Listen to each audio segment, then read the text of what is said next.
Hey, buddy, what's going on, man?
DeMello,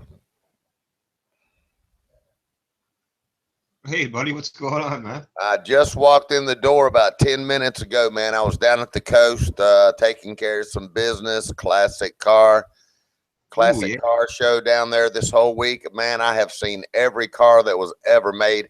Hey, do you ever remember the supercars that were made in the 50s? yeah, They were little tiny midget cars. right.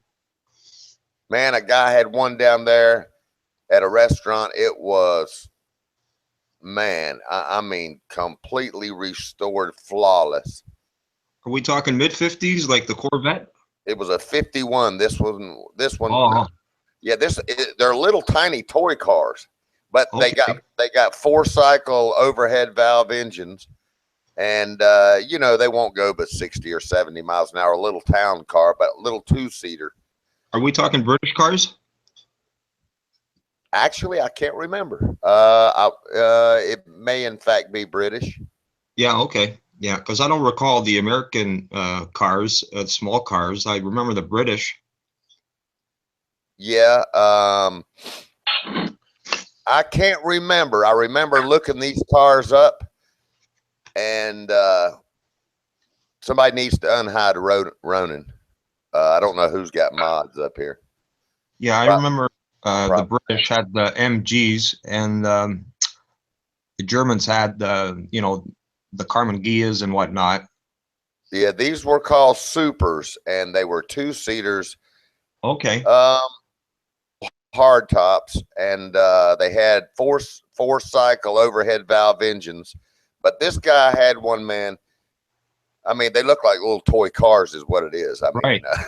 Maybe it was uh, Italian, maybe a Fiat or something. I can't remember whether it's Italian, British. I remember I was studying up on little midget cars that were made, and I remember stumbling across the Super. But man, I stopped and talked to the guy. He was at a Pan American restaurant, and I stopped and talked to him for a few minutes about it. And he said there was still a place. There used to be a place in Indiana where he got his parts, and Right. then they moved to God. I can't remember where in the hell he said now. But anyway, really neat little car. But every freaking car that you can possibly imagine, even the ones you don't know about, were there. Wow. Oh, and it hadn't even really got started yet. They were just all loading down. They fill all the motels up first, and then they have a whole week down there. Wow, man. So, That's great. swap meets. I mean, you had Mach 1, 70 Mach 1s with a 428 Cobra jet. Yeah, man. Every model Corvette. Look, man, and most, a lot of them are custom chopped, old coupes from the 30s and 40s, and 37 business coupes and all that stuff. Yeah, I So like originals. I don't like when they get chopped up and stuff. I like all well, original, man. now I have to say, you remember the old James Dean days where That you old know Porsche? they would customize those cars. I mean, basically, that's what you got now. Now, some of those custom, well, you know, so the original drivetrains in those, they're no good for today's use in, Right. in America anyway. Yeah. Yeah. I know what you The mean. old flat sixes and flat eights and all that stuff, you know. I mean, they were great engines, but as far as the drivetrains, you know, so you got to always stick another drivetrain in them if you want to really roll. Right. Right. So you're saying, regardless, it's still best to chop it up and just put a better drivetrain.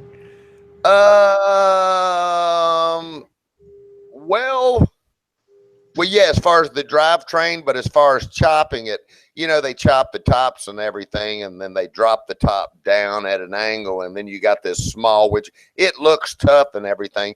You know, probably what happens nowadays, as opposed to, well, I know it, like all right. So let me back up a notch on that question. So all the farms around here, and you could go up in the mountains, and all these cars were sitting around people's properties years ago. You know, they had not deteriorated to the point, because they used thick metal and everything back then. They had not deteriorated to the point to where it wasn't worthy to fix them up in an original condition, you know. Right. But you know, for the most part, when you find a barn find or whatever you find nowadays, you know, you already got partial of the car anyway. That's kind of, they pretty much redo the whole car from the ground up anyway. So, I mean, to customize, it's, in other words, so let me simplify my answer. So, answering DeMello and Ronan, it's nice if you can restore them to the original, but usually they're so far gone when you find them now, you know. Yeah. Right. Yeah, You're talking like, well, no, like I'm into hot rodding. It's like there's that like the classic, what they call the concourse. yeah, Everything has got to be original. I mean, everything has to be right. original in the concourse. And And they then, have, yeah, and they have every category from totally original to, man, you name it. I mean, everything you see in California was there. I mean, all of these, you know how they take the T-bucket cars and put these huge fucking wheels and tires on them, and they're sitting all dropped down about 1 inch from the ground, and yeah, yeah, uh, you know, 18-wheeler parts on them and all that shit. But I Yeah. mean, as a matter of fact, I saw a couple with big Cummins diesel engines in them, as a matter of fact. But anyway, yeah, it was real interesting, man. I mean, you know, as a matter of fact, what I went down there for, I'd forgotten it was Classic Car Week. You know, they got Bike Week down there. They're like Daytona. You know, they got Classic Car Week and Bike Week and all of that. And then Black Bike Week, you know, where everybody goes down there on their crotch rockets. And then they got Harley Week. But so all of the classics were, man, I mean, I'd have to sit here for an hour just to name them all off. I mean, everyone you can think of, and they hadn't even all got there yet. You know what I mean? Yeah, man. But they were filling up the fucking motels down there, man. And I mean, just really class A freaking restoration jobs. I mean, flawless, man. Just sitting there. I don't know. I'm kind of partial to the old 40s, 30s, and 40 coupes a lot, you know, with the real wide running boards. And Yeah. I'm kind of partial to those cars. But I mean, then you got the old, what was that one that his name's not Rambo? What's his name? Stallone. Yeah. Do you remember that movie where he had that old Mercury in that movie? God, what was that thing? I want to say it was originally a Mercury. Right. Damn it, I can't even remember the damn name of the car, but I saw could it be a two. Cougar? I'm just guessing. I don't know. Could it be a No, Cougar? it was no, it was. Okay, time out. You said it's a Sylvester Stallone movie. Yeah. Yeah, and he. What's the name of the movie? I don't recall that many movies. Wow, I wish I could remember. Oh, and somebody said Cobra. Would that be it? No, it's not a. It's Bogey said Cobra. no. I don't know. I would know the name, but anyway, they had his in the movie. They had it kind of chopped down. Damn it! What was? As a matter of fact, I think the same car it was is really what the God, I might be getting shit Okay, fucked but up. it was a Sylvester Stallone movie, right? That's all I need. Correct. Okay, I'll be back. I'll be back. And he was, yeah. I saw several of those down there, and they're real freaking rare. But anyway, just every classic car restoration you can possibly imagine, from every make and model, from British to English to freaking German Yeah. to American. Italian. I Okay. mean, everyone you could possibly think of was there, man. Right, man. Okay, And buddy. Excuse me, buddy. So none of them were the Cobra or Rocky movies. Is that okay? I'm it trying to. wasn't. I got a list here. I got a Yeah, list. it wasn't the Rocky movies. It was he played. It was he was. Yeah. There you go. Mercury Monterey, I believe it was. Okay, we got 1950 Mercury Monterey, I believe is what it Oh, was. all right. They had those down there. I saw 3 or 4 of those. One was original. The others were chopped and just looked cool as shit. God, man, I could go on and on Yeah, and on. man. How about the Galaxy 500, man? What a beauty. Oh man, they were still coming down the highway as I was leaving the coastline, just endless. Or the Ford Fairmont, man. Oh man, I mean, everyone you can possibly name was there tenfold. I mean, just if I just say Corvette, I'm gonna say 500 Corvettes. Oh, wow. I mean, all up and down the coastline. I mean, anyway, I spent years down there, so I mean, I just thought I'd bring that up. So I'd forgotten it was the beginning of Classic Car Week down there, and they were all just rolling in there, man. Yeah, 1987, 88 into 1990. Yeah, I had a little MG midget, man. Man, did I have fun with that thing, man. Yeah, and you no, saw no, some. no. Keep going. Mic on, as I say. Well, Mic they on. got. Because interesting. I even saw some old International. I think one was original and the others were all custom done, but old International pickups that with the big old radiator style. It looked like a big old radiator. That was cool. Round grill in them. Yeah, they were always real cool. I like the old International trucks, and Yeah, man. had a few old fire trucks. The old Mack fire trucks. They were sitting down there restored. And Cool. man, I can't even begin to name them all. I mean, some people were driving them down there, and other people had them trailered, of course. Trailer Queens. Here comes the Trailer Queens. Yeah, and some of them were so restored they just didn't even want to drive them. You know what I mean? They were just so immaculate. They Yeah, man. Yeah, just show cars. That's it. Yeah, It's just pretty though. You got to admit they're really pretty. But it was interesting because it reminded me of like back in the 60s and 70s, being I'm only 29. Yeah. You would see them all just driving down the road. And I was telling, Crystal, I said, wow, there's that Mach 70 Mach 1 with the 428 Cobra Jet, blah, blah. I was getting off, man. I was like, there they are. That's what I grew up with right there. Bam, bam, bam, bam. Takes you back, man. It takes you back, man. And I was like, fuck, man. Life ain't worth shit anymore with all these little damn, man.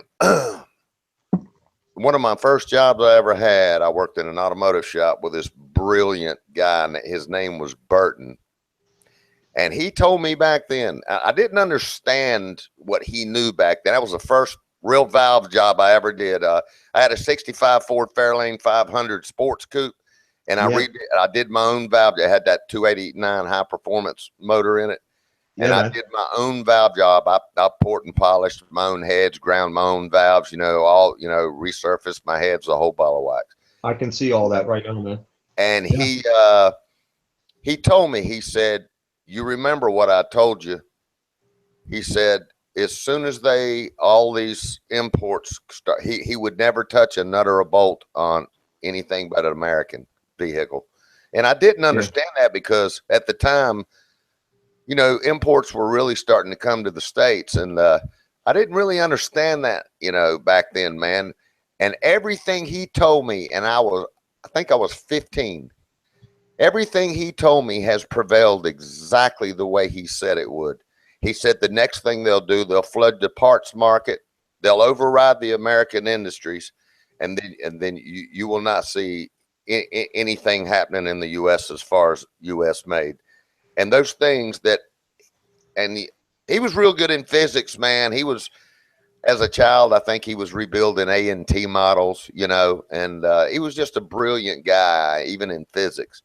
And Yeah, the fuel shortages were going on, man. I recall that, man.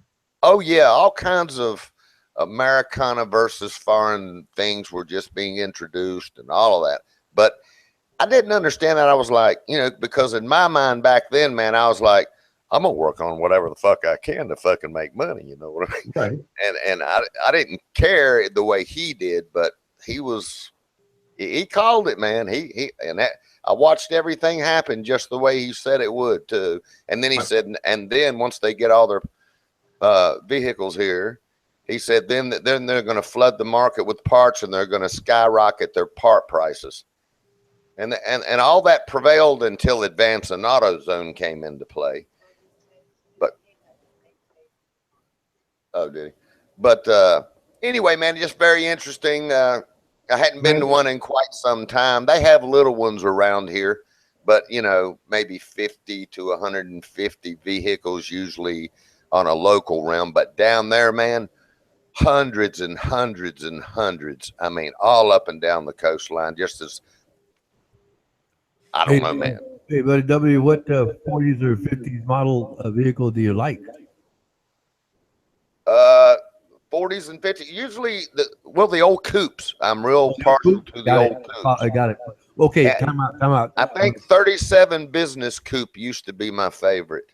Okay, no. This is where we're chatting shop here. Okay, myself, if I could get, well, just redo the frame. I want another frame, but I want that body, right? And all the underpinnings from the motor back down to the rear disc brakes. It's all modernized, right? I want it to look old, but drive really fast. That's exactly what they do with them. Yep, that's exactly what I want to do with it. If I had the opportunity, you know, I wouldn't have a trailer queen. I mean, yeah, it'd be nice, but you don't drive it. You don't drive it, you know. Right now, I've got several buddies that capitalize on these custom car. All right, Gary, my old supervisor at the mill, he opened up his own custom shop. I don't know if you know how much you know about all this, but anyway, you know, I got ready to get into it, and then I just stayed on the outskirts of it. Learned a hell of a lot, but on a lot of them, you know, they'll take the Ford front ends and put them up under there, so it'll have a Ford complete front end and Ford drive train with you know. When you said port polish, you know, I got it. I know exactly what you're talking about. Yeah, and you know, in the old days when you did heads, getting back to that for a second, it reminded me of something else when I was doing that valve job. For my very first valve job, I did all by myself. I remember, you know how you would port and polish the heads with stones in a fucking drill. Yeah, the old-fashioned way. Yeah, man. Yep. And that's the way I did my very first valve job. But anyway, and then, you know, so they put the Ford or Chevy drivetrain, whichever the particular vehicle calls for, and then you've got a complete up-to-date suspension. Just getting in. All right.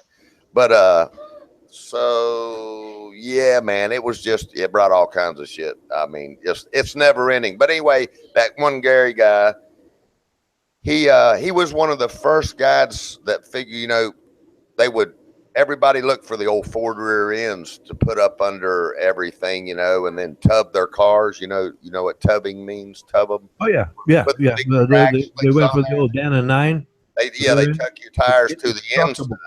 That rear end was indestructible. The old Dana 9.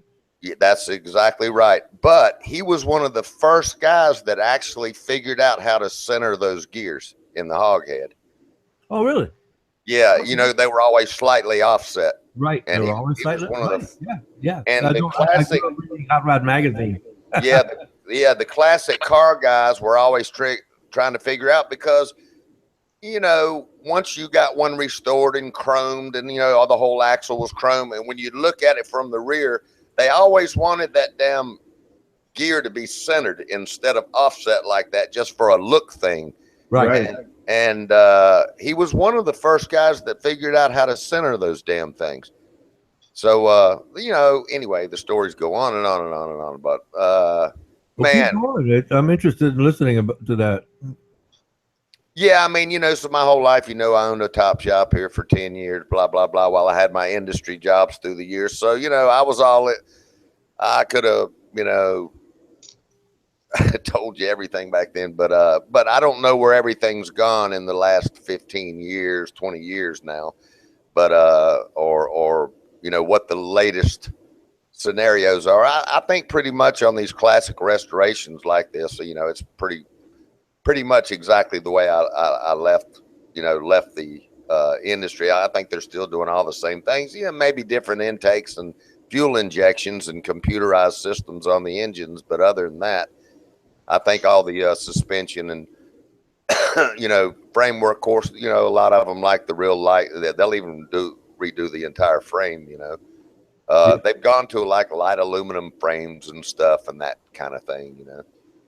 But yeah, and it was just interesting. I didn't get time to stop. I was down there on a business trip, you know, and all that. So I didn't get time to really stop and look up under a bunch of hoods or anything. But that one guy with that little super, I pulled over and talked to him in there because I saw him walking to the car. You know, he had just eaten at a restaurant.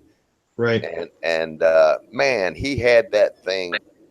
It's just a little midget red car, you know, and I was like, damn, I knew what it was, but I just couldn't remember what it was. So I pulled in there and he said, yeah, I saw super in chrome written across the dash of the thing. But it's a little 4-cylinder engine overhead valve. And so, you know, some of those little midget cars were actually 2-cycle. And I asked him, I said, is that 2 or 4-cycle? He said, no, that's 4-cycle overhead valves. But I mean, you know, I don't think it went but about 50 or 60, you know, it was kind of geared since the motor didn't have a lot of power. They had to gear it kind of low. So it didn't really go over about 60 miles an hour. So it's great for down there at the coast on a local realm, but you couldn't like drive it down the highway. I mean, it's just a little tiny thing, man. It's about the size of it's a little bit bigger than a golf cart, you know? Yeah. But yeah, you ought to look those up, man. They're really unique. They were called supers, and I can't remember very much else about them. But man, he said there used to be a parts place that he got all his stuff from, and because I asked him, I said, "Where you get your parts at?" And he said, "Well, it used to be a place in Indiana, but then they switched to where?" Oh, and yeah, he said one of the parts places switched to Nevada. So there's a place in Nevada now that has all the parts. He said just about every part you want for them, they got it. Cool. So that was interesting because that's the number one thing I ask a lot of times if you want to restore something to its original, which that one was. You got to know where those parts still are, you know, nowadays. So. But anyway, man, very, very interesting. I mean, just never ending. If I would have stayed down there any longer, which I couldn't, I had to get on back. But, man, I mean, I would have really enjoyed staying through the weekend looking at all the different, you know. I'm sure they've gone to more computerized, you know, fuel injection systems for the engines and stuff, which I would have liked to have analyzed that a little bit. But, other than that, man, I mean, just classic, everything you see running through that, what is that, Arizona car show or they got on TV. I mean, man, they had it all. Yeah, man. I mean, just never ending, man. Everything you can possibly think of in every category was just rolling down there. And I was just like, wow, man. Anyway, it used to happen once a year there. You know, I lived in my house down there for several years, and you know, it became normal life, you know, kind of, but it's been quite some time now. And it looked like the classic car week had really built up. So I mean, man, they were just coming from, I guess, all over the United States coming there, you know. What color would you like to? Well, just imagine you could get that car that the one in your mind. What color would you like it painted? Well, you know, Whoa. Ronan, original or custom. I mean, you know, these No, custom. no. What I don't know. I mean, it's like originals hard, Well, and they've got painting is these. different. You know, I myself, nowadays they do these 3-stage paint jobs that are just a man. Yeah, man. they You look can like a you pool. can They look like just a pool, buddy. Like you could just dive into the paint job. exactly. I mean, that's hard to beat. Deep. I mean, It- deep. yeah, yeah, and you know, so I mean, I'm really partial to that, but I mean, on a custom realm, but uh, you know, there's nothing like seeing a classic restored original, man. I mean, it's but Okay, so you like an original factory color? wow, I'd like one of all of the above, man. I mean, when you see these, man, it's just like, wow, I love everything about that, and I love that too. And you just start, man. I mean, yeah, but anyway, man, I think one of the last ones. Okay, so you can look this car up. Here's one of the last. So I had one of the rarest cars in the United States. It's called an Armstrong Siddeley. Armstrong was backing J.D. Siddeley, which used to be with the chief engineer for Rolls-Royce, and he branched off and made the Armstrong Siddeley. Well, I had a 1956 here. I ended up selling it to a guy in Louisiana, but anyway, you can look that up. That was one of the last. It had reverse suicide doors on it. Wow. You know the old Kennedy Lincolns. They had Yeah, man. suicide Yeah. doors. Well, Yeah, the 69. this 56 Armstrong Siddeley I had it here right where I'm at right now. My friend And has a 69 Continental with those doors. Man. Can you hear me, buddy W? yeah, Man, I'm looking at images right now. It's a way cool looking car, man. yeah, the Armstrong Siddeley was actually used for ambassadors because the front door would open up from the front and they could let the ambassador in the car and then, you know, shut it. And then the back door, let's see, it was reverse suicide. So let's see, I think the back door opened up normal and the front door. Yeah, the back door opened up normal and the front door opened up from the front so they could let the ambassador into the car. And they had two different drivetrains in there, and I had the most advanced drivetrain in mine. There were only 3 listed in the United States at the time, and I had one of them. And yeah, Cool. but yeah, man, I could go on and on. I've probably owned everybody would just think I'm lying if I even started talking about it, man. But anyway, that was my entire life, man. I didn't even, you know, there was a period of time I couldn't give a shit about women. I just loved working on everything I could get my hands on. It was, you know, and maybe late at night after, you know, 11 or 12 o'clock, maybe.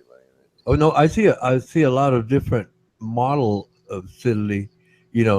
Like they have even like an Armstrong coupe utility truck. Yeah, that was, I never saw one of those in real life. That's Yeah. probably over in England or somewhere, right? I wouldn't know, but I don't know. I remember it was British, and I remember that it had, let me think of the name just a minute. Lucas. It had, so the whole car, so sticking to the Siddeley, all of the chrome, it wasn't chrome, it was solid stainless. It was very elite. And the big hood ornament and the radiator and everything, it was all stainless, the radiator grill, and all the instrumentation had the Sphinx on it, you know, the lay down thing in Egypt. Yeah. Yeah, yeah. So Yeah. all the instrumentation had the Sphinx on it, and it had a big old stainless steel Sphinx, you know, on the very end of the hood there. And man, it ran perfect, man, but it was a total restoration job. I forgot how much it was going to cost me just for that was a specific type of British leather that was in it. And by the time I added everything up, man, I was looking at, like, even back then, it was like 35 grand to restore it. Wow. You know, original. Yeah, but it sounds right. That's about right. Yeah, yeah. And You're right. at the time, man, I had all my I had my, well, I stumbled across that car in the midst of, so I had collections. So I collected 67 to 69 Camaro convertibles and all the real rare ones, you know. So I had 3 different collections at 3 different times. And that's what I was off into at the time. But then I stumbled across that Sidley, and I'd never seen one before. And then it got stupid. I went to the library, couldn't find anything here. And it was right at the era of time when computers were coming into play. So I couldn't, I was like, man, I got something rare as fuck, you know, and it was rare. It's just that, you know, I don't know, man. I was more off into the muscle car stuff. I kept it for about 7 years, I think. And it ran perfect, had a airplane engine in it. Yeah, Rolls Royce. Yeah. It's famous. It's a famous name for airplane engine. Yeah. Well, J.D. Sidley was the chief engineer for Rolls Royce, and then he kept trying to get him to make this car. Hell, man, that was a 56 model, and I remember looking on the radiator, and that was one of the, they were pretty advanced for back then. So that was a 56 model, and I had a freaking thermocouple on the damn radiator. So, I mean, that was pretty advanced for, but anyway, it ran perfect, man. It ran perfect. I drove it all around the yard. It had how many cylinders? That was a 6-cylinder. 6-cylinder. Just standard straight 6? Yes. Oh, okay. Got it. On which side was the carburetor on? Wow, I'm trying to take my mind back. Well, yeah, you liked it, so I figured, you know, might as well reminisce. Yeah. Let's see. I'm getting out of the driver door, lifting up the hood.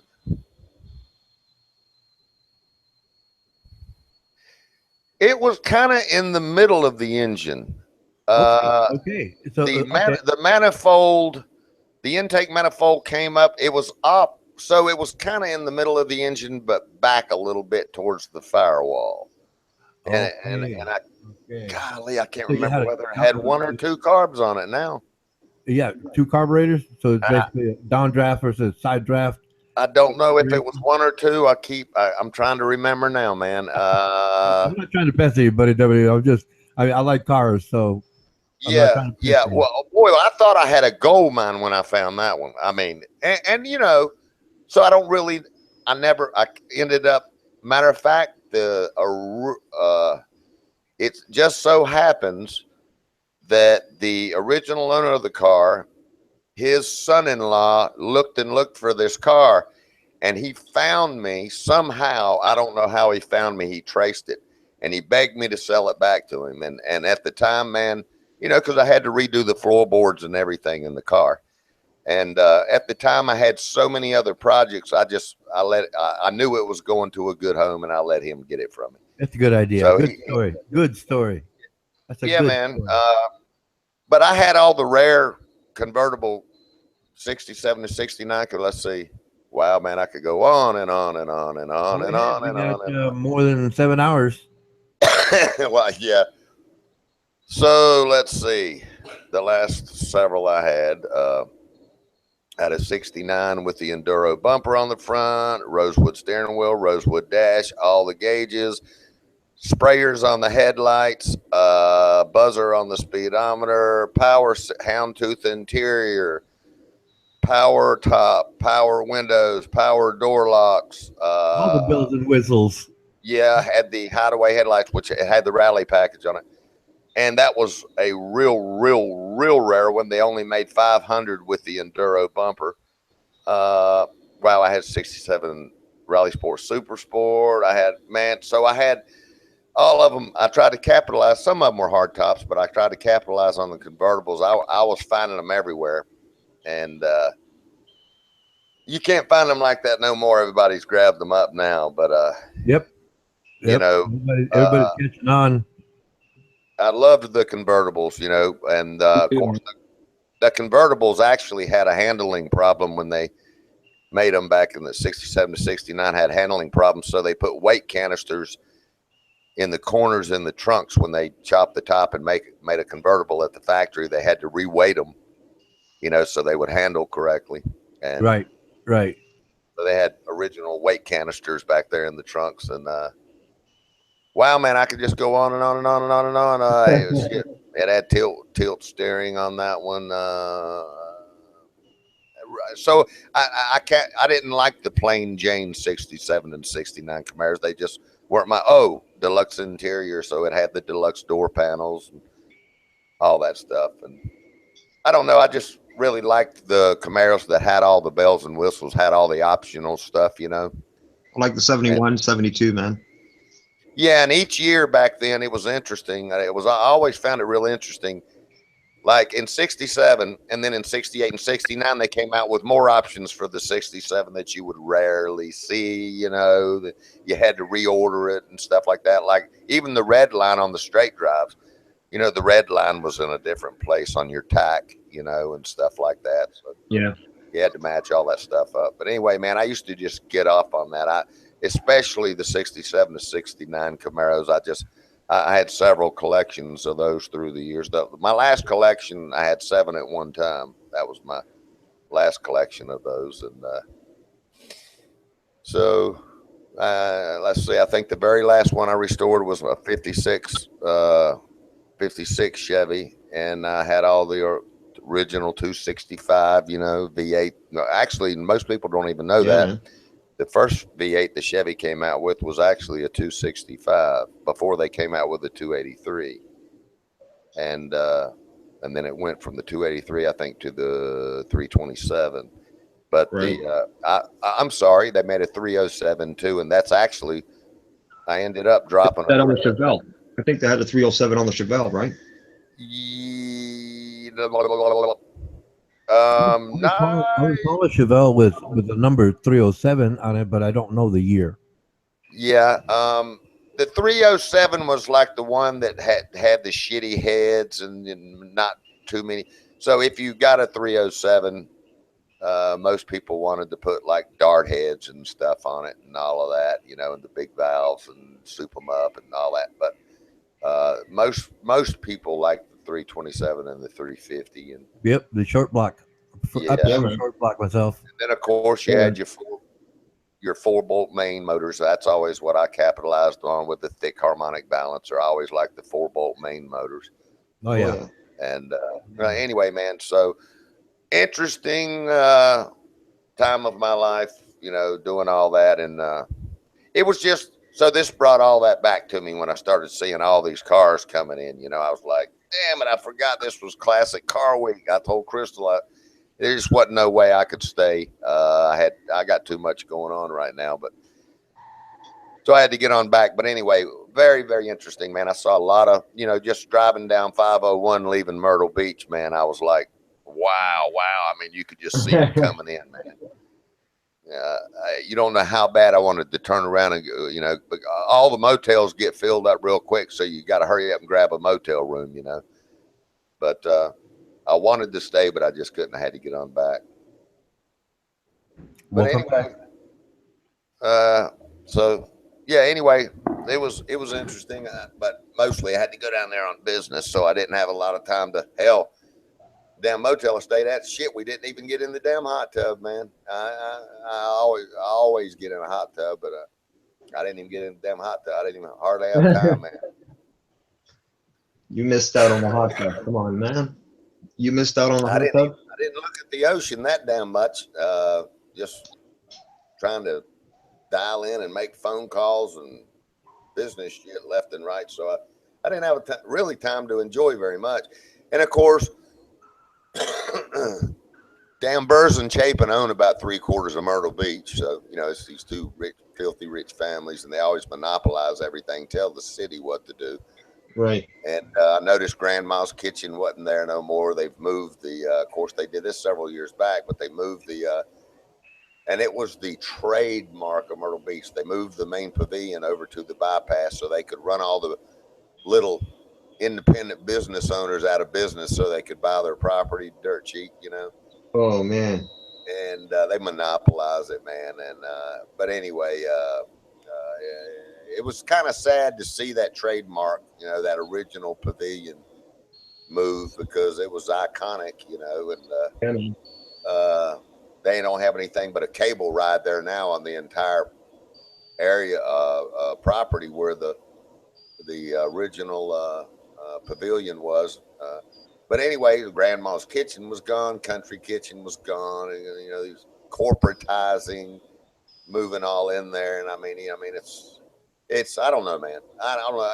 Fuck it. I guess I'm getting fucking old, man. I just don't like to see all the corporate shit. I liked it the way it was. You know what I mean? I'm with you on that, man. In the winter months, man, there wasn't hardly anybody down there when I first bought my place down there. And, you know, fuck, you could go down there in the winter and there'd be nobody, man. You stop at Grandma's Kitchen and Country Kitchen and talk to the locals, you know, and now it's just so corporatized, man. The hometown feel is gone, is what I'm saying. Yeah, man. It's just all corporate shit down there now, but oh well. It was interesting, man.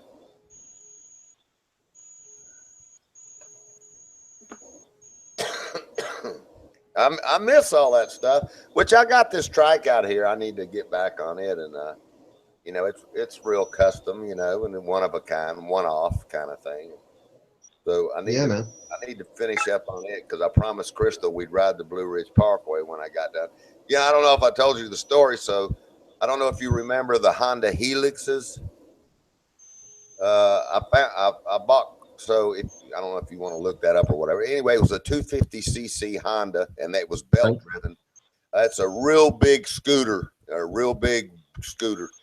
and you can just drive them 70 miles an hour, 24 hours a day. Nothing ever happens to them. They're just great. So I bought Crystal the real rare pearl white one with the original factory Kenwood stereo. Okay. And I bought me a red one, and I can't remember the years now. They actually made the Honda Helix up until 2006. But anyway, and we were going to ride the Blue Ridge Parkway on those, and Crystal rode hers. Man, hers was badass. It was pearl white from the factory, man. Had the original, the real rare Kenwood stereo in it. And we were gonna. It has a big trunk in the back, is what's so unique about them. It's got a big trunk in the back, and you can put all your stuff back there. And we were gonna ride the Blue Ridge Parkway, and Crystal took hers up to the damn corner and back. You know where she's from? Everybody's always getting killed on these damn motorcycles all the time. Right. And shit, she got scared and wouldn't fucking ride the damn thing, man. Oh, so, man. I said, fuck it, then I'll sell those and buy a trike. And that way, because two people sit behind you on the trike, you know, so I was going to let her and my little one there, you know, sit behind me, and then I would drive, and we could all go together on a trike. Oh, right, yeah, the Blue. That was the original plan, and it's still sitting out in the garage unfinished, you know, so. You'll get there. You'll get I found that thing in a barn in Indiana. It was, but anyway, it's got the old, what they call nut buster, you know, shifter right in between your legs, which is. Yeah, man. I know what that is. Yeah. Even more rare, you know, most of the time they're down there to the left. I think Elvis Presley's had his stick shift going down to the left, but I like the nut buster. So, you know, it's just, I just don't like reaching way down there to grab the shifter. You know, you just right there in between your legs, you're shifting your 4 gears, you know. Yeah, man. You know, it's Volkswagen rear end and transaxle, so therefore it's a 4-speed, but geared very high, so it's real pleasant to drive it. Right on, man. Anyway, man, so that's the little story behind that. So we were going to ride the Blue Ridge Parkway, and damn Crystal got scared and wouldn't ride the fucking thing. You know, so, I mean, she did good. I don't know why, man. But anyway, I took her for rides places. She's a mom. She's a mom, man. She's worried, you know, if something goes wrong, you know. Yeah, well, man, what the hell fun is life if you don't, you got to gamble a little bit, you know. But anyway, it's all cool. That's why I bought the trike, so we could just all ride together and go ride the Blue Ridge Parkway. But that hasn't prevailed. Anyway. Yeah, man. I used to go to car shows and see all those fancy cars, man. And after a while, it's just like a tease, you know? You know, I know, man, for everyday driving, you know, things are, I guess you could say, better and more economical now. you know, even with the aluminum motors, I mean, they've really come a long way with them. And, you know, the way the bearings and everything are set up on the Jap motors and everything, it's a great design and everything. And, cam bearings and everything. But, I don't know, man. You know, I'm still partial to the old, you know, fucking muscle cars and V8s, man.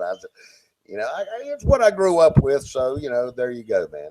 But I mean, my attitude is, you know, if I'm going to have a really nice car, I'm going to drive the thing, man. I'm not going to stare at it and, you know, well, yeah, that's the other thing.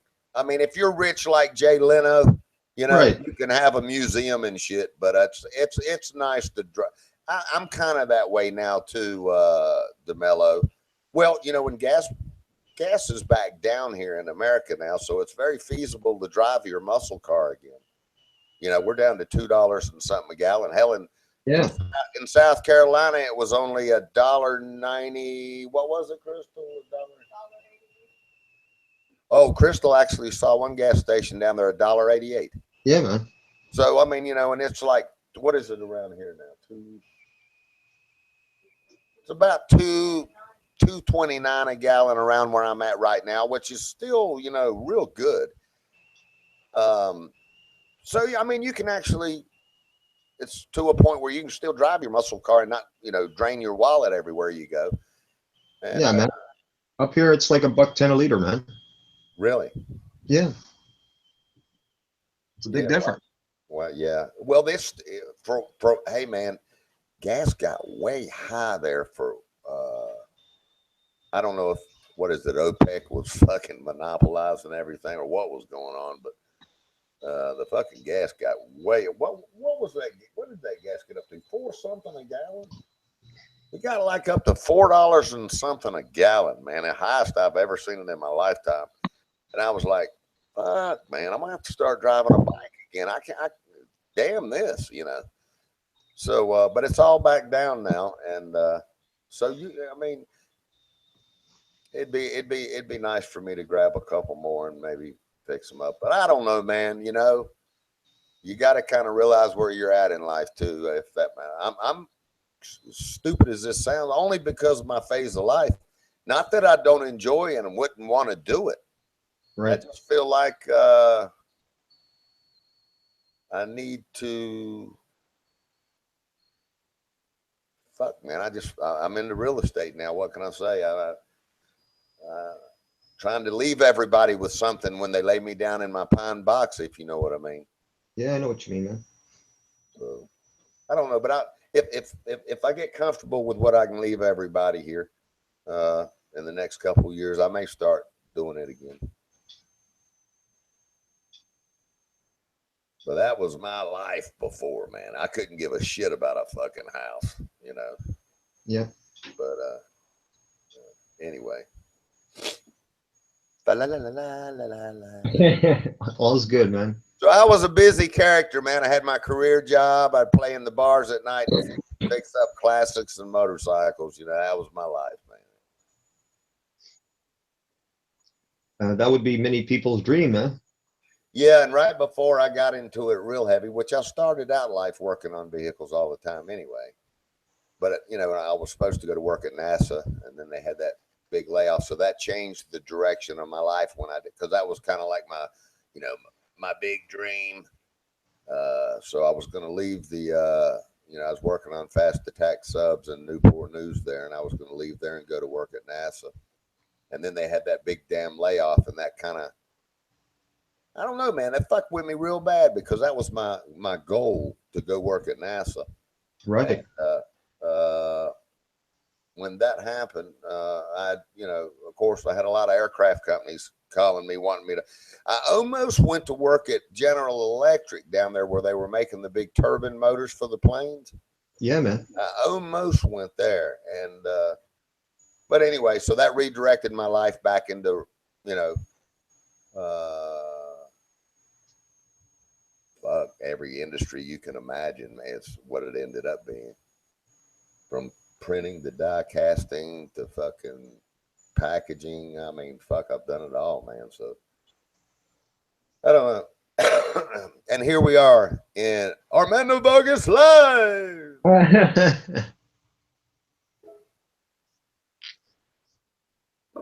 Yeah, but I have not seen, to my understanding, when I had that Armstrong Siddeley, man, there was only 3 in the United States, to my knowledge, at the Wow, time. man. Can And you imagine? Can it's, you imagine? I'll tell you What? even more of a crazy thing. You'll never believe who had one of them.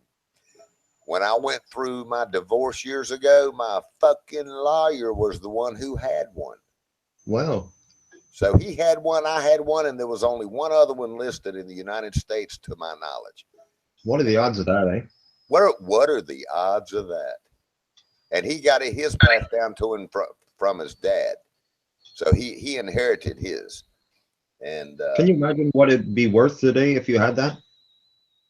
man, I went on YouTube, and there was a guy that had one in a garage somewhere, and him and his buddy was trying to get it running there and roll it out. It's on YouTube if you type in Armstrong Siddeley on YouTube. I think it will bring that video up, and they were trying to get it running. Now that was not a very nice one, but it was still an Armstrong Siddeley. I don't know where those guys were at. You know, back then my checks and everything on that was kind of limited, but all I could find listed in the United States at the time was 3. And I went to the public library or somewhere, wherever I went, there was a listing there that listed all of them that were supposed to be here at the time, and it said only 3. So, but there's probably more than that here now. There's probably, I don't know, 20 or 30 of them here now, maybe.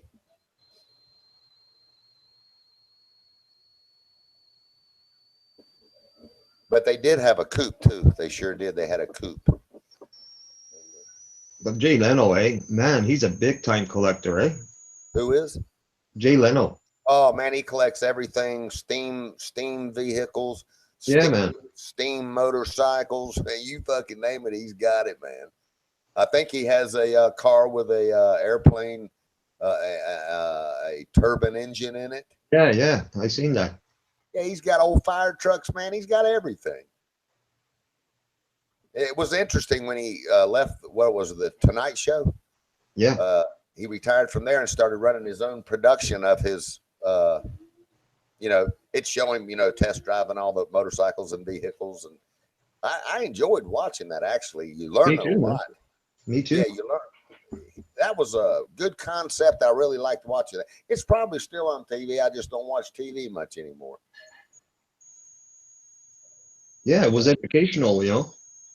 Oh yeah, man. I mean, and, and man, that guy.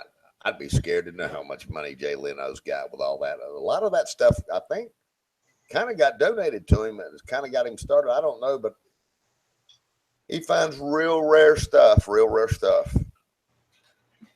People will call him up just to donate it because they don't want to see anything happen to what they have, and they'll, you know, and he'll, you know, he'll take it in, and you know, he even sponsors the people he got it from and all that stuff. So it's a neat thing. That was a great concept. I would have enjoyed doing something like that if, you know, life would have allowed me to do it, you know, kind of thing. I think that's kind of neat when somebody retires. So he was a talk show host, and yet he was always into this stuff. It was interesting to see his, you know, so to speak, when you retire, you still got something interesting to do. You know what I mean? Yeah, man. Yeah. Instead of just lying around and, you know, flying, you know, all over the world to these exotic places and being on holidays all the time, you know. I don't know. Now that sounds pretty good to me too, man. That sounds pretty good too. You know, and I found myself getting extremely interested in different cultures, you know. And if I had the money, I would love to actually really, really study everybody's culture. But hell, with all that stuff going on in the Middle East, I really don't want to go over there right now. You know what I mean? Yeah, man. They kind of killed that off for me. But even when I was in Asia, man, I just loved studying their culture and why they did what they did and da da da. You know, you had to stay out of the Muslim areas, but because you wouldn't make it out of there. But the rest of the culture there just intrigued the living shit out of me, man. Yeah, I seen an episode of David Beckham. You know who he is, right? He's a soccer player. He married Victoria Well, her last name's Beckham now, but she was one of the Spice Girls. Oh yeah, okay. Yeah, he went to the Amazon with a group of guys, and I forgot how long he was in there for. And I was watching this, and I'm thinking, you out of your fucking mind. You know, you're worth, over $1 billion, you and your wife. Can you, And hey, have you ever stopped to think about that word? I mean, just recently have we even heard the word trillion? But man, a billion freaking, I mean, you know how many million that is? yeah, man, that's a lot. How many million is a billion? Is it, how many million is a billion? I've forgotten now. I don't even let my mind go there, you know what I'm, but it's not a million, is it? I think it's 10,000 It's million. 10,000 million makes a billion? I No, think so. that's not right, is it? Hey, Ronan, you still there? Maybe he can Google it. I can't really Google anything while I got my computer pulled up like this. Okay, what am I Googling now, please? How many million is a billion? How many million is a billion? Hold on. Is it 100 million? No, I think it's 999. Million. What? No, hold, 999 million to make a billion? One more million uh, makes a billion? that's what I want to say. I can't even Okay, remember. okay. This is kind of confusing. It says in British English, a billion used to be the equivalent of a million. It has, uh, well, then it's like a one followed by 1, 2, 3, 4, 12 zeros. While in American English, it has always equated to be 1,000 million. A 1,000 million. thousand million. It depends on, yeah, Okay. it depends on what you're talking about, British English or American English. So Okay. apparently, I was yeah. getting stupid with my numbers. Okay. Yeah, So okay, 1,000. Yeah, 1,000. Okay. a thousand million is a billion. Jesus. Yeah, 1,000 million is 1 billion. Yeah, okay. Right. Yeah. I don't. Now you know why I don't even go there in my mind, man. I mean, why? I'll never see it. You know what I mean? So 999 million What would plus another million would make a trillion. is that? Maybe it was a trillion. I was thinking. I remember I looked up one of these numbers one day, and I was like, "Wow!" You know. Hey, man. Yeah, crazy numbers, eh? Yeah. Well, I mean, if you were born into royalty or something, it probably is every conversation at the supper table, but not for me. You know, it's it's not the language that has been in my life. I'll put it that way. Those people were untouchable. I mean, I was lucky to eat a corporate dinner with those people. Right. Well, they're not the kind of people that I would consider friends, let's just say, or the kind of people I would hang out with. Yeah, well, I mean, yeah, my life, of course, my lifestyle was so different. What are you doing? Oh, okay. Is it good? Okay. Hi, Joel. Did you hear that, Joel? See, now she's starting to loosen up a little bit. Hey, Joel, how you doing? Hi, sweetie. But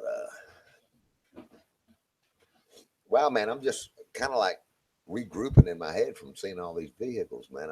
I'm blown away.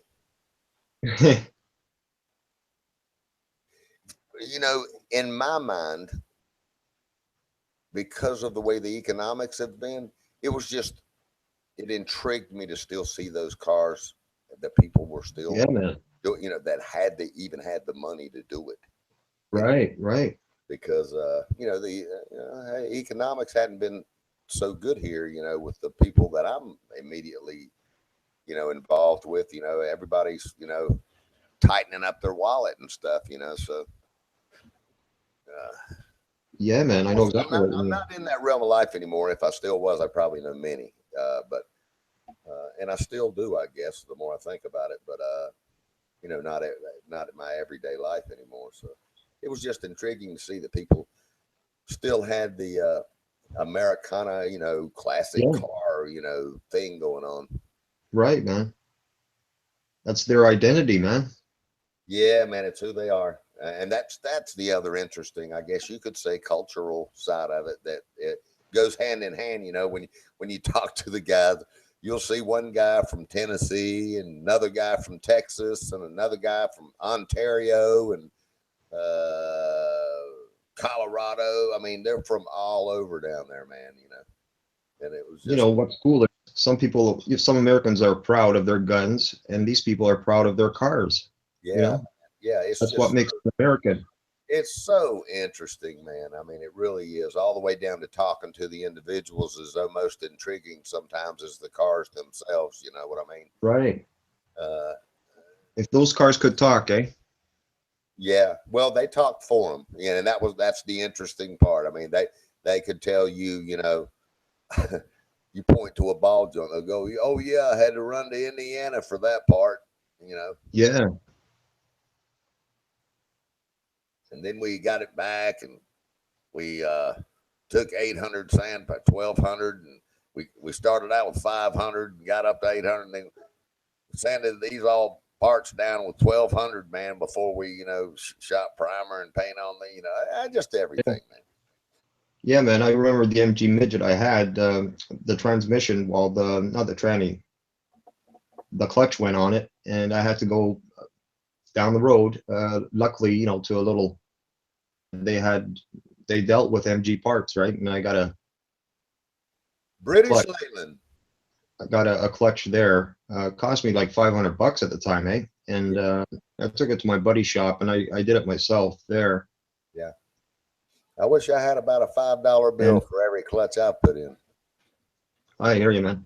I can But remember, I can remember, I think I was 16 and a buddy of mine bought a 66 Chevelle and we laid in the snow outside and put, I didn't care if it was raining or if it was snowing back then, you know. I remember putting his clutch pressure plate and throw out bearing in the snow, laying in the snow, right. doing it. And I remember, man, I put many a transmission on my chest, man. And Oh yeah. but anyway, yeah, I remember the little midgets. They used to run around everywhere. Most of them were kind of a yellowish orange color. Hmm. Yeah, man. Mine was red. Yeah, they had a lot of red ones too. Yeah. Hey, man, you remember the little? They weren't just an MGB. It was kind of like a hatchback version. What did they Yeah, call yeah, MGA. the MGA? A buddy of mine capitalized on the MGAs. They were always real nice little cars. Yeah, man. Nice little cars, hey? Yeah, he had about 4 or 5 of them. Yeah, And man. uh, I can remember a buddy of mine having a what was the name of the damn thing? Not a Spitfire, but a Sunbeam. Sunbeam Sprite, Sunbeam. Yeah, it was a Yeah, Sunbeam. yeah, man. Yeah, he had an Opel GT, and then he got a Sunbeam. Yeah, man. And I remember the Sunbeam. They always kind of like the little MG midgets. They always had carburetor problems. We were always Yeah, man. working on the carburetors. Yeah. And then Those, they had a bad, the little MG midgets had a bad problem about the floorboard getting real hot at your foot on the gas pedal too. yeah, that's right, man. They only had like 76 horses, those engines, man. Yeah, and the exhaust manifold was right there, and it always make your damn gas pedal foot real hot. All did it ever, man. Especially in the summer, man. Yeah, and we put deflector shield stuff around the exhaust and stuff on this one midget one time to stop that, and it worked pretty good. Yeah, man. You know your stuff, man. Yeah, if I really got into depth, you wouldn't believe it, man. But I can remember all that stuff, and Um, wow. Anyway, Yeah, I came up a mountain. Well, it's about, I don't know, not too far from here. It's about maybe an hour from here. It was a long weekend back then, 1989 actually. uh-huh.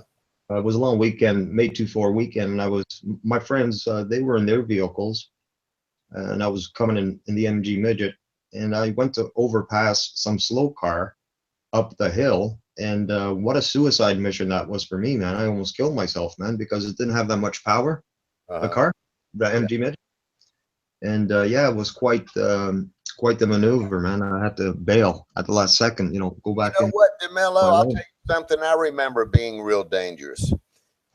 Years ago, being as I'm only 29, they had your windshield wipers would operate off vacuum.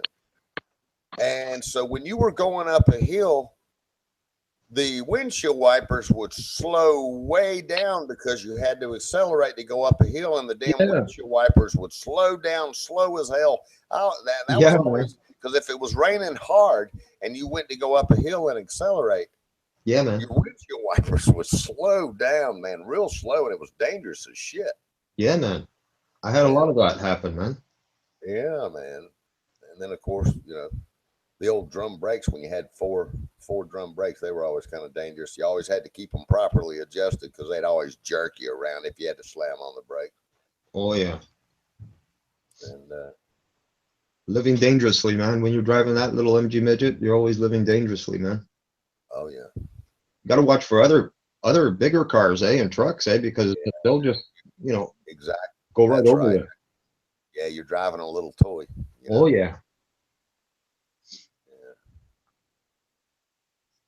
But I used to work on quite a bit of those too, man. As a matter of fact, within 3 miles of me, there is a little guy right now as we speak. He's got a little commercial shop over here, and he's his whole lot has nothing but midgets and MGBs in it. He capitalizes on those things. That's all Yeah, he. the MGA you're talking about, man, back in the day, that was the rich people that drove those, right? Well, I grew up in a historic district, and his last name was Agan, Mike Agan, and he had four of those damn things. And they had a garage behind his house. He'd keep them in a real deep garage, and he'd keep them in there. And I remember the one he used to drive the most. It was British Leyland Red, and Right. he used to drive that one most of the time. But he loved those things. So Oh yeah. yeah, man. And Nice then little. right across from me, what was his name? Uh, anyway, it was an old man. His wife had died, and in his garage was an old Clipper Packard. You remember Oh yeah. those? Yeah, yeah, man. Sure do. He had and I wanted that damn car so bad. It only had 40-some thousand original miles on it, and he'd only drive it to the supermarket on Saturdays to get groceries. Right. And he kept it in the garage so it didn't see any rain or nothing. It was immaculate, man. Just the driver's seat was dirty. You know what I mean? Yeah. And somebody beat me to that damn thing, but I can't remember what year Clipper Packard it was now. But it was a two-tone blue, and Wow. it was just, I mean, like the day he bought it. You know what I mean? Yeah, man. Of course, I think back then people would, you know, people like that would buy a car, and by God, they kept it up and had it serviced, and they kept it for a long time. Yeah, man.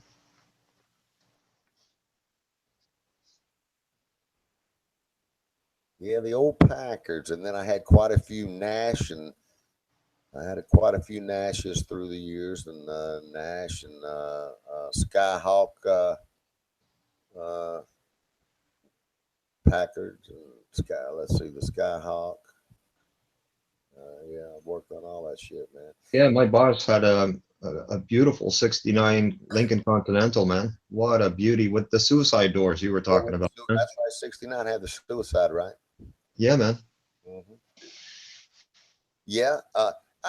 So I guess you could say the last exotic car endeavor, I worked in Polly's Island, and I worked at an exotic car shop there.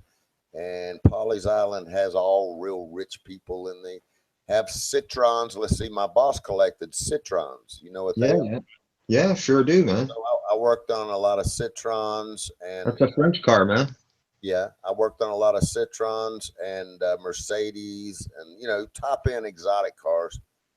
Shit, Jaguars, Mercedes. I worked on all that stuff down there, and then in the winter months when things got slow down at the coast, I'd work on motorhomes and shit and The boats. first Yeah, Tron I work seen, on boats down there. yeah, the first Tron I seen was in our auto body class in grade 9 in high school, man. Yeah, really. Yeah, man.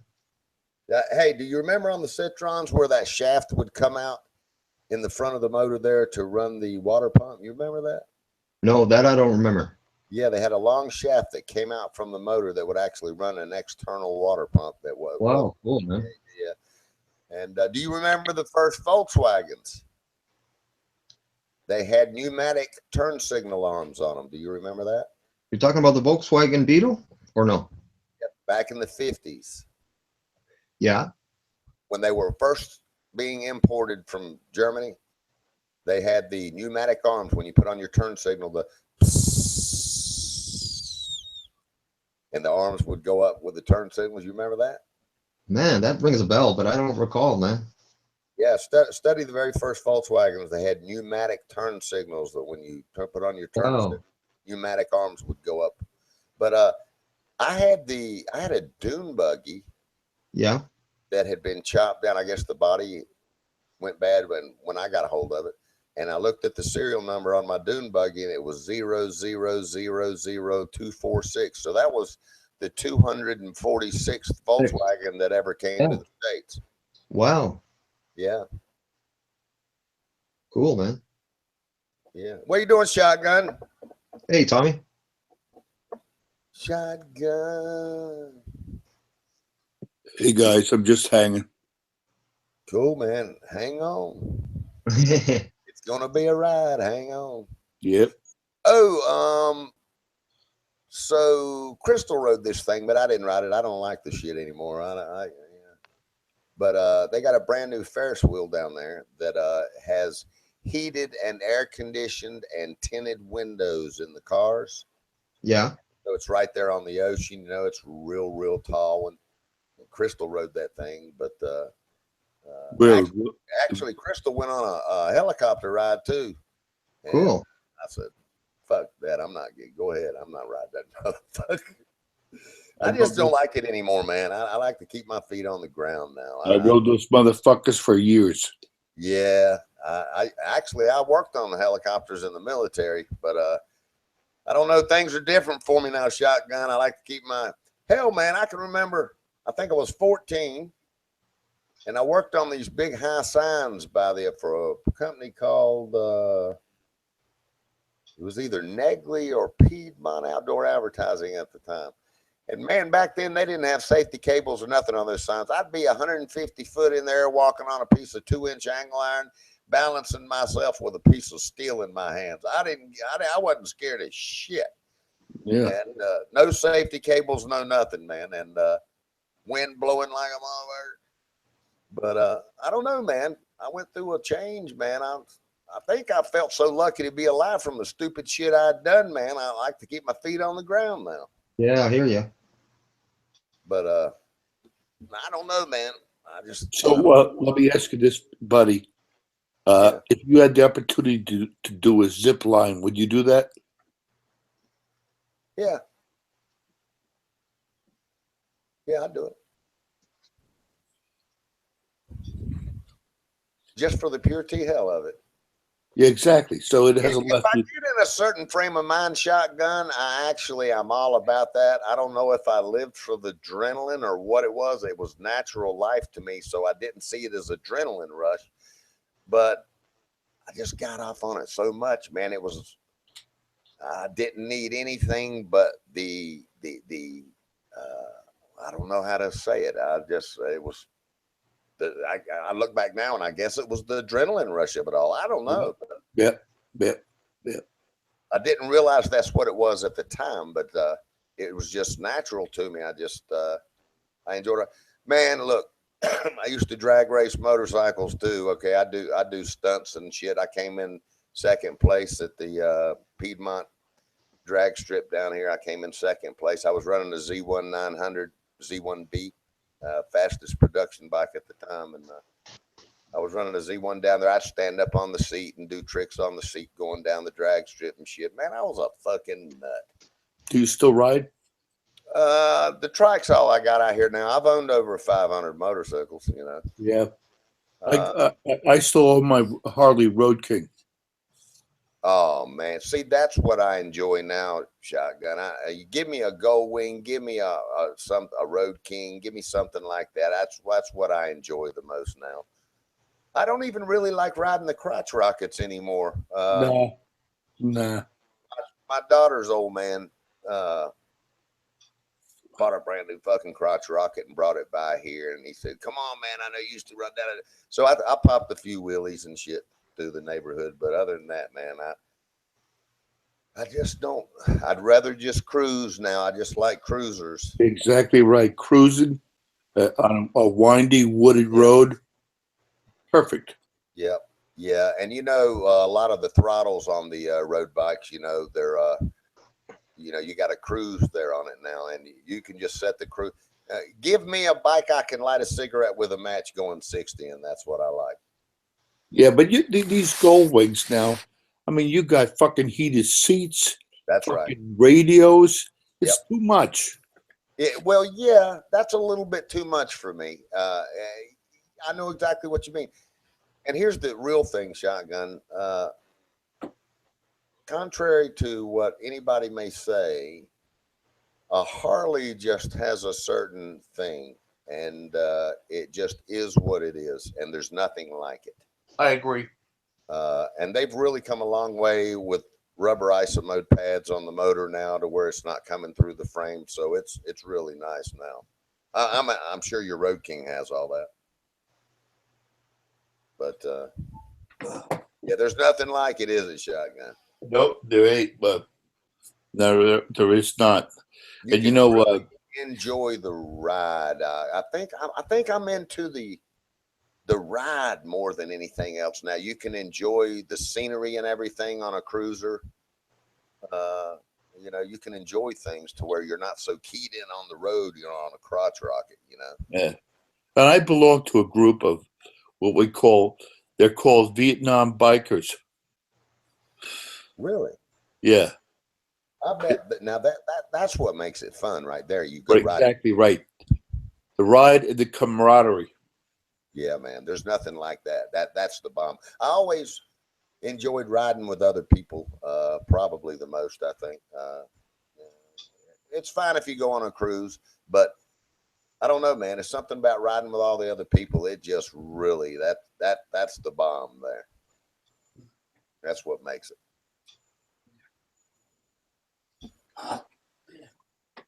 Y'all ever get together and ride places like I don't know, where do y'all ever, is it usually local, or do y'all go long distance? Or Well, I live up in the mountains of New York State during the summertime. Okay, I got you. And we go up to Laconia, New Hampshire. Oh, for Bike Week up there. Oh yeah. Well, I don't know much about Bike Week up there. I know about Daytona and Myrtle Beach. You know that? Do you remember the biker called Crazy Larry?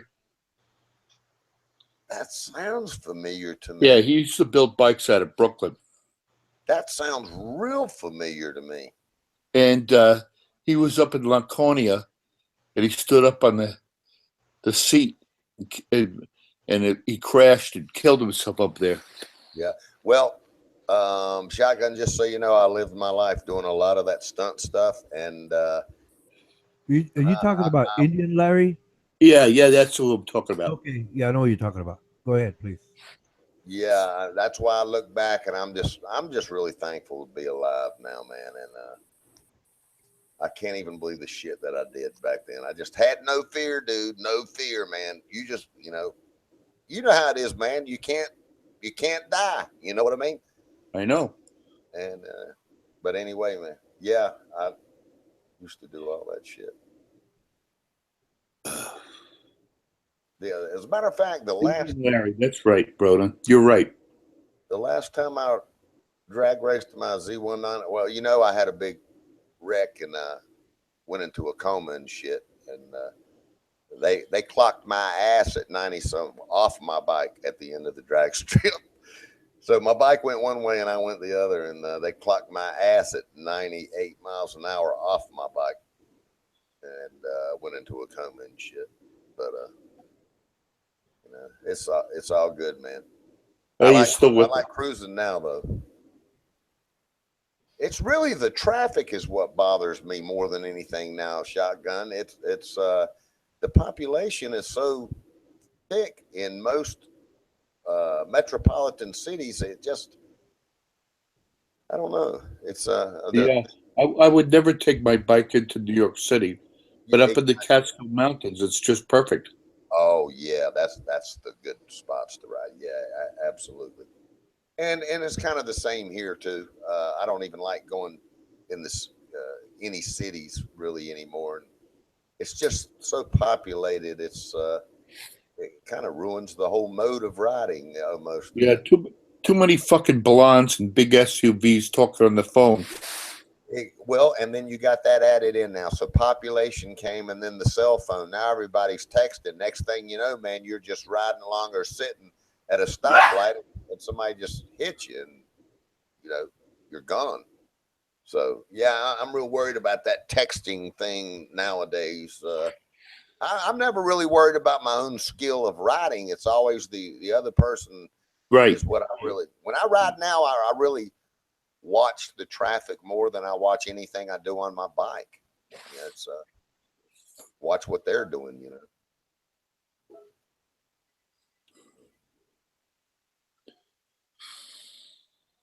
Hey,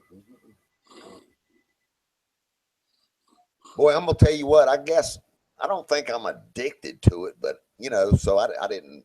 I think I drank one cup of coffee the entire time I was gone, and it was so we just got back a little while ago, and I didn't drink any on the way back, or you know, with my meal or anything. I don't know what I was feeling, man. I grabbed the bags out of the van and started walking in, and all of a sudden, Crystal says, "I am due a cup of coffee." And then as soon as she said that, I'm you know, I don't go in, I don't shake or anything. It's just I knew I just wasn't. I was feeling a little intimidated almost. But man, as soon as I drank this cup of coffee, man, it keyed me right in, and I guess I've been drinking too much coffee, man. Yeah. Well, you know what I just got done doing? Eating my St. Patty's Day corned beef, cabbage, and potatoes. Corned beef, cabbage, and potatoes. Wow, man! It's an Irish tradition. Hey, did you see where they put all that green food coloring in the? I think Chicago. Yeah, they do that every year. Yeah, man, that's pretty cool. I just saw that. I don't know. In the motel down at the coast, I was. Yeah, they bleached the Chicago River there. Yeah. I think they did it at the. I don't know where they were showing at the time. Was it the White House? I want to say it was the White House. I thought it was the water fountains at the White House or something. Maybe that too. I don't know. Yeah, but it was all green. I think they did with food coloring. Yeah, Saint Patty's Day, and they were showing all the, you know, playing the what I guess it's the Irish music. Yep. Irish. Yep. Yeah. Not really my cup of tea in the music category, but oh, it's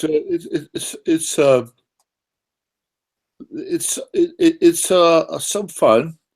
I mean, I don't play it every day, but on St. Patty's Day, I pulled out those CDs. It was interesting to watch them playing the drums on the little clip that I saw. They were doing really weird. It's evidently there's a certain art to the way that they're playing those. They had the drum in front of them and stuff. Yeah. But the way that they were doing the art that they were using in between each beat, they were doing these certain hand waves or whatever. I don't know. Right. A design with the stick each time they'd hit the drum, and that was interesting. Yeah. So did you just get off work, or did you have a day off? No, today's the day off. I got up for work at 10:30 last night. Oh, have they called you in and shifted? Are they shifting you up each week? No, I'm mostly closing. Maybe once in a while I'll get a day crew job. If somebody's off or something. Yeah. Yeah, that's cool, man. Yeah, well, it's okay. It's Are they still going to allow you to transfer when you go back up to New York? I'm hoping. I think so. See, man, you couldn't ask for a better setup than that. That's pretty killer right there. Yeah, and it's not like I'm a fucking manager trying to do anything. I'm just a fucking salesman, and a part time at that too. So I mean, anybody who has knowledge of selling guns, spooling fishing reels, archery, filling CO2 tanks, and that stuff is an automatic yes. Yeah, yeah. You know what, man? I would kind of enjoy that too, actually. Nowadays, I think I would. I hadn't done any archery. God, man. Wow, that takes me way back to the Topawingo Day Camp days. I was in Topawingo Day Camp shooting bow and arrow. Longbow? Jesus, I can't even remember. It's been so long. We don't even sell those longbows anymore. It's all compound bows. I think it was a long. Yes, it was a longbow. As a matter of fact, it was. That's all they had back then. They didn't have this compound bow shit back then. Being as I'm only 29. But nowadays, it's everything is. I'm selling more fishing gear. Yeah, I bet right now, yeah. And people here in Durham, they'll buy freshwater gear, but we're close enough to the sea that there's a lot of saltwater fishermen that come in too. Oh yeah, absolutely. Now my brother lives somewhere up there around you. Shit, I can't remember. He just bought a brand new house up there somewhere. Raleigh or Durham? No, he's in Durham, man. Damn. Well, okay, so he's not even actually. He's still in transition. He just bought a big old brand new home. He got lucky and worked at the university up there for years and years now. He's in charge of some big. What are you talking about, Duke? Yeah, Duke. He's in charge of some big deal up there. Has been for 30 plus years. So he's just bought him a big brand new home up there in Durham somewhere. Last night when I got out of work, I'm coming down 15501 from Durham to Chapel Hill, and I smelled smoke so bad. And when I woke up this morning, I saw that they had a 5-alarm fire in Raleigh. Oh, the worst since 1920. Took really? down a couple of buildings. Oh shit! Wait a minute. No, that's not what I saw. They were burning a bunch of acreage, clearing off acreage on my way. No, these were buildings that burnt down. Right. These were that. Yeah. And I saw on the news where somewhere a vacant apartment building blew up. That's right. Was that it? I think so. Yeah, it was a vacant apartment building that blew up, and they're trying to investigate and figure out why it blew up. Luckily, I don't think anybody got killed, though, did they? No. Yeah, but it's set up. It's a big explosion, they said, and so I guess it caught all the adjacent stuff around there on fire. That's exactly what it did. Yeah. Like I said, you could smell the smoke from Raleigh all the way to Durham. Well, the wind must have been blowing down Durham ways. Yeah. Wow. Wow, that's pretty good distance too. So that means it's a lot bigger than I was even aware of when I saw the clip on TV. Yeah. Yeah, I found that to be a little weird, and I was like, "Damn!" Well, the only thing that could blow up is either the hot water heater or. But I mean, they said it was a big explosion, so they don't even know. They're still investigating on what Yep. Yep. happened. Crazy. Well, I've always had a big fear about my hot.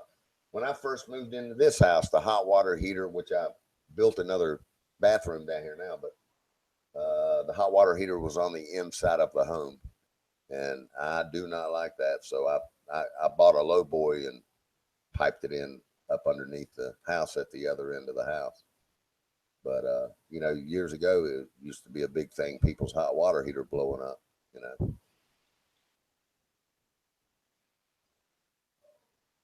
Yeah, I'll be interested to hear what caused that explosion. I'm thinking gas line. It had to be. It's the only thing I can think of that would do that. Thank God it was vacant. Yeah, but the news said that that was the worst fire in Raleigh since 1920.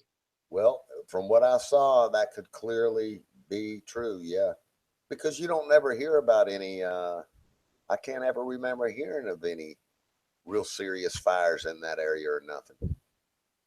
It must be pretty bad then. I know they said people were vacating their homes, and but as far as I knew, nobody had been killed. So yeah, I'll be interested to see the outcome of that one.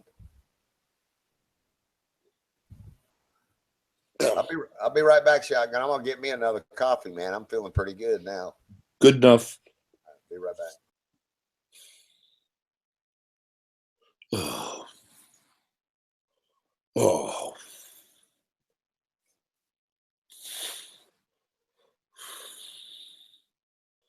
Hey, Ronan, what's up with you?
Ronan, you there?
Yeah, I'm back now, shotgun. I don't know if anybody's on there.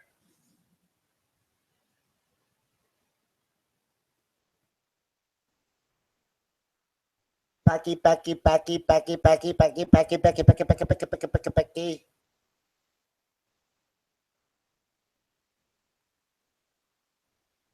Hey, Packy, have you been deprogrammed yet, man?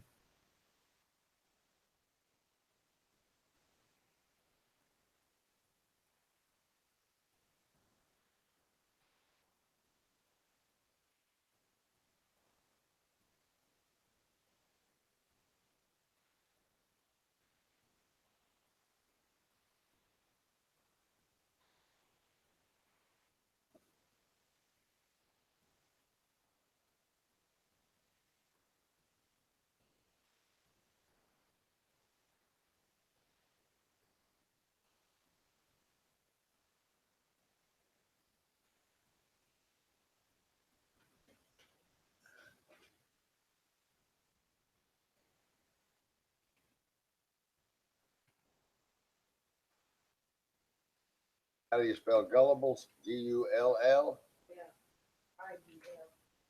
I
What's going on, Hank?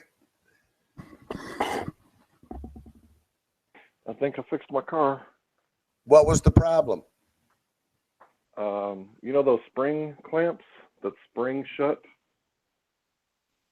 On little rubber hoses like on your reservoir you were talking about?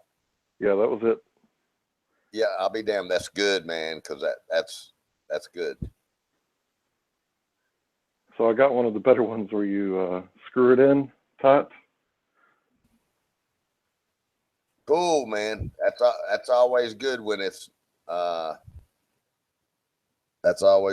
something small like that. Yes, yes. It looks like the other people were chasing down the leaks. And I think I got all new hoses on that bitch. So should be good for a while. So they were trying to find all your leaks that when you only had one, right? Yeah, they replaced a bunch of hoses on there. You know, I should have noticed that when I bought the car, but I was looking at the engine and the transmission. Well, not looking at the transmission, but you know what I mean. Uh-huh.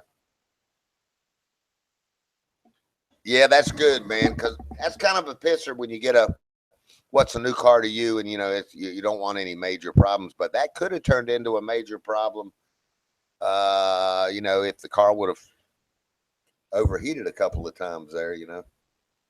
Oh yeah, once it gets past the 50%, you know, mark, the halfway mark, Yeah. I usually, you know, see if it's going to keep going, and if it keeps going, I just pull over and kill it. Yeah, Pop the hood and listen to the radio. That's the hardest thing for somebody to do. It's never ceased to amaze me, you know, because they just don't want to be stranded. They don't want to be out on the road, so they try to keep going, you know. But if you can always stop when that happens, it'll save you a world of problems. Yeah, I never, ever ignore that thermometer or the temperature gauge. Yeah, you got plenty of antifreeze in there too, Hank?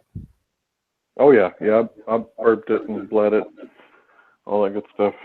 That's good, because that's your lubricant for your pump and everything too. So you got to keep antifreeze in there, and that stop all the corrosion and rust factors and all that.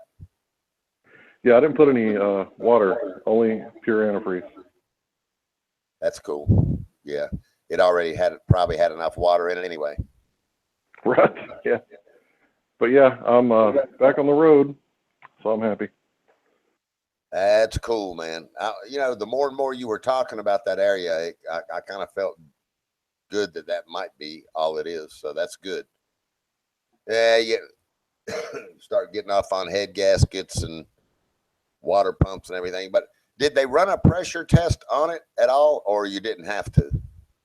I didn't have to. Once I felt the bottom of that hose and saw that it was wet, I knew that it was sucking up air. Right. And that's what was causing the problem. Yeah, yeah. Yeah, and then if you have a closed system like that, once you suck that air up in there and you get the air pockets, then it vapor locks is what happens. And then once it vapor locks, once it vapor locks, the coolant will not circulate to keep it cool. Yep, that's what happened. Yep. Yeah. Way to burn up your pumps and all that good stuff. You know, if there's nothing to pump and that machine's just sitting there running, the little machine will break down. Yeah, water pumps have to have coolant running through them to keep it lubricated. Once they start running dry, they don't last long at all. Yeah. Well, I got it fixed, and I sure do appreciate the advice that you gave. It was good advice. If that wouldn't have fixed it, that would have been the very next thing I would have done. Yeah, the pressure pump always on your cooling system. If you got any leaks or questions, it pays to just pay 15 or 20 bucks and have it verified, right? You know, in other words, it won't send everybody on a wild goose chase and spend a bunch of needless money kind of thing a lot of times.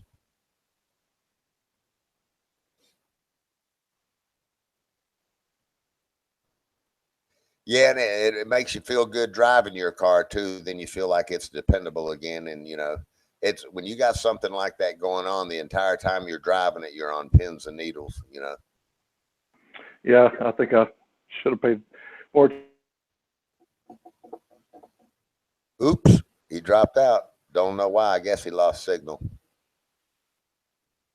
He'll be back. There he is.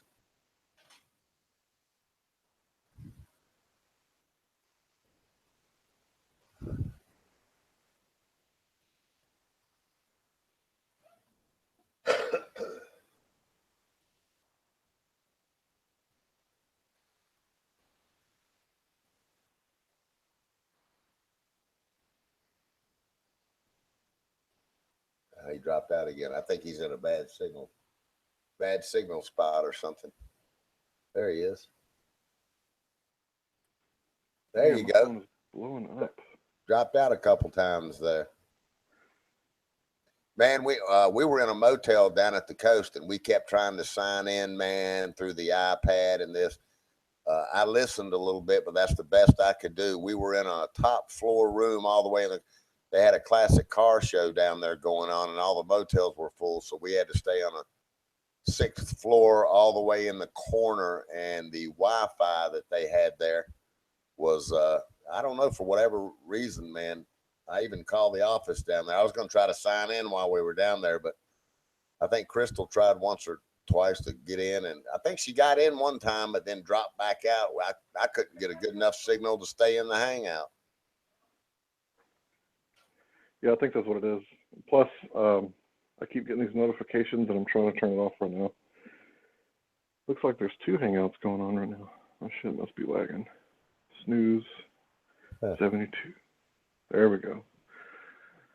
All right, I'm going to hit the road and go install some ceiling fans for my grandparents now. Wow, man. Okay, Hank, we'll drop in a little while after you get done. All right, I will. Peace out. All right, man. See you later.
Hey, Ronan, are you there while the commercials are on?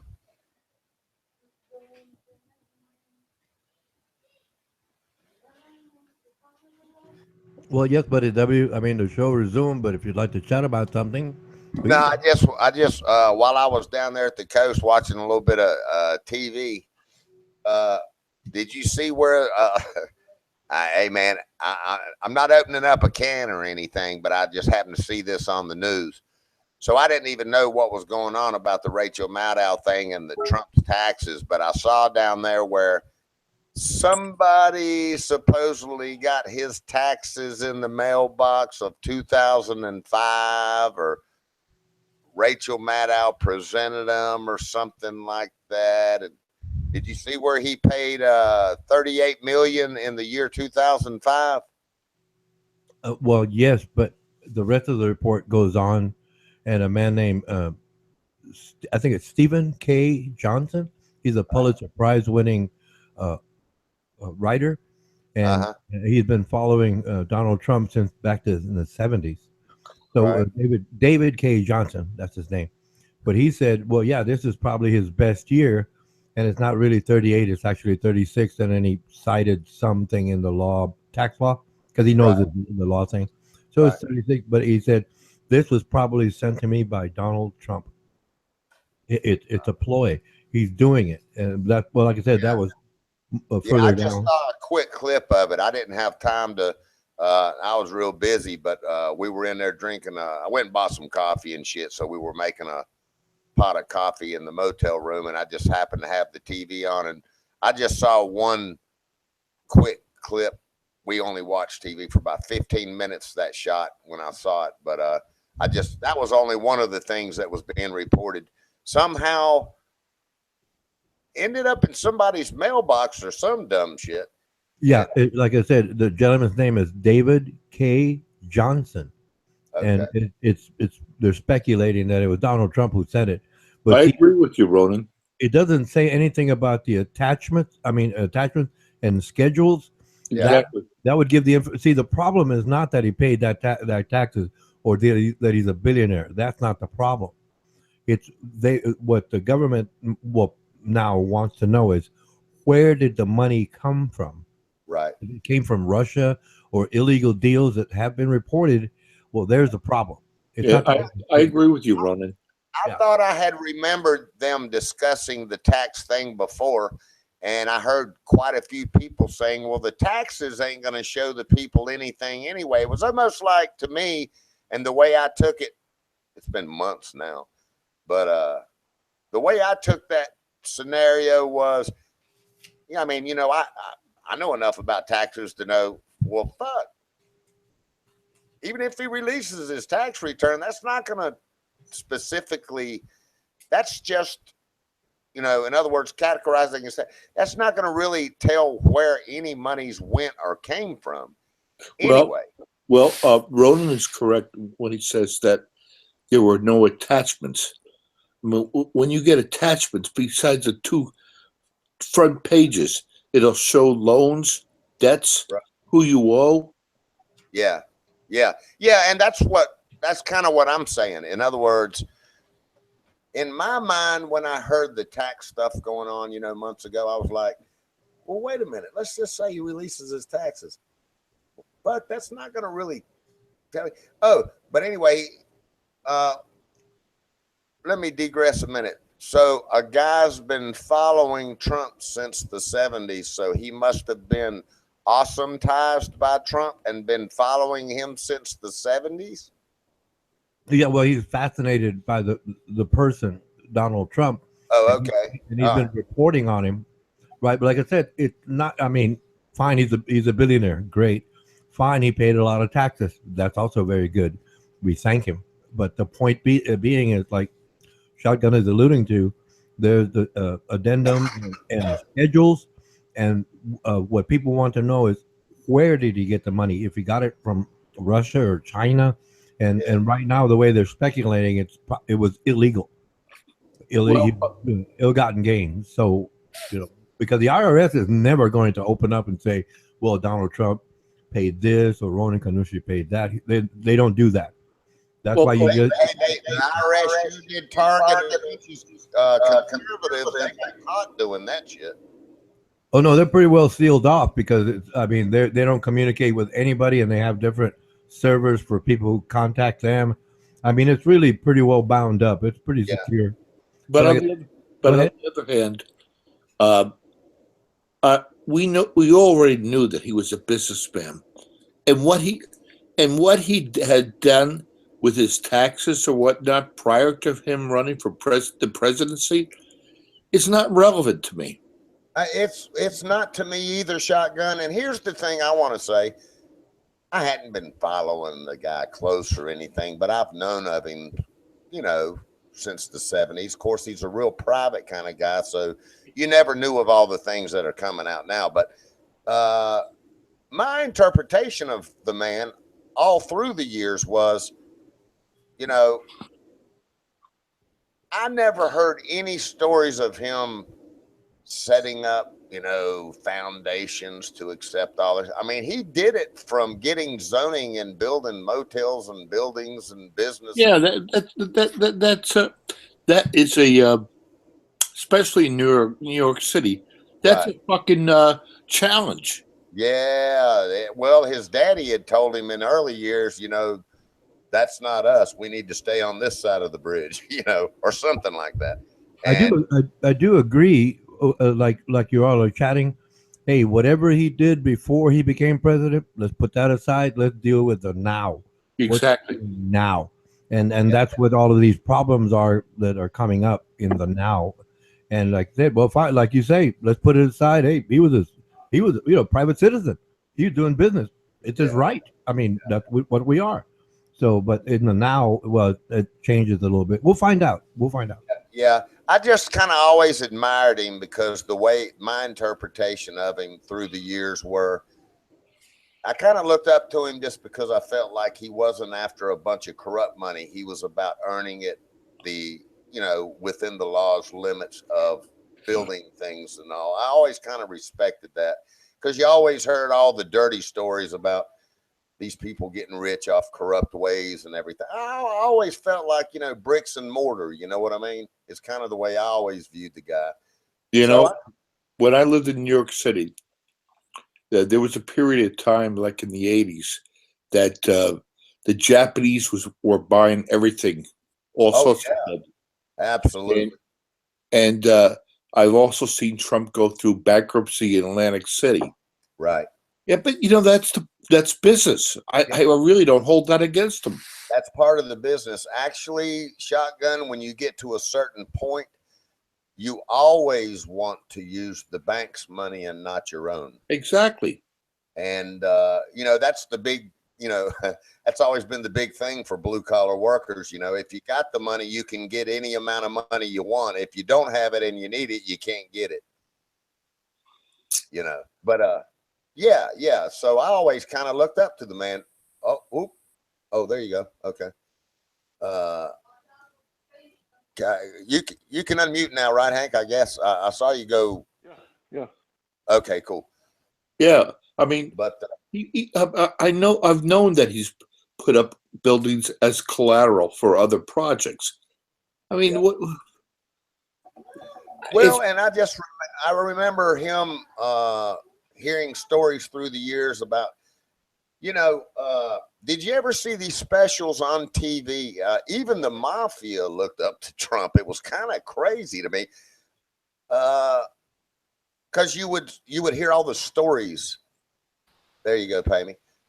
You could hear all the stories of like you see these specials with these mafia guys on there, and I'm trying to remember their names, but anyway, I'd watch these specials, and they would make statements in the specials, things like, yeah, if we wanted to, we could have even shut Donald Trump down if we would. Well, that's very true, because back in the 80s, if you wanted to have your garbage taken out, you wanted to have any trucking, you had to deal with the mob. Yep. Well, now, and with those stories, I think Trump wouldn't let the mafia shut him down. He'd bring in outside people, and because they were like monopolizing everything.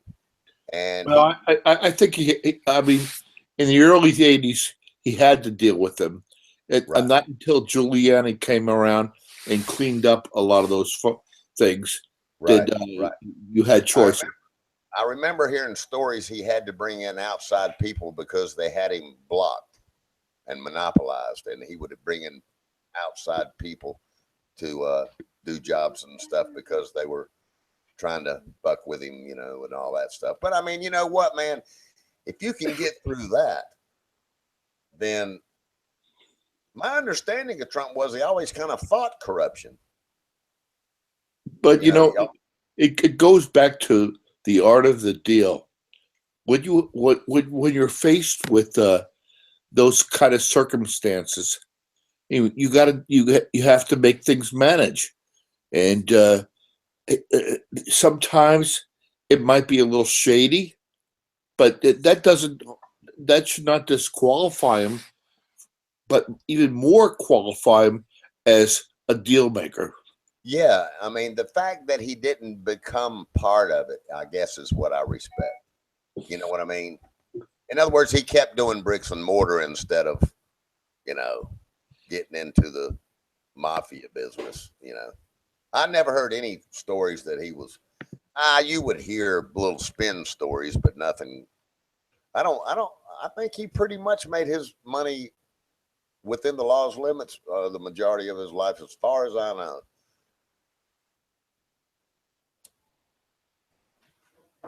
But who knows? Oh well. It seems like he's a pretty straight shooter up there for the most part. I mean, there's all there, but you know, the opposing party always fights everybody along the way, even with the other presidents. You know, they always try to say, "Hell no, we don't like nothing you're doing," you know, and all that. So hell, it's always going to be a battle.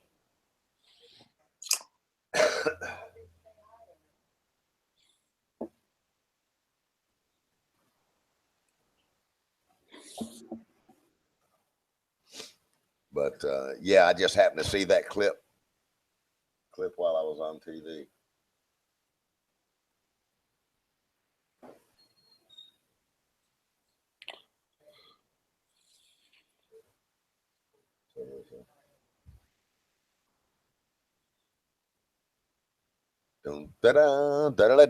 What are you doing, Hank? Well, I came over here to assist with the ceiling fans, and then my helpers went to lunch. So I'm sitting over here waiting for them to come back. I've never put a ceiling fan up. I have no idea what I'm doing, but I'm going to figure it out. A ceiling fan? Yeah, where there's not supposed to be one.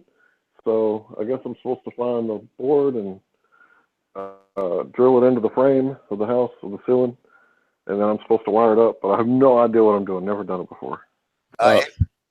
It'll have a piece of paperwork with it. It's a brand new one in a box, right? I don't know. I don't see it around anywhere. I'm guessing. And just remember one thing: only attach one wire at a time. Okay, so kill the breaker, one wire at a time. Is a light and a fan, Hank? I think so. Oh, it's not brand new in a box. It's sitting over here on the table. Okay, well, you'll have a red, blue, green, and white wire. That's what you'll see.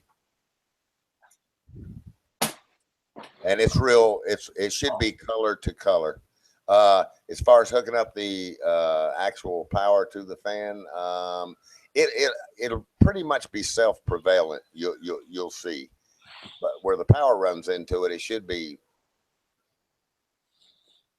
Shit, they're different, man. It just depends on whether they're. It's a jack. Well, you were right about the 3 wires. I guess I'm just gonna have to. Is it 3 or 4 wires, Hank? It's 3. Okay. Yeah, let me check again. That's red, green, and white, or blue, green, and white. What is it? There's a ground, buddy. White, blue, and black. One is negative, one is positive, one is ground. Oh wait, there's a green too. 4 wires. You have a green, which will be ground also, Hank. So it should be a 4-wire light. Well, I'm not hanging it where a ceiling fan used to be. I'm hanging it next to the ceiling fan that's in their bedroom. So they want 2 ceiling fans. Oh. Okay. So you'll have to branch off.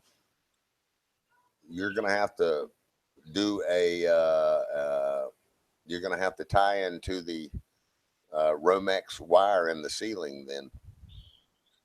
Or no, well, you can pigtail off of where it's connected to the first one. You can pigtail right there if you want.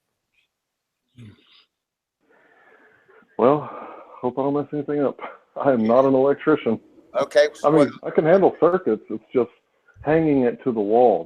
That's the problem I'm concerned with. Circuits are no problem. What do you mean hanging it to the wall? You don't hang a ceiling fan on a wall. What do you Well, I mean to the ceiling. Oh, to the ceiling. Okay. Yeah. Okay. There might be some YouTube videos. Hey, Hank, you've got, okay, is it a recent house or an older one? Do you have old house? Is it an old house? Yeah, 1960s, 50s frame house. Okay, in the 60s, you will only have a black and a white wire. You will not have a ground on the house. So your ground on the light is going to be null and void. Yeah, just cap it off. Just cap off your ground wire. You can actually tie it to the neutral, but just forget the ground wire. Pigtail to your black and white wire going to the ceiling fan. It's a light fan. It's a light and a fan, correct? Yeah, that's right. Yeah, just pigtail. In other words, all right, cut your power off. You know, you're going to cut it off at the breaker box, right? Oh yeah, whole house. All right. Oh well, okay. All right, you're going to cut the whole house off. Well, you'll have to have, if it starts to get dark on you, you'll have to have lighting. But anyway, just pigtail with a piece of Romex wire. You know, the same stuff that's in the ceiling going to that one. Just, oop, he dropped out. Oh, well, I'll wait till he comes back. Yeah, if it's in the 60s, he's not even going to have a ground on the freaking house. Yeah, you better have to, maybe have to explain to him what a Romex wire is. Okay. That's the heavy duty bronze cords. Yeah. You there, Hank? Yeah, I'm here. Okay, so just pigtail right there where you're where it ties into the first one. So where your cable is coming in the ceiling there, and it ties into the first light fan, just take that loose. Probably have, you know, wire nuts on it or black tape, whatever they've used to tie in the first one, and just take that loose right there where it's. As a matter of fact, that'll be self-prevalent. All you got to do is match the first one, but pigtail there. Have you got some power wire that you're going to run to the one you're going to hook up? Yeah, it looks like I've got a little bit of wire here, but I don't think it's long enough to go. Yeah, I'm going to need some more wire. You're going to have to pigtail if you're hooking up a second one. Right. What do you need more wire for? Well, it's about 3 feet away because one fan is over my grandmother, and then I'm going to put another fan over my grandpa. Oh, I see. Yeah, you're going to have enough power cable to run. When I say power cable, it's probably Romex or whatever it is, but in the 60s it would be actually called something else. But same thing here in this house. So you're not even going to have a ground going. Let's keep it simple. Whichever wire you're going to use for your power, for your black and white wire to go to the fan you're going to hook up, you're going to run in series. So you're going to run in series from that one to the one you're going to hook up. So you're going to hook to the black. You're just going to take it loose where the black and the white wire is, and you're going to tie in right there and then run it to the one you're hooking up, and then just match. Sometimes, though, buddy, you can take the green ground wire and attach it to the junction box. Yeah, you can feed it. All right, so he's got basically a hot and a return. It's not a neutral on that. It could be 110 volts. So 120. But just to keep it simple, Hank, whatever wire you're going to use to extend over to the next light you're hooking up, you'll have just pigtail to the one that's going into that light. Right. Just pigtail right there. I'm pretty good with circuits. being a computer guy. I understand the alternating current and how the circuits are meant to hook up. I was concerned about drilling a hole in the ceiling of a house and hooking a fan up to well, a house. That's the part I'm concerned with. This should be a flush mount. You shouldn't have to cut a hole, Bubba. Exactly. Except for your where your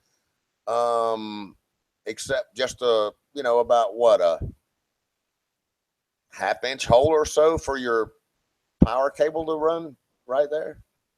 Or you shouldn't have to. You should just have to drill it like a half-inch hole. Just And then what? I drilled the fan to the frame up top.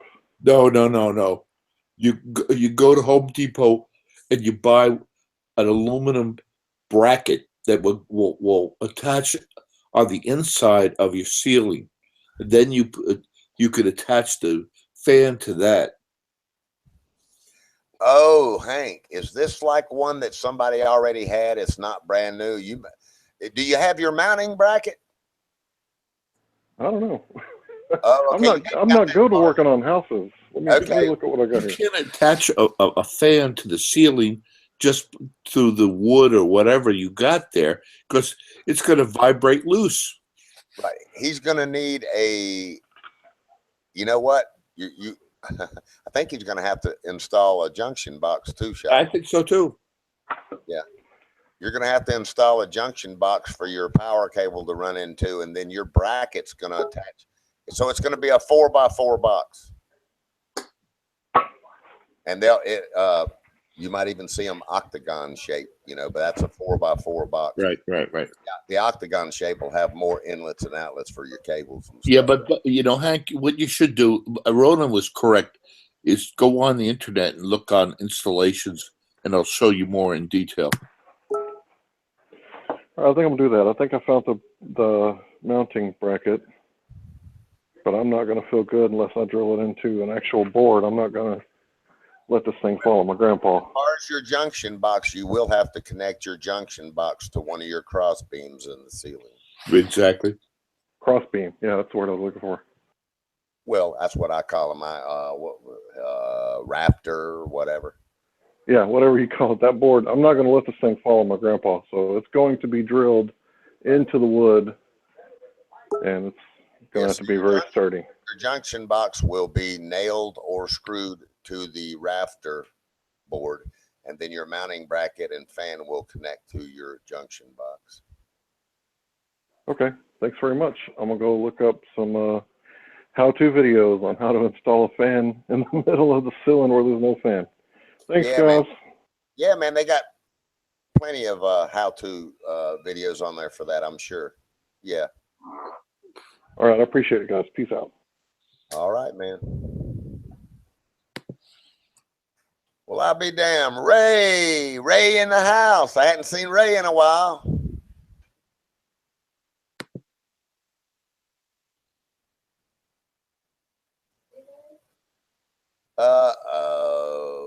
I'm just starting to read in there. I guess Ronan went to ride his bicycle.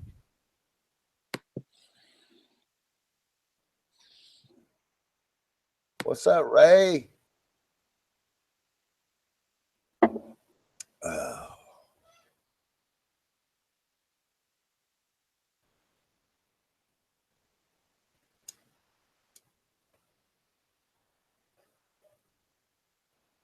Yeah. I don't want to push you, Ray, but come on up, man. Hey, Ronan just left. Come on up, man. Now's a good time. I think he went to ride his bicycle. Uh-oh. Press 1, funky to me. There's pay me. Let's see. Dun, dun, dun, dun, dun, dun, dun, dun, dun. Hey, Pammy. Hey, Pammy. Yay, this is my second visit here. But you guys were yakking so much, I didn't have a chance to say, well, happy Friday, Granny Ethan. How you doing? Happy I'm St. doing. Patty's Day. You know how men are. I know. That's why I left. I stood here for 5 minutes, and you guys. So I said, okay, let me just go. You guys have me. I'll come. It's okay. You know how it is. automobiles, and When you're one was wiring up a light fan. when you're into the conversation, you're into the conversation, you know. And so I told Crystal, as soon as it gets quiet in there, I'll jump in. I'll jump in. Don't worry about it. The night is young. Yeah, And where's Ray? Ray is in the chat. I'm glad to see him back. I hope he gets up here. But I didn't want to say this while Ronan was here, but Rachel Maddow got her ass handed to her, is what I heard. Absolutely. That was.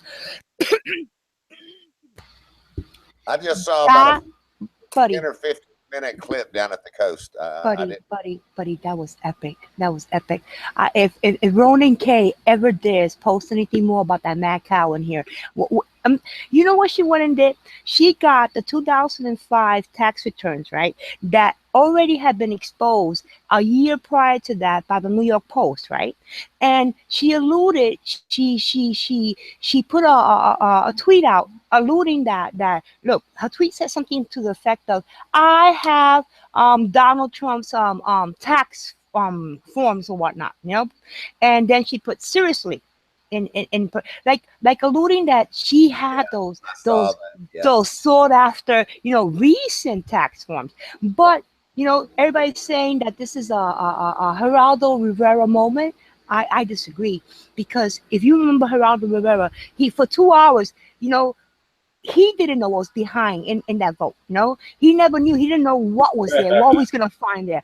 But Rachel knew, because she had it in her hand. It said 2005. She could have had anybody search it up and find out this is old news. These tax forms already have been leaked since the Washington Post about a year ago. You know what, Pat? I'm gonna tell you, Trump supporters don't even give a damn about his taxes. Why should they? That's private. Why do we care? I don't get it. I don't get it. Where is the law that says that he has to do this? Somebody please show me. Is there a law? Is there a law? He doesn't. Oh, so then what's the big whoop? I thought there was like some kind of law or something to this. There's no big whoop. You're kidding me. Wow. Okay. Everything he does, it's not going to stop. They're going to oppose everything the man tries to do. They're getting too desperate. I'm serious. It's just pathetic. It's just. It's the same way, you know, like if a Democratic president gets in there, they always disagree in Congress about, you know. Hopefully some of that'll. Yeah, but no matter how much they disagreed, did anybody do any of this to Obama in his first year? Well, you would always hear that they would. But not like this. Come on. Does he even have they even approved his cabinet yet? Seriously? Are they all in yet? I don't think so. I think there's like 1 or 2 left still. Yeah. Well, and you know, they're going to oppose everything he does, you know. Wow. But hopefully some of the government will be downsized, and some of the issues of you know, because he absolutely is keeping his promises. We've had this corruption's been decades, and he's trying to get in there and kind of make the government smaller and more functional and all. You're going to have opposing people. What it is he wasn't ready. He wasn't ready for that fourth war. He wasn't ready what was there, you know, the bureaucracy, the holdups. He wasn't ready for that. You know, for him to move on, he's gonna have to really drain that swamp. He's gonna have to clean up everything, you know, get rid of these holdouts in there, stopping him all along the way. They're never gonna let him get anything get through. Yeah. Nothing. Well, he's been dealing with them for years. He probably knows a lot more than he talks about. So he knows pretty much. And of course, he's probably finding out a lot that he didn't know too. You know? Mm-hmm. You know? So there's corruption. Those fingers of corruption go in every division up there. So it's been going on for decades. So somebody comes along, they want to put a stop to it, they're gonna have they got their hands full. What do you think about Obama staying in the neighborhood, and the first thing he does in his house is build a wall around it, and then he moves in this Valerie Jarrett character in there with him? No, he'll pay me. The latest on Obama is that he went to Hawaii 3 days before 48 hours. 48 hours before the Hawaiian judge put a blockage that graduated with him from his class, and Colombia. Yeah, there you go. Go figure it out. You figure that one out? Yeah.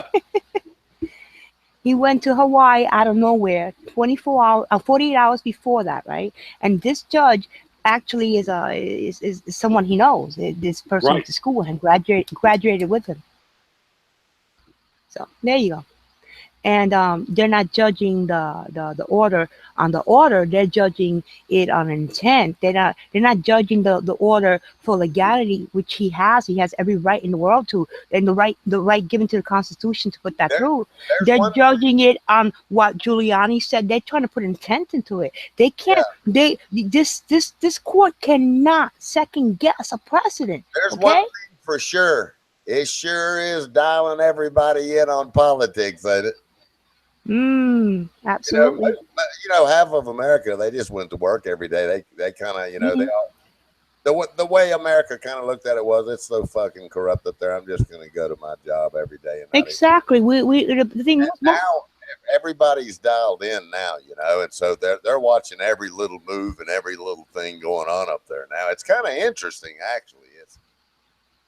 And I before was never dialed in before, but because re- it was the same old, same old. No matter who you elected or whatever you put there, it was the same thing. Whatever right, they promised, they never kept. Remember Obama? I'm gonna close Gitmo on day one. What did he do? What did he do? He right, released these people back into the jihadi revolving door, right? And for what? What do we get back? A bird door? Come right. on. Yep. I'm just, personally speaking, I can understand why people don't like. Well, anybody who doesn't like his views and policies is not going to like him anyway. But just remember, pay me.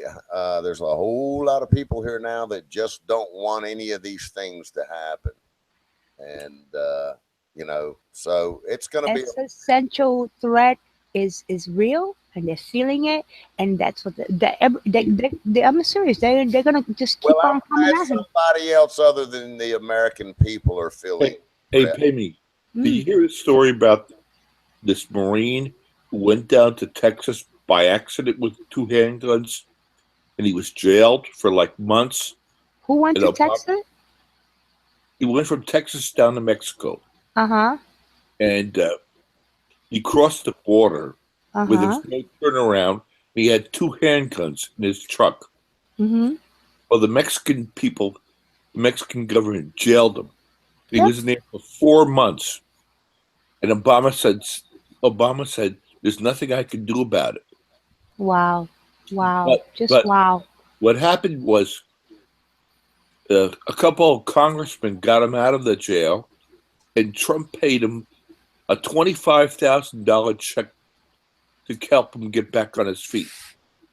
Oh, yeah. There's a lot of things about Trump that doesn't do something and then say I did this for this person and then use him as but no, there's so many stories out there of how many people he helps, how generous of a man he is. Exactly. You know.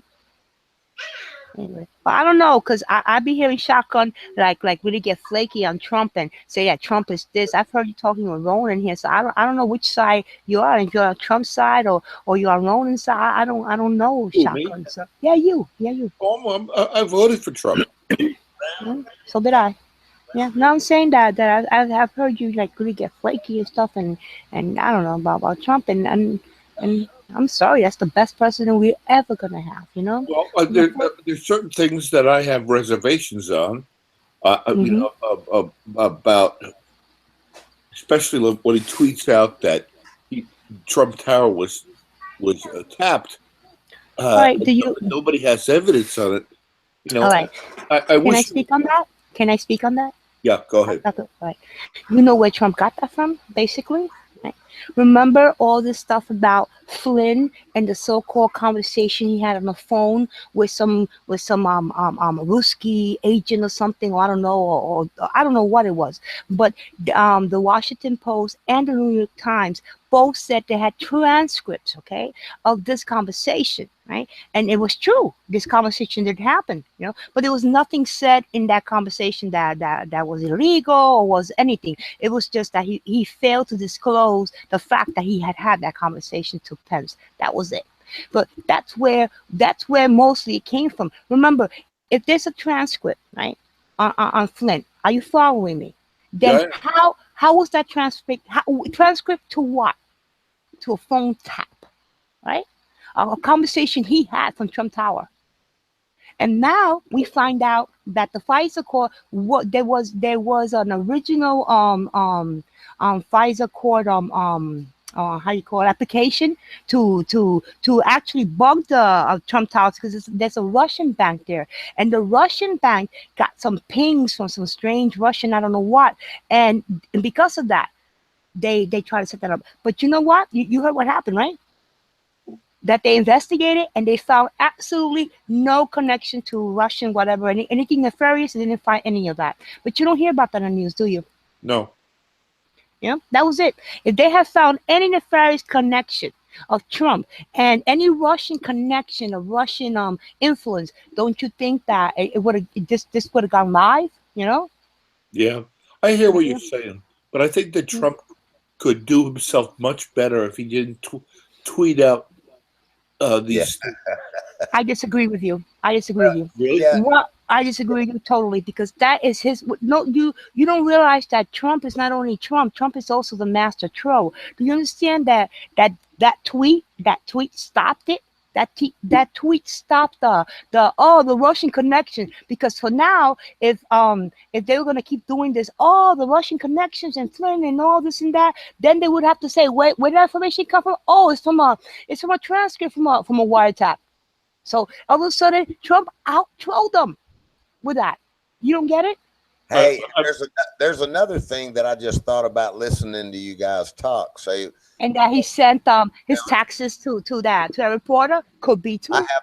I have not been dialing in on the news lately and keeping up on everything, but listening to you guys talk about the Obama going to Hawaii and all of that, that's interesting. I think Trump probably knows a lot more than he's going to talk about, and I think he did that tweet for a real big reason. Exactly. There you go. Yeah. Maybe I should stop listening to MSNBC. Oh, please, please. I'm only kidding.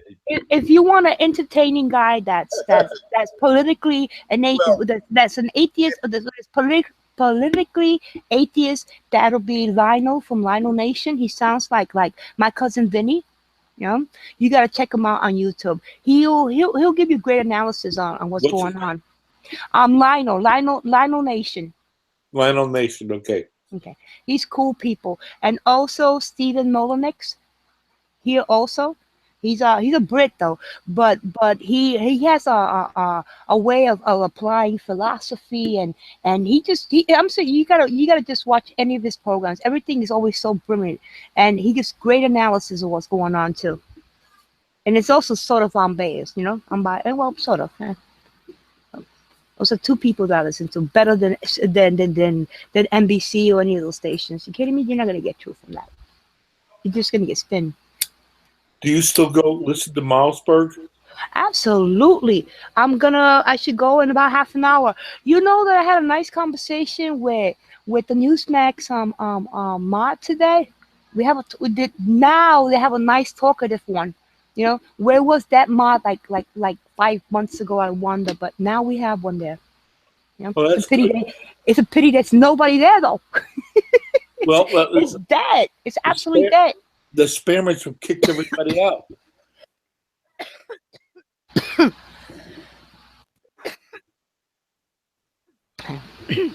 That Smabber had no choice but to stab. Do you understand that? It's what's his name? The ape, Ojo, is he still on there? Well, I haven't seen him, but because the mod's been there. But yeah, I haven't seen him this. I think I haven't seen him this whole week. Aw, these cool people.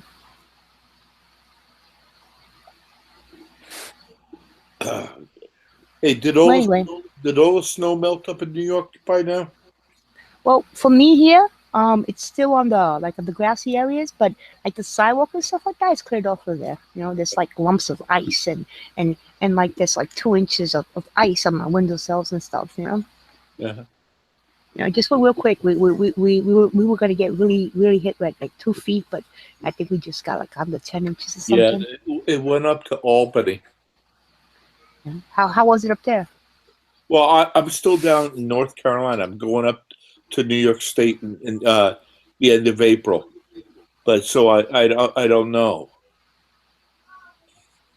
But I saw the place that I live, which is the Catskills, that got a 2.5 feet.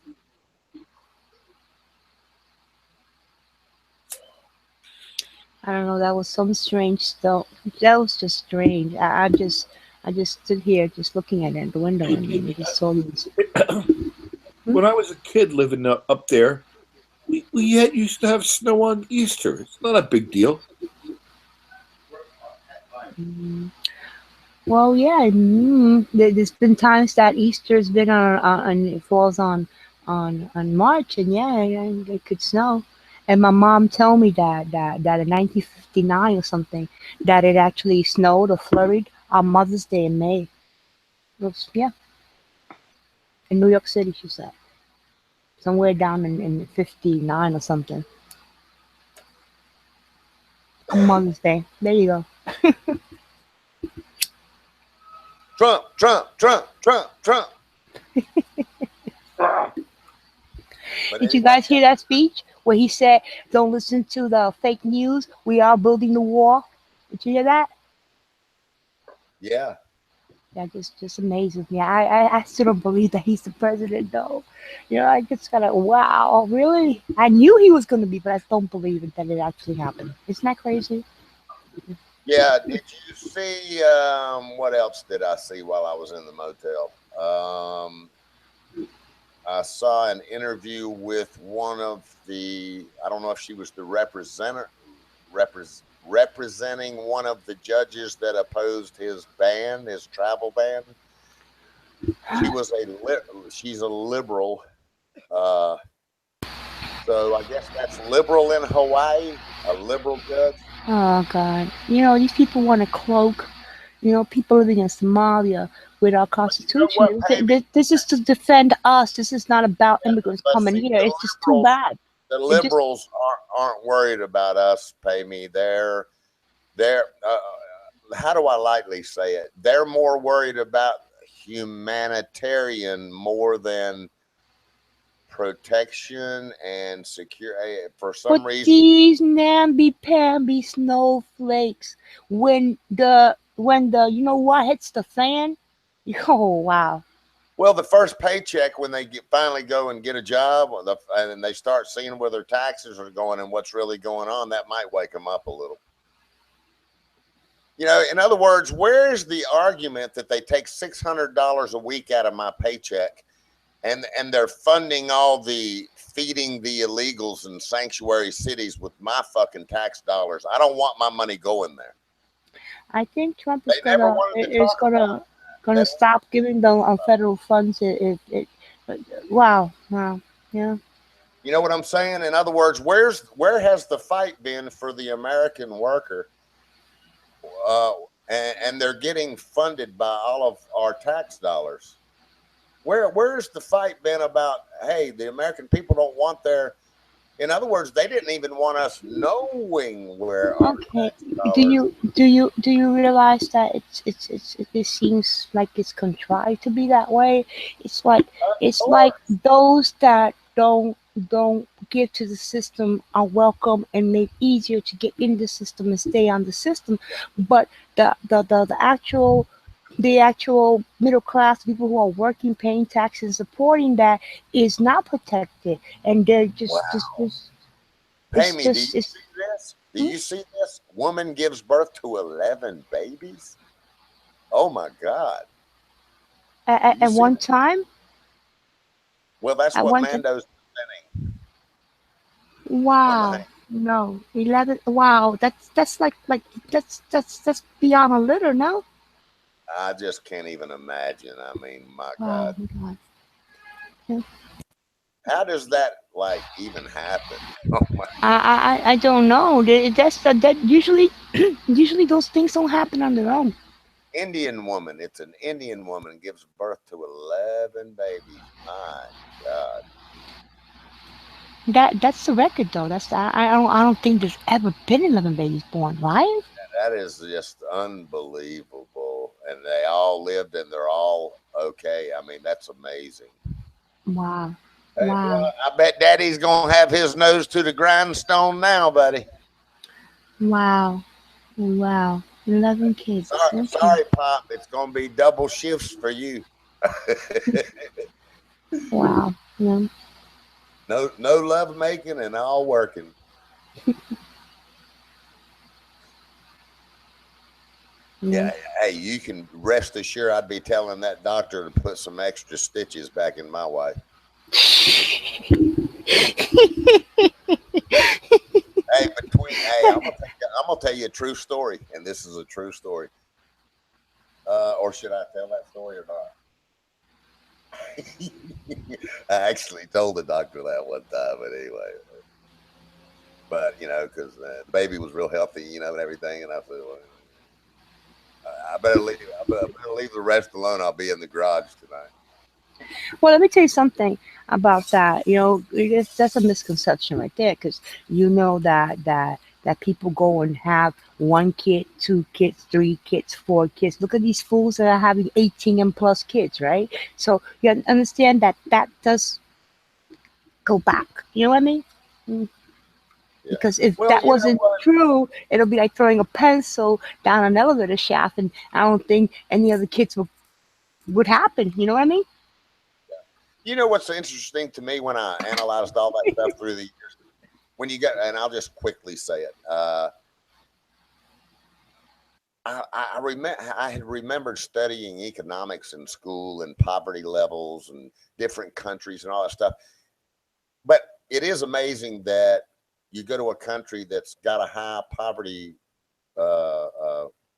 level, and the people are sitting around having babies that they can't take care of because they don't have any money. So they sit around and they screw all day, and they pop out babies they can't take care of, for Christ's sake. So educational level, blah blah blah. It's happening here too. I'm not saying that. I'm just saying it seems to be more so there. You know, where the education is lower and the poverty levels are higher. You see people having babies they just can't take care of, and they're popping out babies because they're always sitting around, just doing nothing but screwing all the time. You know what I'm saying? There's no cable. What else they gonna do? Exactly. What else are they going to do? So they just sit around and pop out babies left and right, and then they want the world to take care of them. I wish I would like to see more from the forefront being done about that to prevent those things from happening. But I guess if it was easy, it would have already been done. You know what I mean? So we can't fix the world in a day. Rome wasn't built in a day, but it just seems like more of that exists where the poverty level is higher. I've noticed. You can take a section of the United States that's got a high poverty uh, level, certain areas or whatever, and it seems like they're popping out babies a lot more. Have you ever noticed? Well, Have you ever noticed? yeah, yeah. That's mostly because we're basically, a welfare state. You know what I mean? Yeah, yeah. I noticed So that if years. if I have 1 kid, right, with Ray J from the corner, right, and Right, I go and I get me welfare to my EBT car, right, and then I decide to get knocked up by Pookie in the other corner, right, and now I got precious boom boom, right, and now I go back and get more welfares, and I get an EBT phone or whatever it is, I'm gonna have the third and the fourth kid. You know what? Well, it worked well the first, second time. Now yeah, if she had to work hard for that, and trust me, the third kid wouldn't be so easy to have. That's it. That's also right. the reason why we have all these illegals coming here, because we keep pouring that welfare state honey on the floor. Ain't coming because there's salt on the floor. They're coming because there's honey on the floor. Stop pouring the honey out. You know? Yes. So in a United States way, I guess, Pammy, what we're trying to say is let's get these people motivated and get them into a career and a good job, and maybe things will be different. Absolutely, we have to bring back vocational schools too. On colleges and for everybody, all this liberal arts and all this stuff, that stuff has to go. And college should be like for doctors and people who actually need a degree. Yeah, yeah. All it does is put people in debt.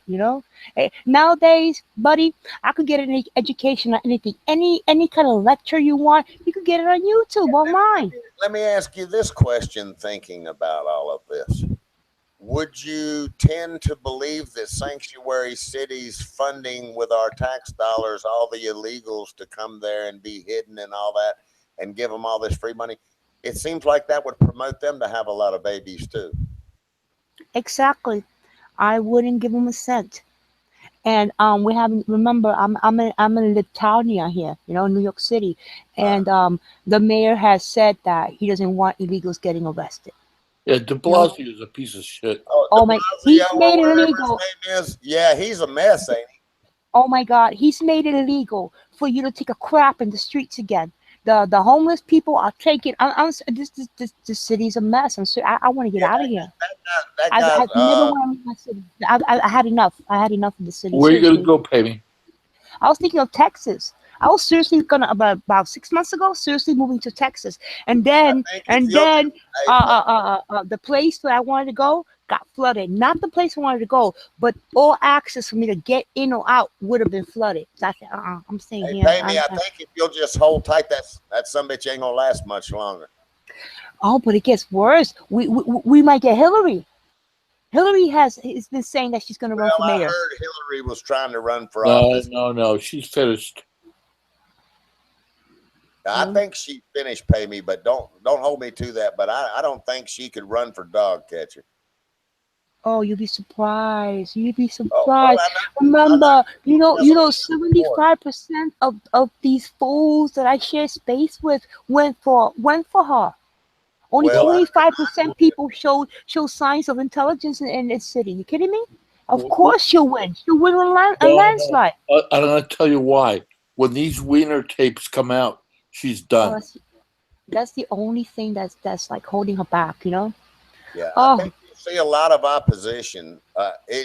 What's the latest on her trying to run for office in New York? The last thing I heard is she was planning to. The last thing I heard was that she was all of a sudden, her and Bill were popping up everywhere. Her and Bill haven't lived in the same house for years. One lives somewhere, one lives the other place. But no, they were the happy little old couple, and every little diner there they were. Oh, that's Hill eating it, whatever. Oh, there's Bill and Hill. I'm like, what? Oh, business ties alive. You know that. I don't think Bill has long to live. I think he has STDs. Oh, you seen those purple things on his face? Yeah. What is that? And that thing on his nose. Those scabs all over his forehead. Wow, I think he has some kind of skin cancer or something. I was just No, I think it's STDs. Could be.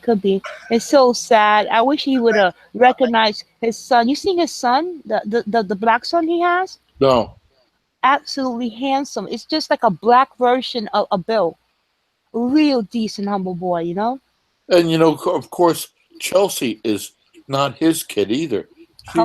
She came from Hubble. Yeah, you seen the mouth? Oh, wow. And yet I have to hear. Anyway, yeah, I tell you what, we'll just cut this off. It goes on and forever and a day. But anyway, I'm just, from all the things I know about previous presidents and everything, I'm fine with Trump. I mean, he's had 3 marriages, but pretty much a straight shooter. I mean, I'll gamble with Trump for a while. Well, you know what, buddy? Like if I need my sink, fixed, I need a plumber. I may not like that plumber, and I may not like looking at his butt crack as he's fixing my sink. But right now we need a plumber, and we don't like his butt crack. We don't like his, but he's the one to do the job, though. He's the plumber we need. Yes, butt crack and all. I honestly believe that he has the goodwill of the nation in his heart.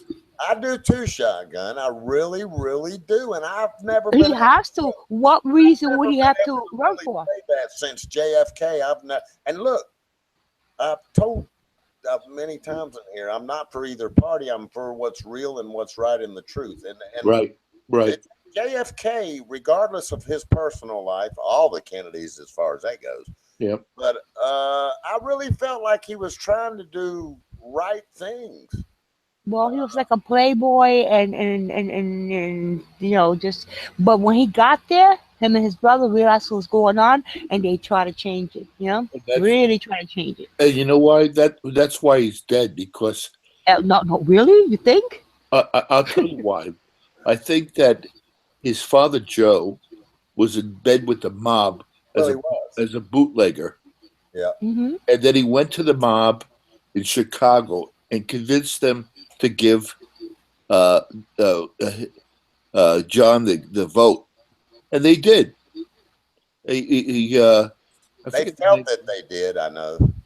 I forget the name of the guy who was in the mob at the time, but Giancana. Sam Giancana, Giancana. right? Giancana. And then what happened was when Kennedy appointed his brother Robert as Attorney General, they fucking went after the mob, Right. But and yeah, and that the retribution was both of them dead. yeah. Well, but Mm. along with that, he was trying to shut down all those Asian ports too. That was the war industrial complex on top of the mob and the CIA. They were in bed with the. It's a mess. But I felt like they were trying to go after all the corruption in America at the time, and since JFK, I just felt like, I felt like America was over at that point anyway. If you can get away with killing a president, and they did, Mm-hmm. okay, you ain't got your country then anyway. You know what I mean?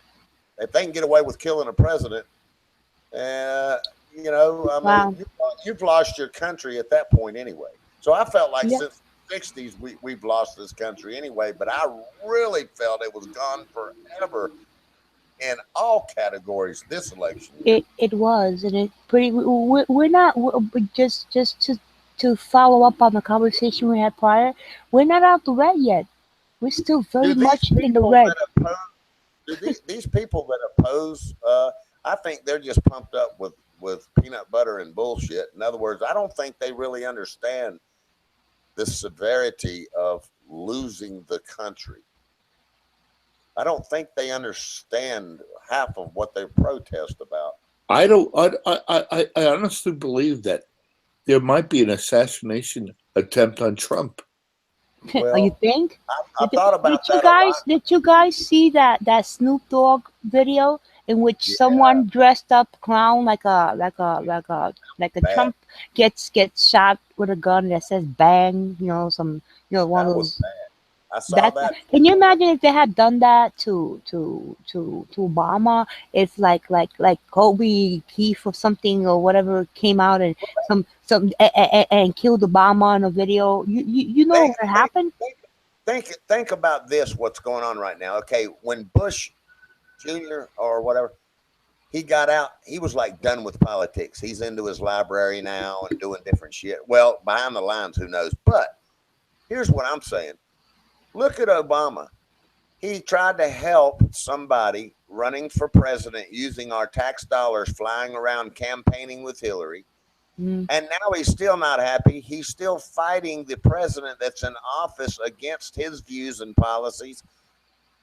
I mean, I wonder how he would have liked someone doing all this to him. Not for nothing. When Bush left, right? Well, We didn't hear about Bush until I think recently. That's it. I think behind the lines, I mean, I don't know all the reasons, but I know enough to kind of be a little bit dangerous about it. Yeah. I think he got out and decided he was going to tell the public that he was done with it for a lot of different reasons that most people don't know about. But anyway, he resigned himself publicly anyway from politics altogether, and Yeah, but that's what presidents do. Like even when Jimmy Carter got off, he came here and started doing the Habitat for Humanity stuff. You know, he just didn't even comment on politics anymore. Right. Well, I don't think it's right that they do, in my opinion. In other words, okay, you had your term, you were elected in, and you know, let it go, man. I mean, you know, okay, your way didn't fucking work. Let him try. I mean, you know, it's but I'll be right back. I have my son here. Be right back. okie dokie. Oh God, I love listening to Pay Me. I know. Every so often, I love listening to her New York stuff, like when she says no big whoop. Yeah. Or,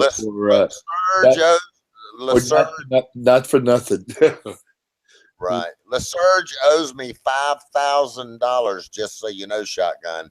LaSurge said he bet me $5,000 that Hillary was going to win, and she did not. And he owes me $5,000 and has never paid me. Well.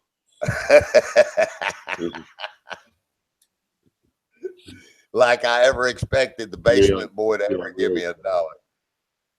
But anyway, yeah, man, these politics, I tell you, they just you know, when I get up in the morning and I turn on my television, I don't even listen to the fucking news anymore.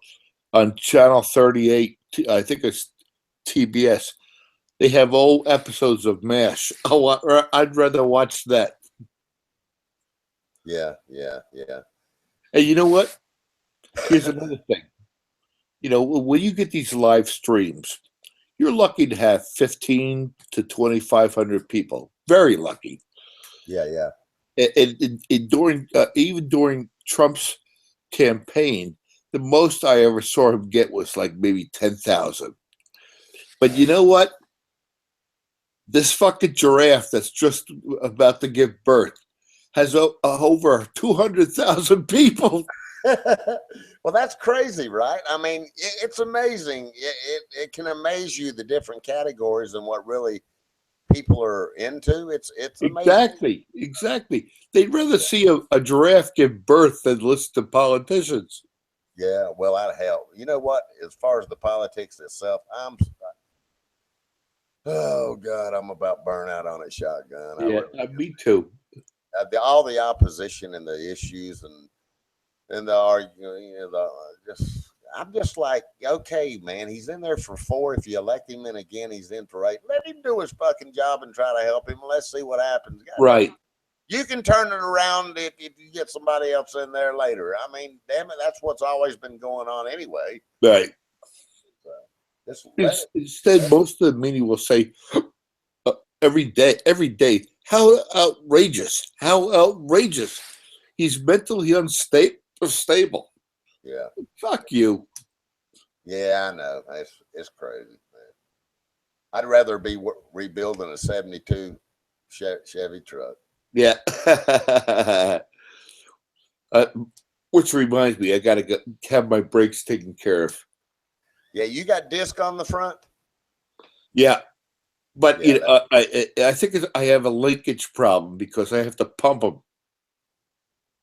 Well, if you got to pump them, you probably have air in the lines, and your shoes are probably well. Yeah, I think you're right, buddy. Because even when I do pump them and I brake, the back end bounces. So I think that could even be the master. Have you ever replaced the master cylinder? No. Shotgun, you ain't got to listen to me, man. But I've restored a lot of those trucks, and I'd go ahead and stick a new master cylinder on there. You might be bleeding by on the master cylinder, even. I agree. Yeah, you might want to stick a new one on there just for good measure. Because I had 2 years ago, I had all the bearings changed, but your wheel bearings, your hub bearings. Yeah. Okay. Yeah, that almost sounds like that could be. And how long have the brakes been on there? Well, God knows. Oh, okay. Well, you probably just need the brakes gone over, but I think for good measure, man. You got power brakes on that one? No. Wow. Okay. Yeah. Stick you a new master cylinder on there too. Good idea. I would do that just because if it's been 10 years or better, stick you a new one on there, man. You'll really see a big difference. Yeah. Yeah. Over the last 2 years, I've put some money into it. I had all new hosing. I had to put in a new alternator. I had to put in new manifold gaskets. Yeah. So I mean, I know that with an old truck, you gotta now there's maintenance. Exhaust manifold gaskets, you're saying? Yeah. Okay. Yeah. Did any of them break off when they were taking them out? No. But they had to double them up with the new ones. Yeah. Yeah. Well, yeah. It comes to they've got a stud kit that they put in there usually when they change those if it's been quite some time. But they took off the headers. Oh, so you got headers on? Yeah. It. Okay. Yeah. Those are header bolts. They're yeah. Yeah. And they sent them to a factory that's sort of sanded them down. So hopefully that problem's taken care of. Oh, cool. They resurfaced the headers then. Right. Yeah. Yeah. You got to plane them so they're flat. Right. Yeah. Yeah. That's good. Yeah. If they were initially put on wrong, they'll be a little warped. Yeah. It almost sounded like I had bad rockers. It was exactly. Yeah. Yeah. Yeah. There's small exhaust leak sounds just like that sometimes. Sounds like you got a set of solid lifters in it, popping. Exactly. Yeah, so next Tuesday I'm going to take care of those brakes. Cool, man. Is there any decent shops up around in there? Yeah, of course. Yeah. I have one guy that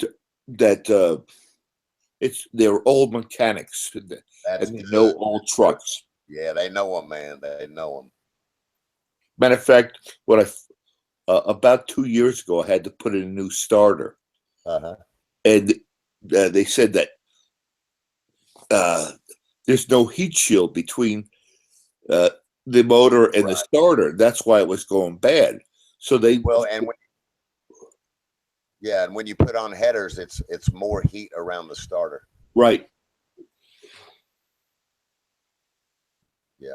Yeah, that's why when you put on headers, man, it'll run a lot hotter all up under the hood there and dry out rubber parts and everything. That the exhaust manifolds run a lot cooler than headers do. So yeah, you're supposed to put a heat shield around that starter when you install a set of headers. And that's what they did. And I don't care how cold it is outside, that thing sparks off right away. Yeah, man. Yeah, that'll help a lot.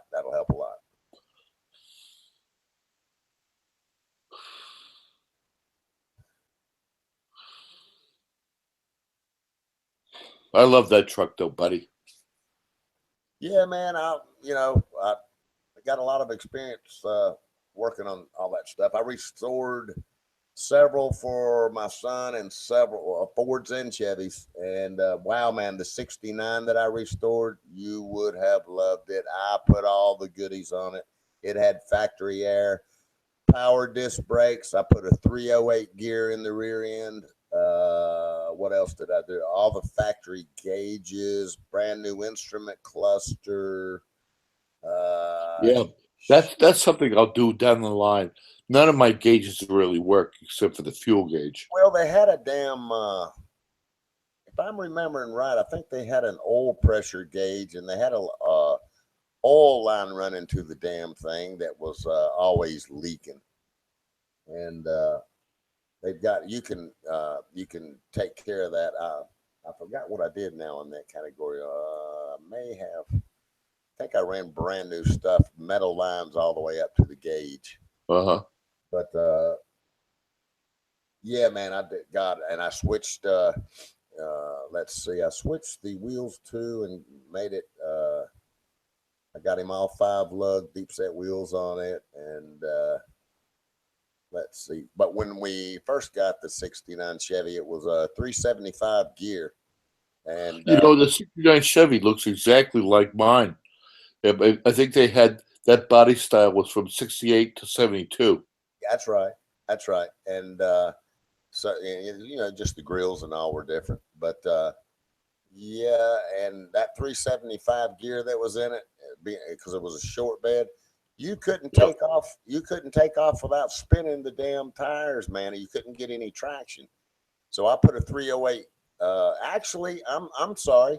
I put a 308 in it first, and then when then I put him a NASCAR gear in there, a 275. And boy, you talking about he could run 80 miles an hour down the highway, smooth as silk, and the motor was barely humming. I ended up putting a NASCAR gear in that damn thing. I've done that with my '72. I could travel from here down to Wilmington at 80 miles an hour, no problem. Yeah, man. I like them a little bit better like that. It's nice to take off and spin and have a good time, but if you're gonna use it and you're gonna drive it, it pays to have a highway gear in there. Yeah. You know, when I can do stuff myself, I order from LMC Trucks. You know it? I remember that. Yeah. Uh-huh. They have everything. Yeah, they got everything. Now we had a place right here in Winston-Salem that capitalized on muscle cars and the Chevy trucks, and man, you could just run right up to Winston and grab whatever you needed. Brand new instrument clusters, whatever you needed. Yeah. I want to say it was a division. It was a separate division at, I think it was a Park Chevrolet.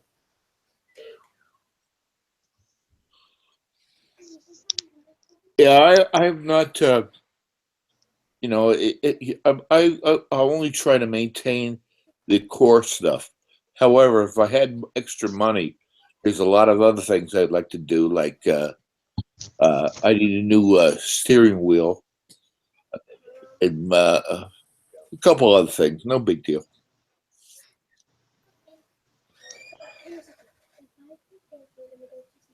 I got a small racing steering wheel in the truck right now. Oh, okay. So you took the factory one off, and it. Yeah, yeah. And I took the the shifter off the column and put it on the floor. Yeah, yeah. You converted that's a good transition, and then the because that original factory wheel was it was just too big, man. It was, man. It was. I've gone to car shows and I've seen perfectly restored 72s, and that thing was like a fucking boat steering wheel. That's right. It was just too wide. I forgot the inch of the original factory, but it was a pretty big one. Yeah, yeah. I think I installed a custom one on his. I kept the original, but I put him a custom smaller. God, I can't remember what inch I went to now, but it was a custom smaller one that also allowed him to run. Still use a horn in the middle. You got a horn in the middle? Yeah, that's good. That's a good conversion to do. No, I'm even having a problem with that. The my horn button, one of the terminals broke off, and I really can't find another horn button that matches. And I've looked all over the place. Well, it's got a spring and a tit in there, and that spring comes up and hits this little round bimetal strip, so to speak. No, mine has. You just snap it in place, and there's two terminals on the back. Oh, okay. Yeah, that's right. That's right. The conversion changed that over. That's right. And then you had two wires coming from it, right? Right. A ground and a hot wire. Right. Yeah. And I can't. Okay, so yeah, I need to look at it because all the custom wheels might have a little different. But if I buy a new steering wheel, I'll have a whole new horn system too. Right. That's right. Yeah.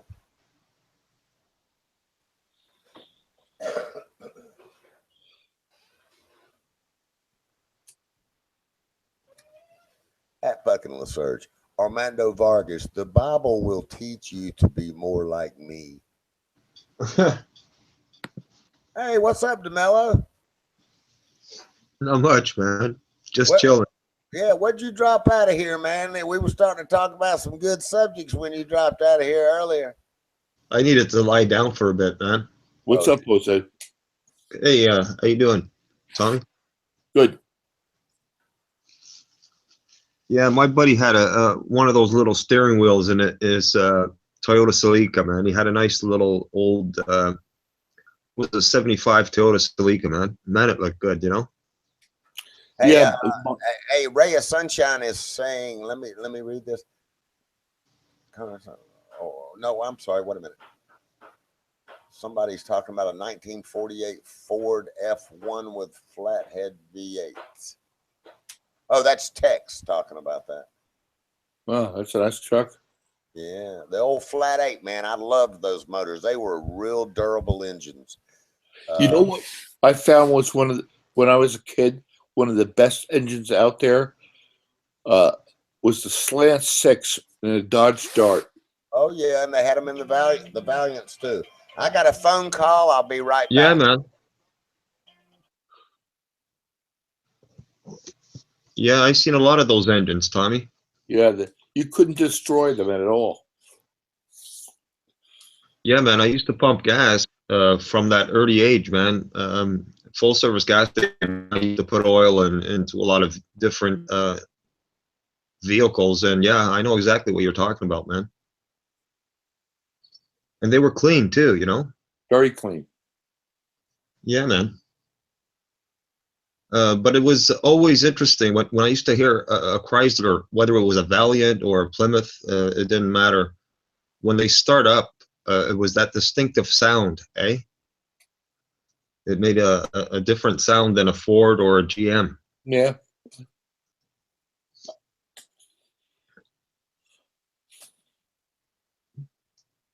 Yeah, I also remember when those imports, you know, I used to put a lot of gas in those imports too, those four bangers, you know.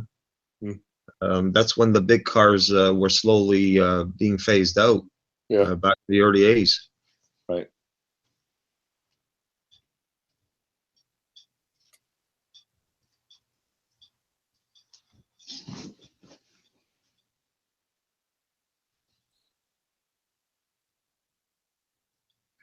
Seems like a long time ago.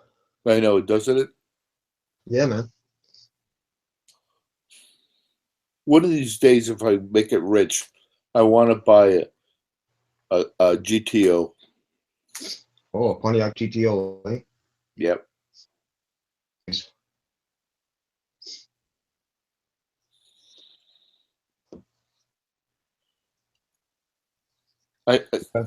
To find the good ones, you got to go down to Barrett Auto Auction down in Texas. Yeah, Barrett Jackson. Yeah, Barrett Jackson, right?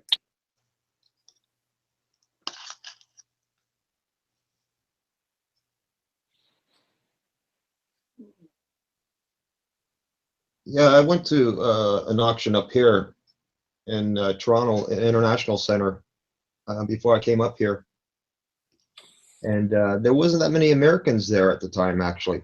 You know, I guess due to the economy down there, I was quite surprised. You know, there was quite a few vehicles, you know, going through the auction. Nice vehicles too, man. Amazing vehicles. People just weren't. You know, some of them were on reserve, Right. and you know, they weren't buying them. They didn't want to pay the price, eh? Yeah. I remember there was one Chevy there. I forget the year of it. It was like a $40,000 vehicle any day of the week. It's appraised at that, and it sold for like $21,000 Canadian. That's a good buy. That's a damn good buy. Yeah, I'm telling you. I didn't forget that one. Somebody scored big on that one.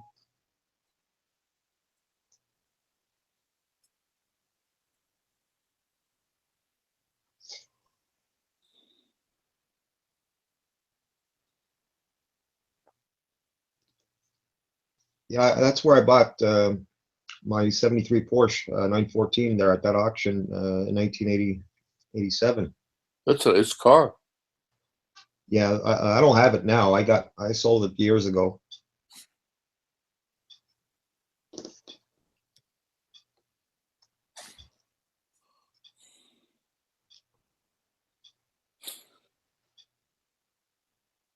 Yeah, I had quite a bit of fun with it. You know what I mean? And it was time to move on.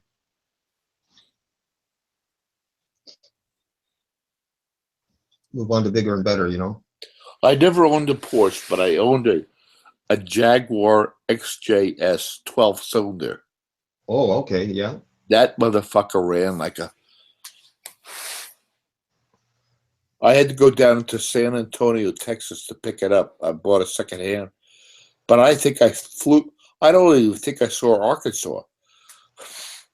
Yeah, I know what you mean, man. Gas guzzler, right? Yeah, it was at the time. Yeah, Yeah. 12 cylinders. Yeah, man. I know what they look like, man. I've seen a few of them in my time. It was black with golden flake and heavily tinted windows. It's like you were sitting in a cocoon.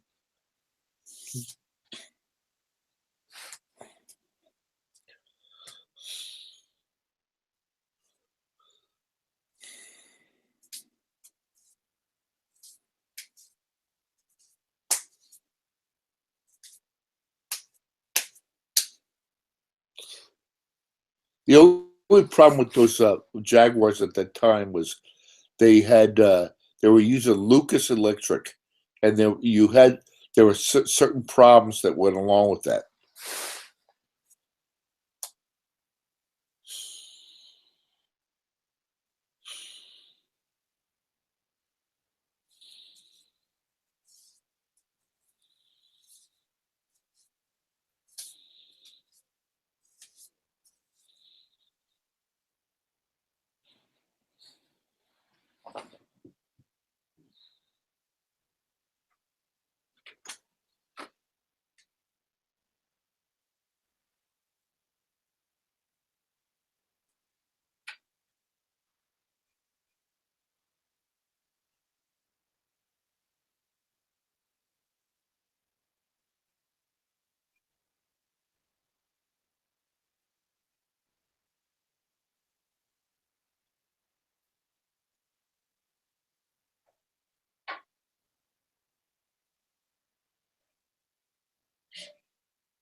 Yeah, Tommy. Yes. Well, I'm back. Happy Friday. So that's Hey, something. Hey, sweetie, how you doing? good. How you doing? So what I miss? Not much. We're just talking about cars and stuff. Oh, cool. Well, I guess I should stay out a little longer then. It's gonna be shop talk. No, no. You can talk whatever you want to talk about. Talking never goes nowhere in this place. I rather sing. After you. Yeah, yeah. I like the singing part. I told Armando he missed a concert this morning.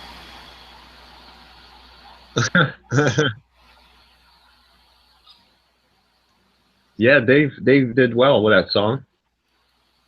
Absolutely. Yeah, I think that was like one of the best songs ever. Which one? My Tom Jones one. Yeah. I love that song.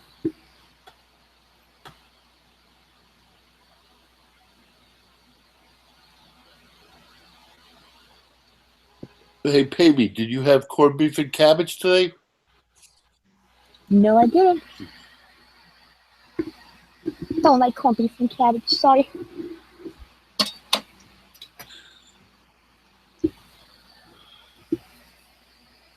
I like Jewish cabbage rolls though. You don't. You've never gone down to Katz's and had a corned beef sandwich down there? I've been to Katz's thousands of times, but I don't go there for corned beef though. What do you go there for? Pastrami. Okay, cool.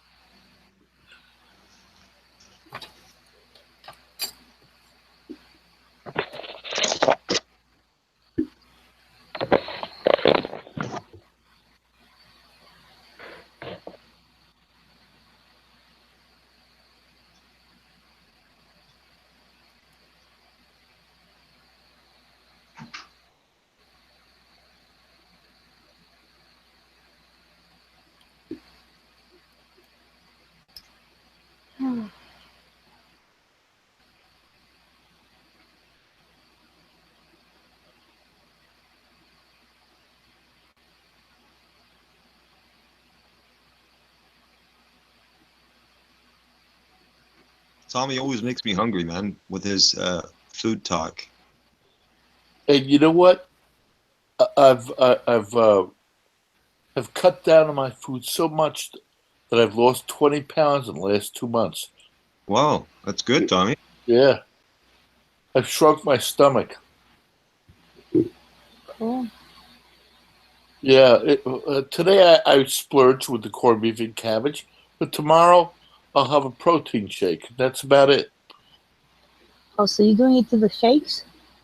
I do with the Boost protein shakes and the Luna Yeah. protein bars. Wow.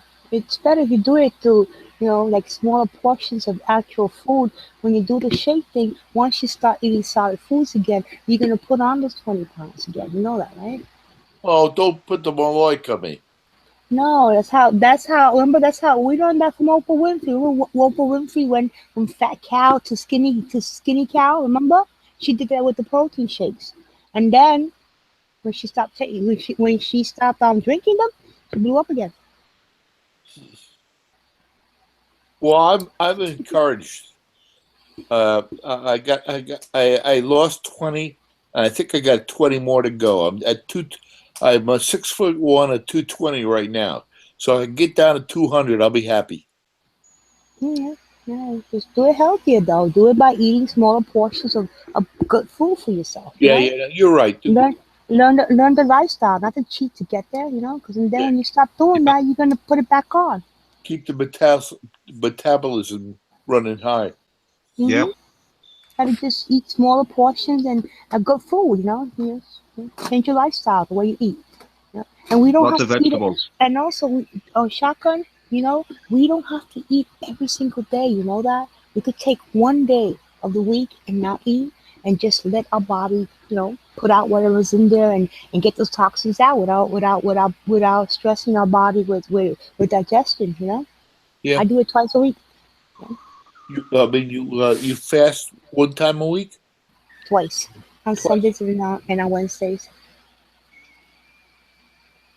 Been doing that for years now. It's wonderful. I mean, you know, very You good must for the mind too. you must be really svelte. Not really, not really, not really. I did that a few weeks ago for 6 days. I didn't eat nothing for 6 days. No, 6 days is a lot of time to go without eating. That's not good. Because after 3 days, you're gonna start consuming the proteins in your muscle, and you don't want that. Right. You I know, did. one day, 2 days enough. You know, or one day with just liquid. You know, if you can't do a total fast. You know, No, that wasn't too smart on my part. 6 days, that's crazy. You know, that's just not good. You know, your stomach starts getting messed up. The acids start digesting. No, no, no, don't do that. Don't do that. That's good. That's good. One day, yeah. One day, absolutely good. You know what one of my motivations were? Not that I was weighed this much, but there's a show on one of the cable channels, My 600-Pound Life Oh my with Yeah, Dr. God. No- Oh my Have you God. seen that? That's oh yeah, I God. watched No, that. no, yuck. No, no. What kind of world we live on that someone with 600 pounds gets a reality show? I'm sorry. I don't want to watch that. So there's a doctor down in Houston, Texas, called Dr. Nazaradin or something like that, that Yeah. specializes on gastric bypasses and exact for people of that weight. Yeah, because it's a matter of life and death. They're gonna die eating. So even though giving somebody a surgery of that size is they could die during the surgery. You know, Right. it's a matter of life and death. They gotta shrink down that stomach, otherwise that person is gonna die. You know, Right. Well, what he taught me is that uh, eating can be an emotional trigger. really, you didn't know that. No, I didn't know that. You know, we we feed our emotions. You know, when we're Yep. happy, we eat. If we're sad, we eat. You know, we always eat. We're family, we eat. Everything's always around food. So whenever we feel stressed, what we're gonna do? We're gonna eat. Yeah. Well, I've learned that now, but I was not aware of that.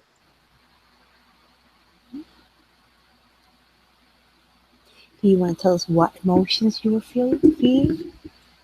Pay me, it goes back to the military. Oh, sweetie, I was just kidding about that question, by the way. Yeah, I'm sorry. It's all I was right. just, Not a big I, deal. yeah, I wasn't gonna let you come and tell me here, but everybody could listen about what was going on. You know, I just said that being silly. I'm sorry. It's part My of my apologies. PTSD. Yeah. How long have you been out of the military? When's the last day that you were there? 1990. Okay. So it's been a while. Yeah.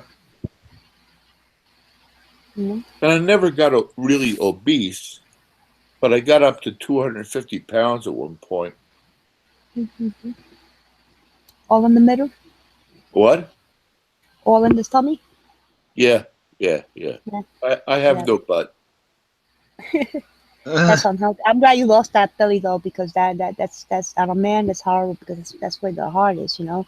And Yeah. man put that weight in their stomach, and that's not good. That's not good. I don't know. I'm old. I'm 51. I don't see a little belly as a bad thing. I don't like those bellies that hang over the belts and stuff like that. But a nice, healthy, chunky little belly, that's good. None of those big things. So. I don't know. I like something to cuddle with. I'm not. I got I'm not into skinny. you. Hair is optional this time. Yeah, I got you. Oh, fucking funny. Yeah. Can you imagine? Right?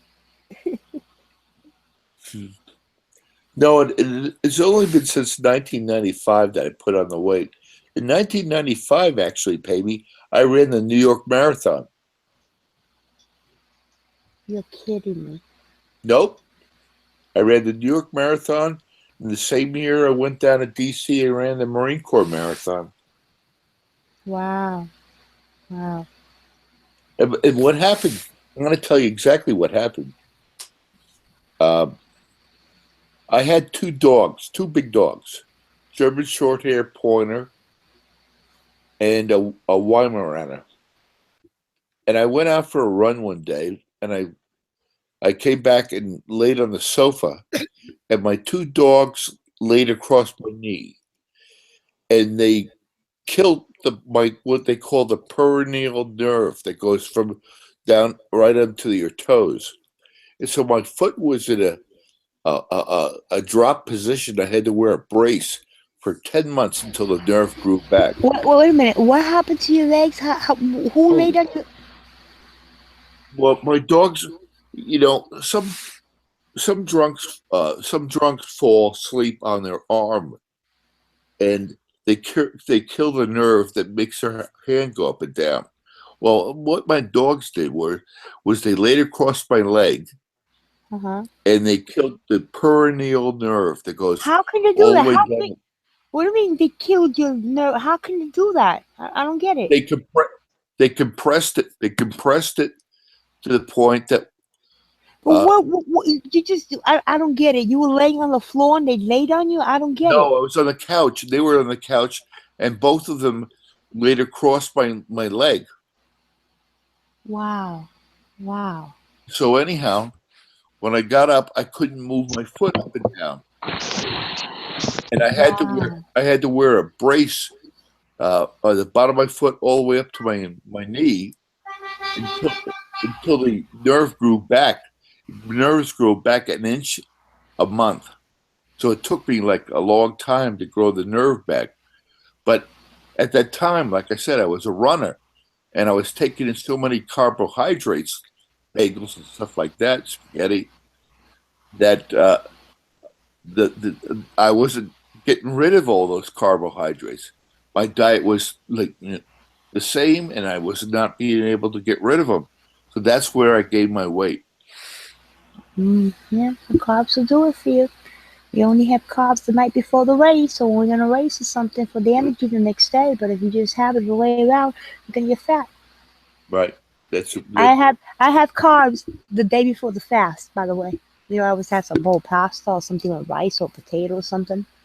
Because of that, it gives you energy. That I'm gonna need the next day when I'm not eating. You want to know my time at the New York Marathon? About 3.5 hours. Exactly, 3:40. There you go.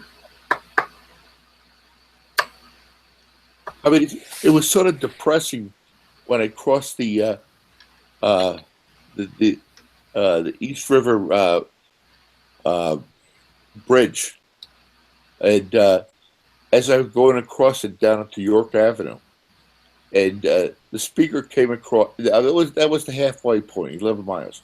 Wait a minute. The 59th Street Bridge, you mean? Yeah, Okay. The and one so that then you get to First Avenue, and then you're gonna go all the way up First Avenue to about 125th Street, and then right. you're gonna hit the There's Third Avenue Bridge, go over, and then come back down Fifth Avenue and into the park. No? Yeah, you do a little quick trip into the Bronx, then you come Mm-hmm. down to Harlem. Yep. So anyhow, that bridge, the 59th Street Bridge, was the halfway mark, and I'm crossing it, and the speaker comes on and says, "The winner of the race just passed, finished in the finish line. Those Africans, 2 hours and seven Oh minutes." yeah, under 2 hours they did it. Yep, they were. That's crazy. They're very dedicated. I remember that the little African lady, what's her name, Tegla something. I mean, wow, she even, just just seriously, she even she just had diarrhea on the way, but she would not stop. She would not stop running.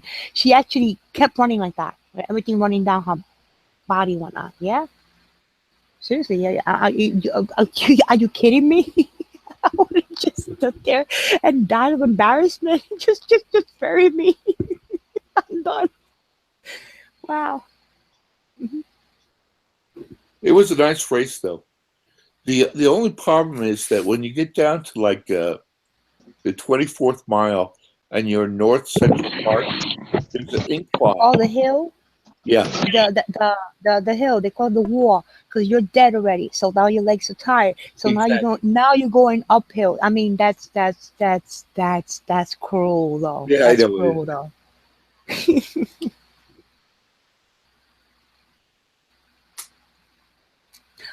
The ones that break my heart is the ones that pass out like a couple of feet away from the line. Yeah. You know, but that's why you always have somebody waiting for you. That like, hey, you ran that much. Oh, I don't care. Just drag me across that damn line. Give me my time. You know? Right. You heard about that Mexican that one time he ran and then he got off the trail. He went the wrong way. No. And then he still, yeah, it was one time this guy just went the wrong way as he was heading towards the Central Park part, the hill. He turned the wrong way. Anyway, he realized, he came back and he still won. Wow. Yep. I heard about the woman who took a subway halfway through. Yeah. You always have those. You always have those. But now they have those things. They have you know, those, I don't know, those readers or whatever it is on them. So they have markers like that's gonna read you as you run a certain mile. So they'll know now. You know? Imagine that. It's okay. Yeah. Just let me just take a cab to the finish line.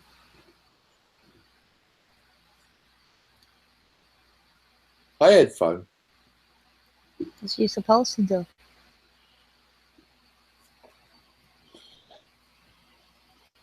It's just like a I don't know what it is, like a great high to be able to finish it, and you just say you did it, you know.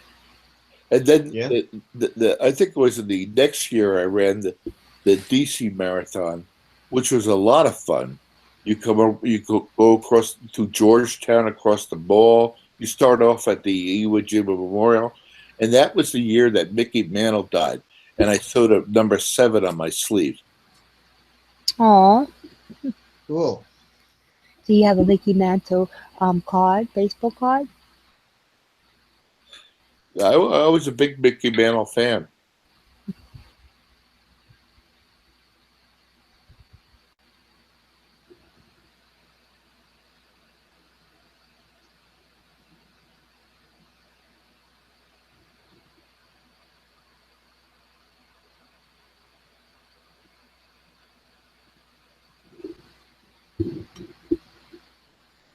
Yeah, I remember back in '64 when I went out to see Mickey Mantle and Roger Maris. I think I was in diapers then. Otherwise, I would have joined you. Just say.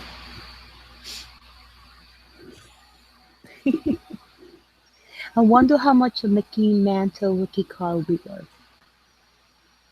A baseball card. Imagine if you had that baseball card.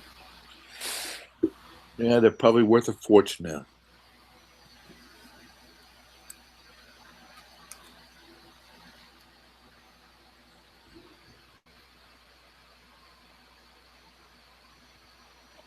So your son is visiting, huh? Mm-hmm. My boy's always coming in and out of here So where does he live normally?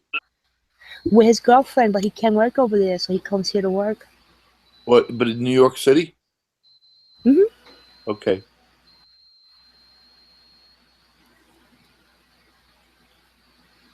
His girl has a lot of friends over and stuff, and he has a lot of work to do. You know? He's always dealing with computers and stuff, and we have like 5 or 6 of them there that he needs to clean up and get ready so we could donate them.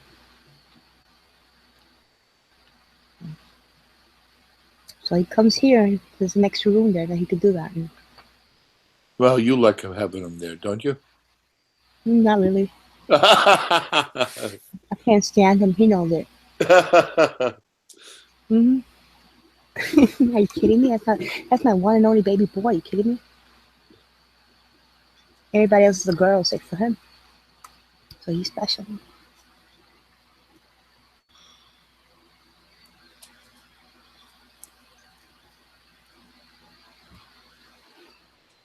So is that his dog that we were looking at now? Or your daughter's That's my dog? oldest daughter's. That's my oldest daughter's dog. I only get him when they're abroad, when they go away and stuff. Pretty dog, actually. Oh yeah. He's gorgeous. It's hard to photograph him. He is so shiny. His it's like a mirror. I'm serious. It's so black and shiny. He's just gorgeous. That dog. You know? And then on his bib, he has those marbleized Dalmatian markings. Oh, Yeah, I see that. just gorgeous.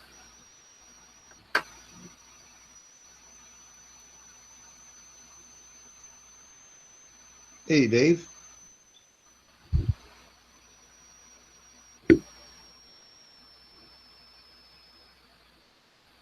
I was only waiting 15 minutes, so I'll just wait another 15. What? I think What was Dave wants to sing. Dave wants to sing, I think. Does he? No, really? David, you want to sing? Really? I don't believe that. Does he want to sing? Does David know how to sing? David, David, David, David, David, David, David. I know you can hear me. David, David. Does I can hear David you. want to? Does I can David hear you. want to sing? I know I'll you be back in can. 10 minutes. 10 minutes? Okay, I'm gonna stop the timer now. So why you came here to tell us you're coming back in 10 minutes though? I don't understand that. Why did you just come in 10 minutes from now? Just come in. I came in 10 minutes ago, but no one noticed me. I did. I noticed you. Yeah, I'm the one who didn't. I'm sorry. You were here? That's okay. That's perfectly fine. It's you don't feel bad. Don't feel bad, David. I came here I earlier. don't feel bad at and, all. and Buddy and I don't know who were having a conversation. I couldn't even say hello. I just left and left it alone. I you know? noticed he was here. He left. I don't know why he left. I left because I didn't want to interrupt, and they had nothing to add. So, I can't. I said I was coming back. As soon as it got quiet, here I am. So And- now we and know as- now we know when David comes on, we have to address David. We have to address anybody who comes on and welcome them. That sucks. If you come Yeah. on and they don't say Yeah. hi to you, that sucks. Yeah. Sometimes I'm Yeah, not man. looking at the skew. I'm not looking at this screen. I'm looking at another screen. So I'm not seeing who is actually here. Only when I hear a voice and stuff.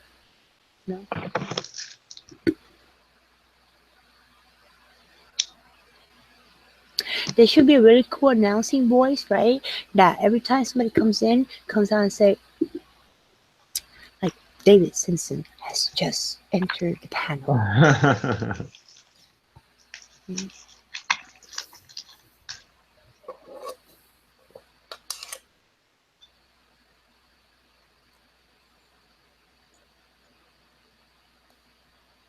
David, did you work today? Had a half day, he told me. Finished at 1. Wait, you still had 3 minutes of those 10 minutes. So what's up? Back tomorrow. So you're back now, David? Yeah, I'll be back then. So you're back now, or you still gonna I'm use back now. 2 minutes? Oh, cool. Welcome back. Now stay there. So rumor has it that you like to sing. Is that true? Yeah, I have in the past, yeah. Have you? Yeah. You like doing it? Yeah, Are you shy sometimes. about it? Are you shy about it? Yes, very shy. Well, give me Oh. a break. Rumor has it you signed a record deal. Is this true? Yeah, six figure advance. But knowing me, I'll give it all to charity, Hey, David, So what? why don't you sing us an Irish song for St. Paddy's Day? Oh, David, You missed it.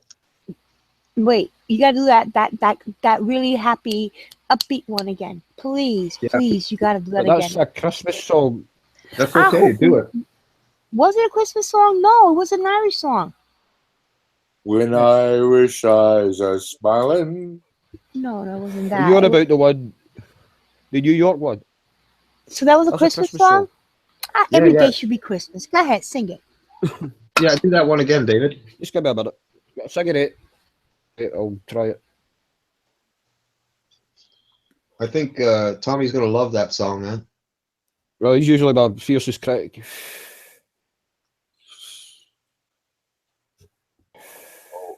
Oh, Danny boy, how hard are my goons? I can't stand that song. Really? It's so. I mean, I'm a guy that listens to his pretty melancholic music, but that song takes a piss.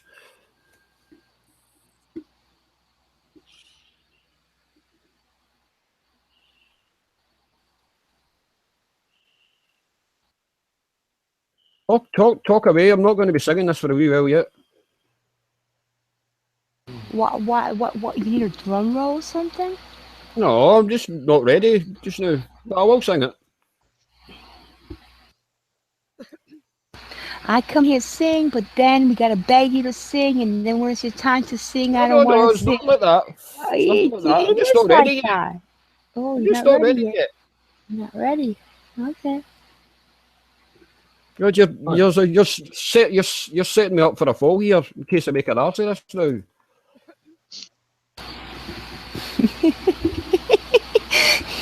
God, putting all this pressure on me. These bloody You- Americans, I don't know. You think that making an ass of yourself or myself singing concerns me? If that was a concern, would I No, be it doing doesn't it? concern When me I have because that's why I do it. absolutely no talent or way of doing it, you think that if that was a concern about making a fool of myself, that I wouldn't do it? Eh, it is what it is. You're the you one know? that's got talent. You're the one that's got talent. Yes, you have. Yeah. Oh wow. Oh wow. Okay. Okay. No, I don't. I don't have any talent at all. Aw, I David, can stop just hold saying them. that. Because you know you do. You actually do sing nice, you know? David, don't worry about it. Simon Cowell's not on the panel. Hmm? Who's not here? Simon Cowell. Oh, okay. We had Simon Cowell in the chat the other day. Yeah, there was a few of them when Petra was doing her singing. Oh, where is They Petra? always seem to. I don't know. I think that was the last night she was on. I didn't Was see her that night? yesterday. I didn't see her today. No, I haven't seen her either. No, But she is doing a lot of singing in bars and all that, and it is Friday night, so she's Well, taking That's it what I out was and thinking. enjoying herself, you know. That she's taking lessons for singing and for the guitar too. So I figured she was busy going to see about that. Mrs. Vargas tore Yeah, a new asshole. I think she's butthurt. Petra does not get butt hurt, believe me. She is a tough girl.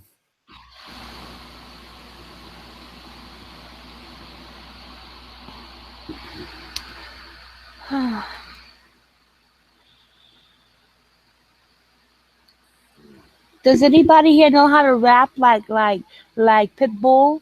So we could do a J-Lo Pitbull song or something? Pitbull sucks. I'm terrible at that.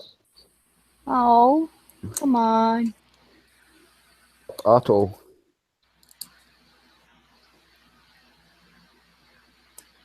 Get Lyser's in here, he can do it. He probably can. He can? Yes, he can. He can rap. Rap sucks. Hey, It does. Majority it hey, does. hey, hey, hey. No, it doesn't. No, it doesn't. Drop it like it's hot. Okay, well, let me put a scale on this. Frank Sinatra or rap? Rap. Oh my! Frankie. Frankie. Sinatra every day of the week.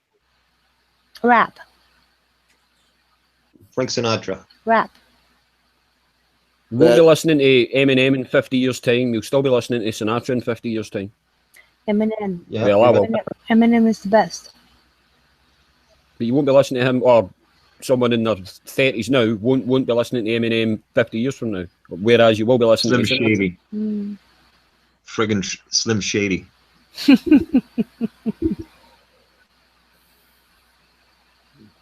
Old Blue Eyes. Oh yeah. Yep.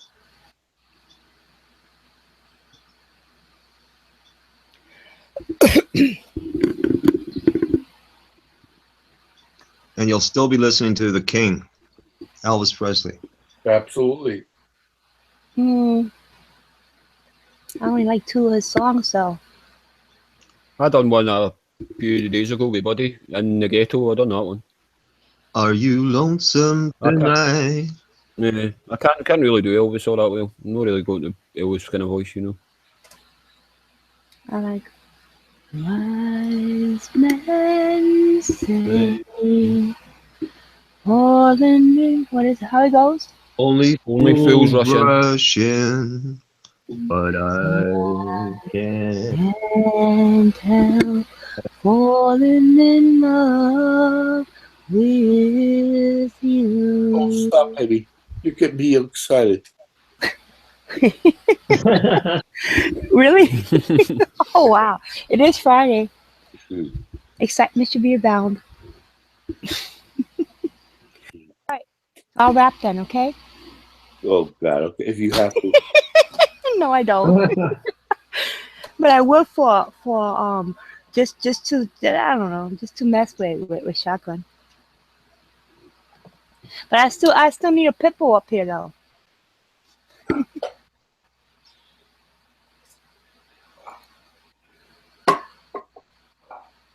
Really? You think Pitbull is a good rapper? Really? I haven't heard Petra rap. Pitbull, I said. You think he's a good rapper? He's not a rapper. He's an entertainer. Oh, he's an entertainer. Oh, Mhm. I thought he was a rapper. Not quite. Not quite. He doesn't, it's just like it's his songs and hooks and stuff like that. But he's not really a rapper. He's not. He's Mr. So He's Mr. Worldwide. oh, he's a fraud. Oh, okay, he's a fraud. No, then. no, no. He's not a fraud. He's very talented. Absolutely not a fraud. He's very good at what he does.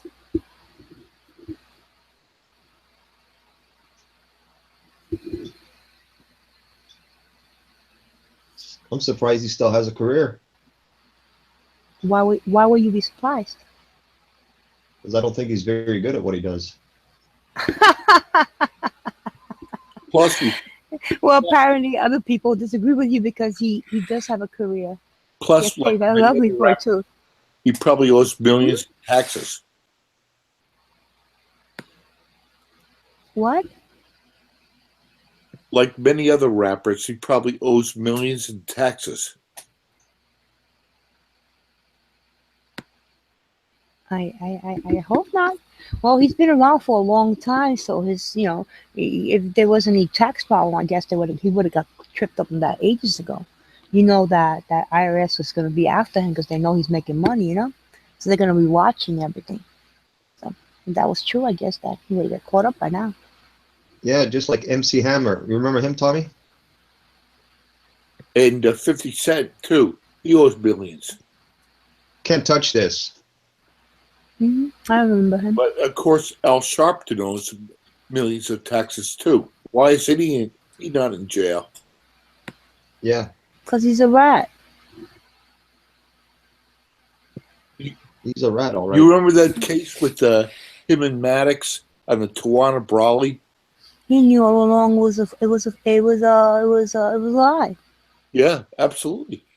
He knew since day one when he met the girl. He knew it was a lie. The girl then, said it later on. That he said, "This is really happening. Just tell me the truth. I'm going to protect you anyway." She went and said that, and there he is still being. Well, what is it he does again? Can somebody remind me what he does? What has he done for the people? Exactly. Like what? Troublemaking.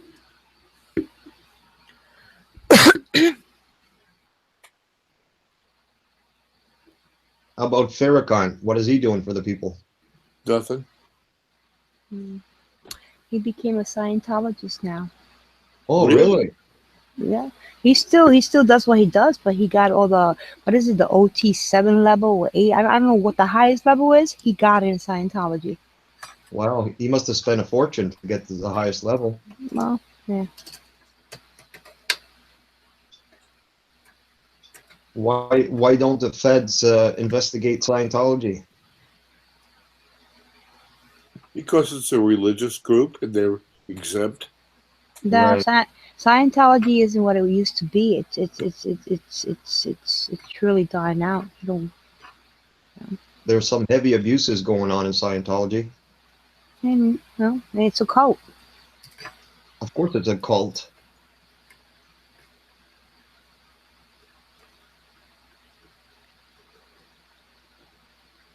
Anyway, I better not say too much. I don't want Tom Cruise coming knocking on my door. Space cadet. Oh, I remember ever since that video came out with him getting some kind of award for Scientology, he was all crazy and stuff. His career hasn't been the same, has it? You know, he had people like slave labor, like all his mansions and stuff like that. That he would get these Scientologist members and stuff like that to do the work in his house and to do whatever, you know, like remodeling and stuff like that. Yeah, yeah. Seriously, this is just slave work, you know? I never thought that Tom Cruise was a good actor. No, he was not I bad thought he either. was good Yeah. I thought he was good as Ron Kovic in Born on the 4th of July, but I'd agree with you, Tommy. Overall, I don't think he's a good actor. You know, he is very dedicated to what he does. I mean, most of those stunts that he does, he actually does them, you know? Yeah, He trains yeah. them. But he's a You genuine know, so actor, a character actor. so he is he's- method. You know, he's method. He basically does it. in every film. As I say, he was really good as Ron Kovic. You know the guy I'm on about, the Vietnam vet that ended up in a wheelchair? Yeah. Yeah. Yeah, I know that movie. He was good as him. He's wanting this song then. Because the YouTube streamer wanting it. I'll slightly change the lyrics then to make it more appropriate for today. Sorry if I don't sound very enthusiastic, but it is quite late here. It was Paddy's Day, babe, in the drunk tank. An old man said to me, won't say another one. And then he sang a song, the rare old Mountain Dew. I turned my face away and dreamed about you. Caught on a lucky one. Came in 18-1. I got a feeling this year's for me and you. So happy Paddy's Day. I love you, baby. I can say a better time when all our dreams come true. Remember, this is a duet, so... Very good, David. Very good.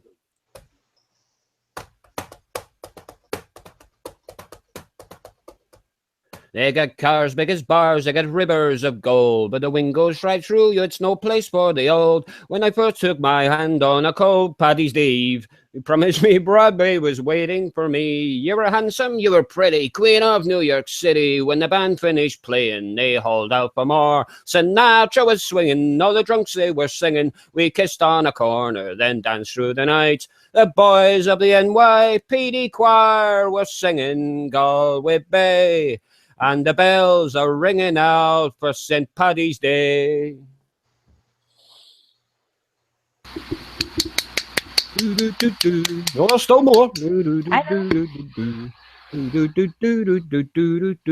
You're a bum, you're a punk, you're an old slut on junk, lying there almost dead on a drip in that bed. You scumbag, you maggot, you cheap lousy faggot. Happy Christmas, your ass. I pray God it's our last. The boys at the NYPD choir still singing Galway Bay, and the bells are ringing out for St. Paddy's Day.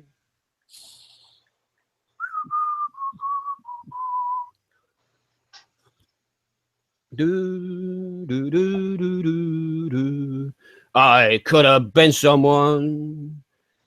Well, so could anyone. You took my dreams from me when I first found you. I kept them with me, babe. I put them with my own. Can't make it all alone. I built my dreams around you.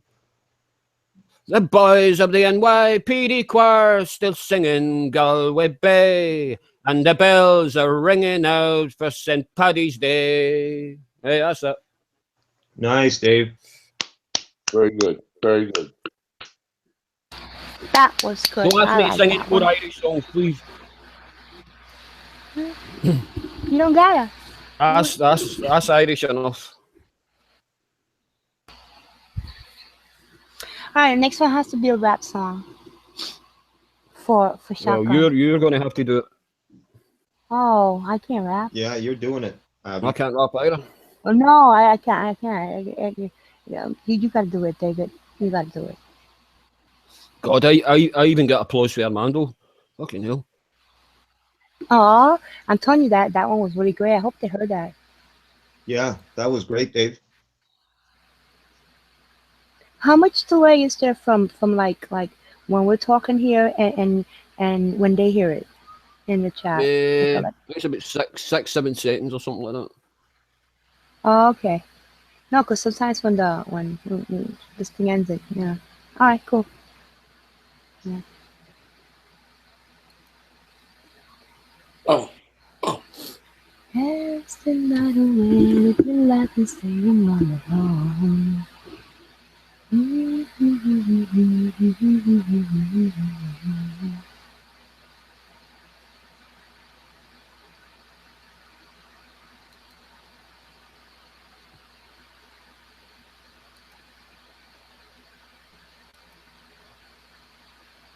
Well, I can't be the only one that's going to be singing.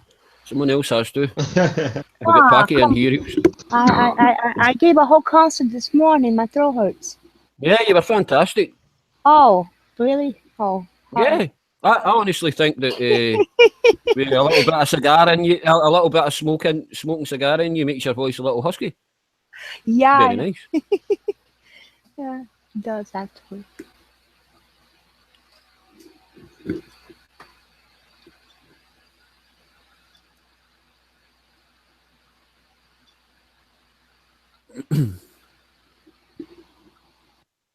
I'll try and think of something. Just give me a minute. I don't want to do an Irish song, but I can't be bothered. You know what? I'm gonna look up the one I did earlier. Let me see. There you go. The NYPD. You hear it? Yeah. That's 24/7 on this side. I'm like immune to it. Like I hear it unless you point it out or something. I'm not even aware it's there. Wow. Yeah, you just hear it so much. You just you know, you go to your happy space in your mind. You never hear it again. I know this other Pogue song that I can only really do 2 verses because it gets really, really quick. And it's Irish American, so it would suit this. You know what? I want to do the Tom Jones one, but I need you to do the my Oh, right. Delilah. All right, we'll do the No, not that. No, not that. I just need you to do those 2 lines for me. my Delilah.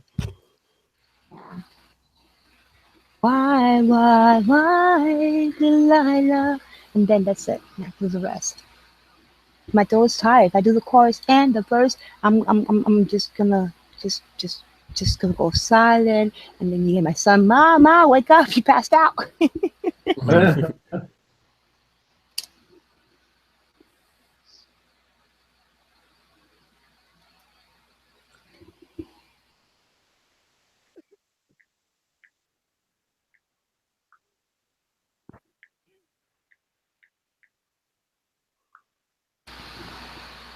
All right.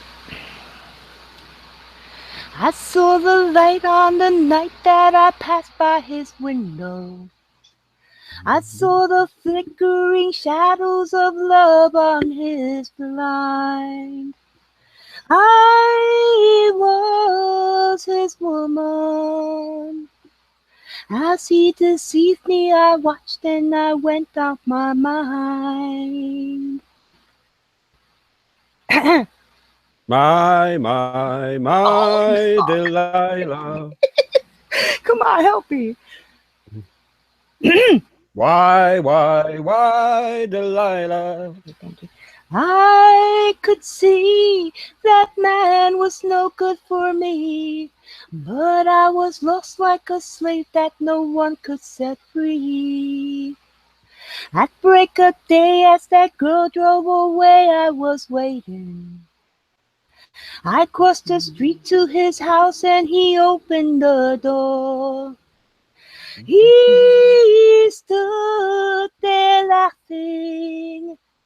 I felt the knife in my hand and he laughed no more. My, Delilah. Do. Why, Delilah? So before they come to break down the door, forgive you, Delilah, I just couldn't take anymore.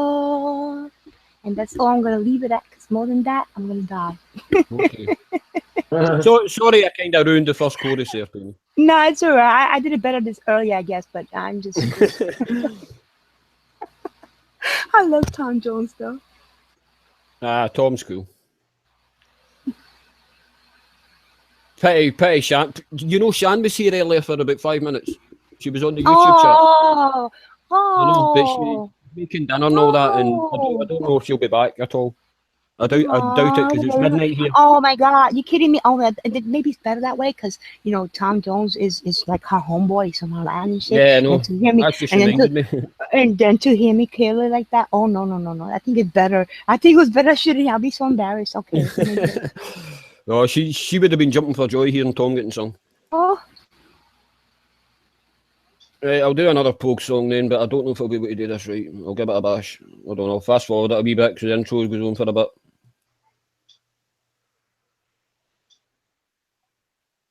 No, still going on. Right. Bum.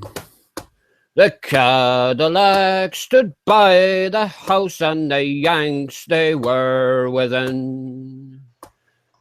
And the Tinker boys they hissed advice, hot wire her with a pin.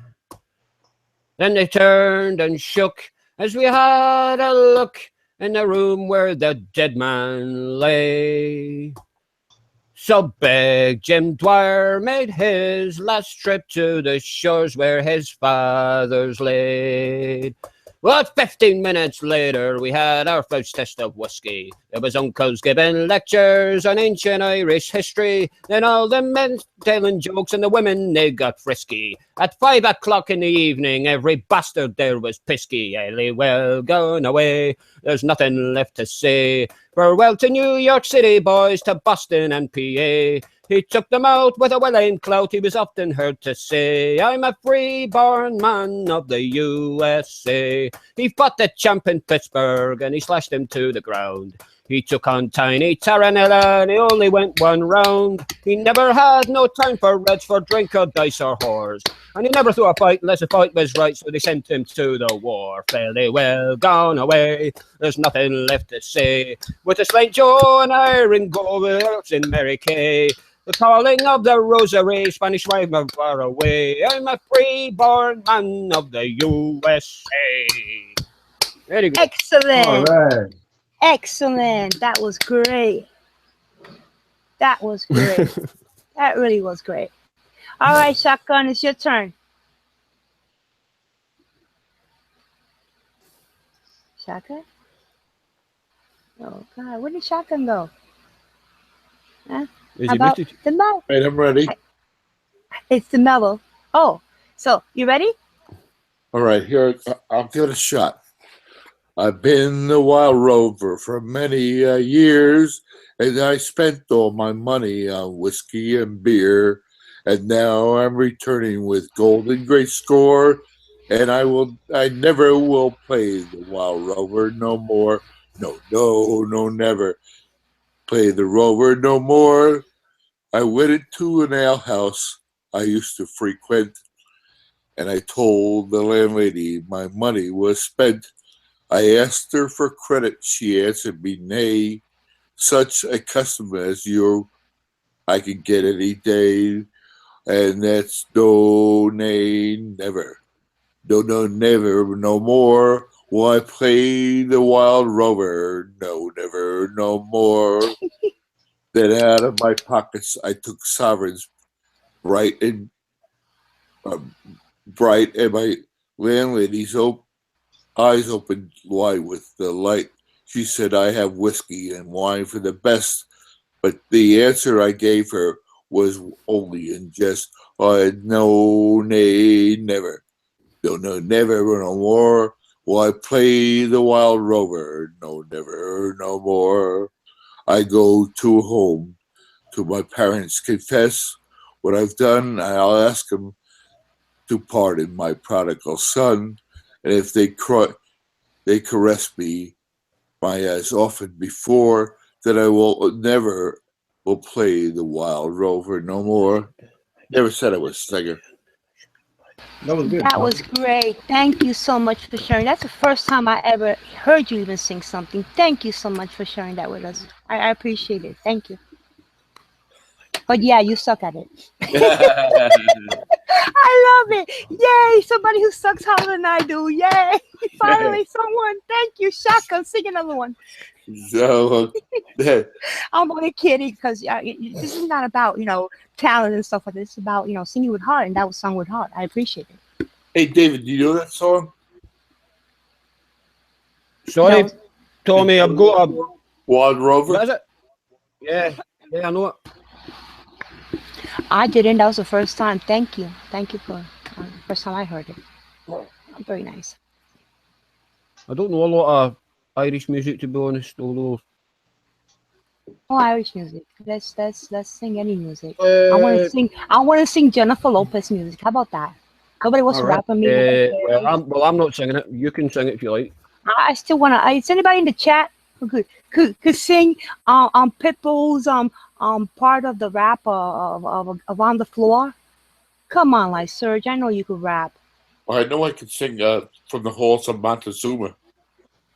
On the halls of Montezuma, The girl to the from shores Ipanema. of Tripoli, we fight our nation's battles on the land and on the sea. Admiration for the nation, we're the finest ever seen. Yeah, take it. Very good, Amy. I salute you. Yeah. Hold on a minute. Boy is here again. Hold on.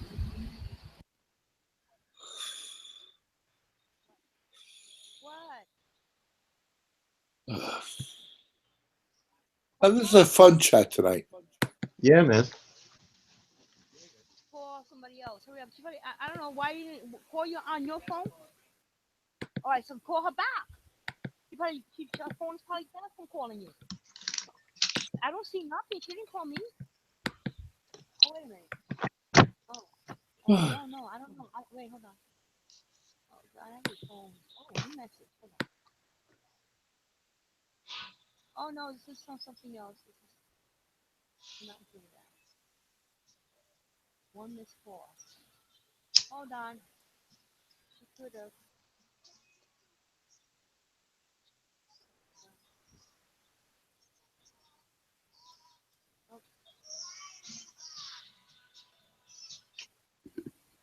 Right, this one is actually about a funeral, but it's actually quite funny. With the Clancy brothers, and it's called "Isn't It Grand Boys?" Can you hear me? Aye. Yeah. David, Right. David, Yeah, you know the song Finnegan's Wake? I know the song, but I don't think I can sing it, Tommy, because it's the lyrics are a bit weird. Okay. Oh, the Clancy Brothers sing it, I know that. And this is a Clancy Brothers tune. Although it's about a funeral, it is quite funny. Got the coffin, golden handles. Isn't it grand, boys, to be bloody well dead? Hey, let's not have a sniffle. Let's have a bloody good cry. And always remember, the longer you live, the sooner you'll bloody well die. Got the flowers all bloody withered. Isn't it grand, boys, to be bloody well dead? Hey, let's not have a sniffle. Let's have a bloody good cry. And always remember, the longer you live, the sooner you'll bloody well die. I want this played at my funeral. Look at the mourners, bloody great hypocrites. Isn't it grand, boys, to be bloody well dead? Let's not have a sniffle. Let's have a bloody good cry. And always remember, the longer you live, the sooner you'll bloody well die. I was on our 5 verses, but I think you get the picture. That's a good. You sang good, real good there. Oh God, I definitely want that played at my funeral. There was a song, I can't remember the name of it. It talks about no longer will I be picking bleedies, I'll be picking pots of gold. About an Irish man moving to California. Do you know it? Happy songs, please. Oh, it was a bit of funeral. I thought it was quite funny. Shotgun, what's your happiest song? What do you want? Yeah, well, what's My happiest? happiest songs are from the 60s, baby. Cool, like what? I Well- saw him today, I saw his face, it was the face I loved, and I knew I had to run away and get down on my knees, and that one, like that? Well, No? I'll tell you what my favorite songs are. Hmm.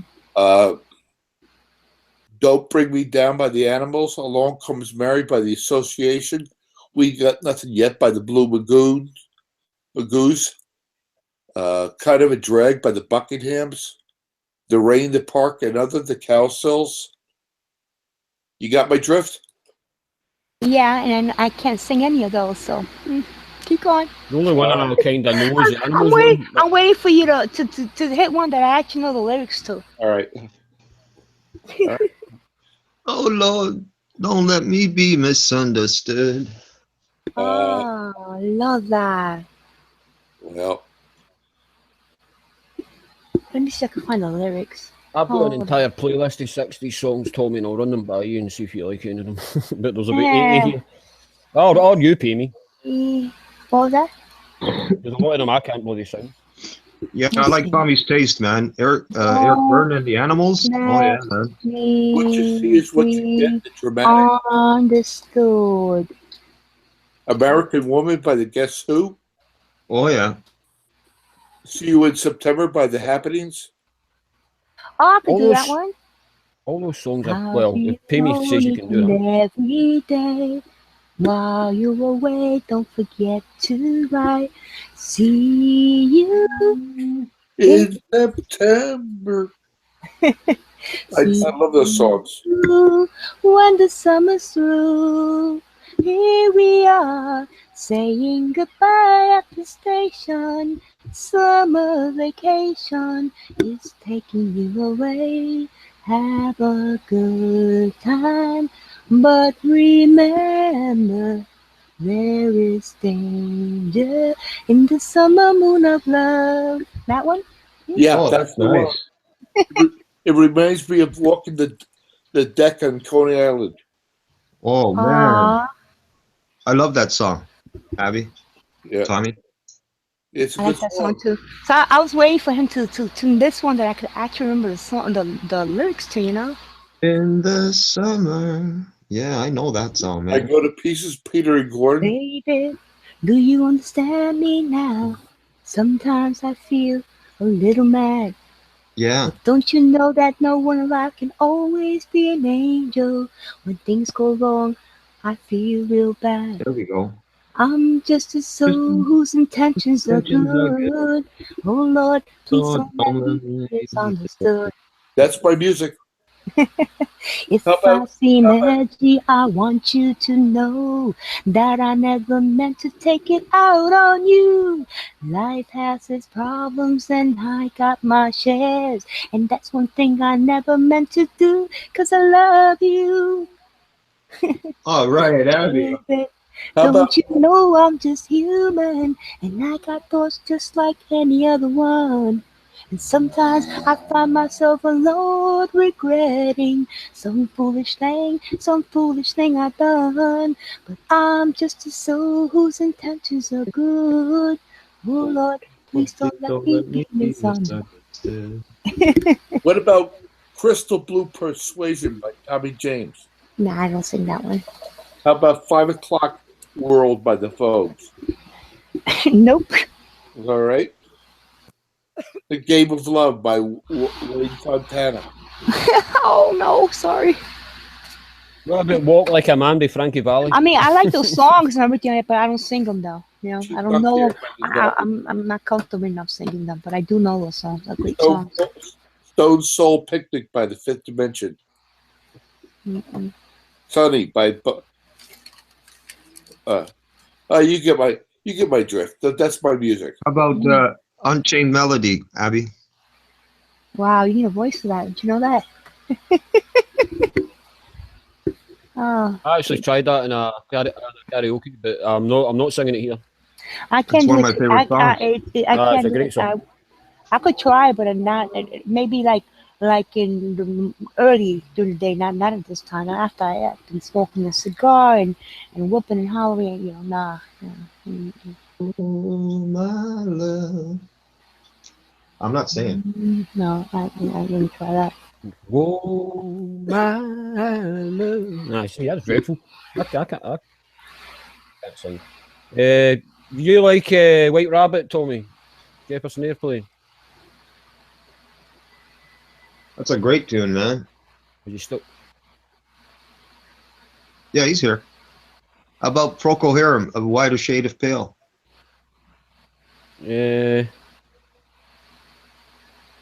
It goes on a bit, doesn't it? I do like that That, song, but it does go on a bit. yeah, that's Ronan's favorite song, man. Later Shade of Pale. Yeah. I've got it here somewhere. If I can find the bloody thing.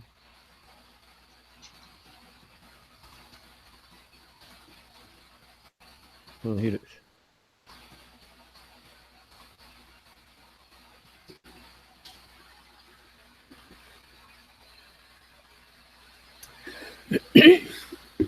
How about Ruby Tuesday?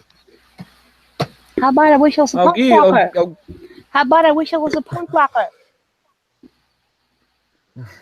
getting bombarded with requests here. Oh, I wish I was a punk rocker with flowers in my hair. In 77 and 69, revolution was in the air. I was born too late into a world that doesn't care. Oh, I wish I was a punk rocker with flowers in my hair. When the head of state didn't play guitar, not everybody drove a car. When music really mattered and when radio was king. When accountants didn't have control and the media couldn't buy your soul. Computers still were scary and we didn't know everything. Oh, I wish I was a punk rocker with flowers in my hair. In 77 and 69, revolution was in the air. I was born too late into a world that doesn't care. Oh, I wish I was a punk rocker with flowers in my hair. Yeah. Want me to get more lyrics? When pop stars still remained a myth and ignorance could still be bliss, and God saved the queen and she turned the shit. When pop stars still remained a myth and ignorance could still be bliss, and God saved the queen and she turned a whiter shade of pale. My mom and dad were in their teens and anarchy was still a dream, and the only way to stay in touch was a letter in the mail.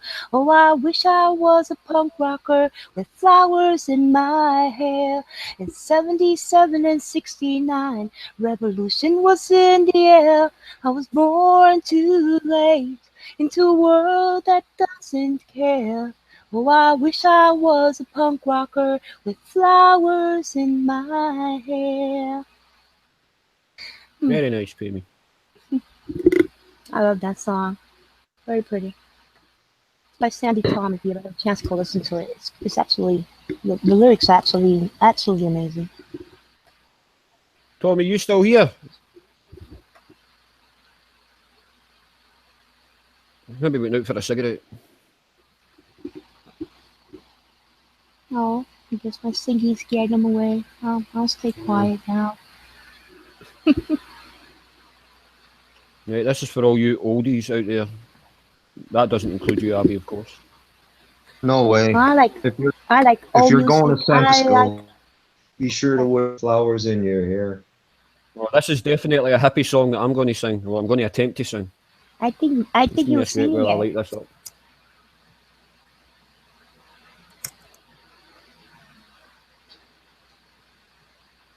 Right. Apologies to Gracie Silk if I fuck this up.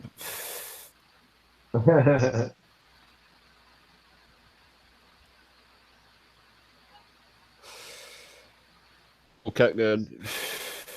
Should have fast forwarded it at all. Boom, boom, boom, boom, boom, boom. 1, 2, 1, 2, 3, 4. One pill makes you larger, and one pill makes you small. And the ones that mother gives you don't do anything at all. Ask Alice when she's 10 feet tall. And if you go chasing rabbits and you know you're going to fall, tell 'em a hookah smoking caterpillar has given you the call. Call Alice when she was just small. When the men on the chessboard get up and tell you where do you go, and you've just had some kind of mushroom, and your mind is moving low, go ask Alice, I think she'll know. When logic and proportion have fallen sloppy dead, and the white knight is talking backwards, and the red queen's off with her head. Remember what the dormouse said. Feed your head. Feed your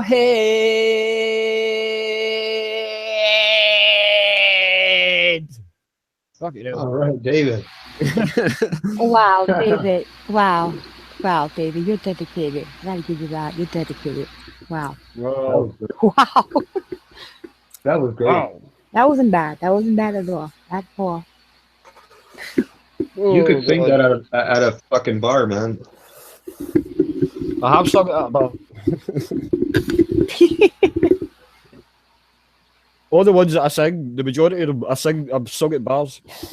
Not just the gay ones, the straight ones too. That's fucking Oh. good, man. Wait, say gay bars. Yes, I've been to gay bars, of course I have. My best friend's gay. Oh. He owns 4 gay All right, bars and he likes okay, them. okay. All right, your best friend is gay. He goes to gay bars because he's gay. Because in the gay bar, he's gonna find gay friends. Now, you being his best friend, you don't have to be in a gay bar with him. You can be a best friend with him, not inside a gay bar. Being in a gay bar is for gay people. Doesn't bother me. Gay It this doesn't and bother that. me the slightest. Doesn't bother me the slightest. It should. I don't go there to hook up with men. All right, so you go I there went all there night 'cause I long, was getting- and they're all looking at you, and you having. No, I wasn't there myself. I was there with my brother and his wife. Everyone strapping that comes over like, I'll buy you a drink, I'll buy you another. You know what? It's just you're just one drink away with before you live regret. I'm serious, I man. did get asked out a few times, and I just laughed. Baby, I'm a liberal person. It doesn't bother me the Okay. slightest. Okay, all right, okay. I'm liberal. All right, It doesn't bother me. it should, okay, and stay out of gay bars. I'm sorry, you're not convincing me. I have to. I have no reason to go into a gay bar. I don't go any. I have no qualms about going into a gay bar as long as the Why drink's don't you free go- and I've got access to a karaoke machine. I don't care. I have one more song to put into the mix, and this is in honor of Okay, Tommy. Nello. It's called Mr. Soul. It was Neil Young with Buffalo Springfield. Oh, I know. You remember that, Jose? You gonna Which sing one's it? that there? Mr. Soul. Oh, yeah. Yeah. Well, hello, Mr. Soul. I just came by. Pick up a razor. That's the one. I love Neil All right, Young. Tommy. I love All right, man. Neil He's Young. my favorite, man. He's my favorite Canadian songwriter, man. Yep, I know. I agree with you. Rockin' in the Free World. Oh, what a tune, man. I couldn't believe it when I first heard that. Rockin' in the Free World, man. I was like, wow, man. Neil is right on with the times, man. Yep.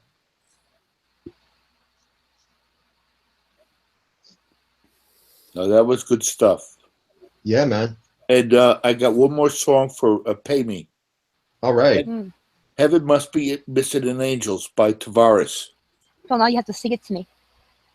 Oh, really? You don't know Yeah, that? yeah, I know it. I want you to sing it to me though. Well, I can't. You know I can't sing. Heaven must be missing an angel, missing one angel, babe. That one? I don't know it. Tommy, you just gave me an idea for something to sing, man. Helpless. Okay, go for it. No, I'm not going to do it now. You're going to do yours first, man. Oh, Jesus. Come on, Jose. Don't put me on the spot. I can't sing. Yeah, Tommy. No, neither I can do a I. Buffalo Springfield one for you, Tommy, if you want. Christ. For what it's worth. That's the only Buffalo Springfield song I know. Which song? For what it's worth. For what it's worth. Yeah. If you don't want me to sing it, I won't sing it. No, You won't sing sound it, very enthusiastic. Sing it, Dave. Yeah, okay.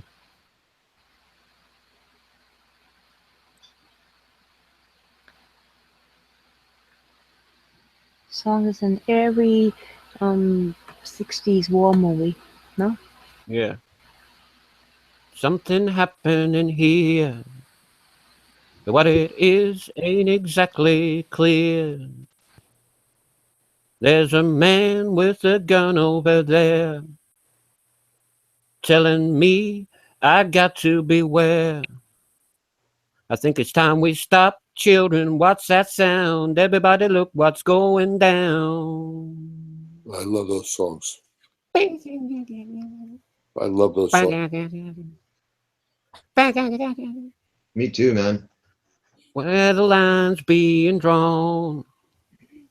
Nobody's right if everybody's wrong. Young people speaking their minds. Getting so much resistance from behind. It's time we stop. Hey, what's that sound? Everybody look what's going down.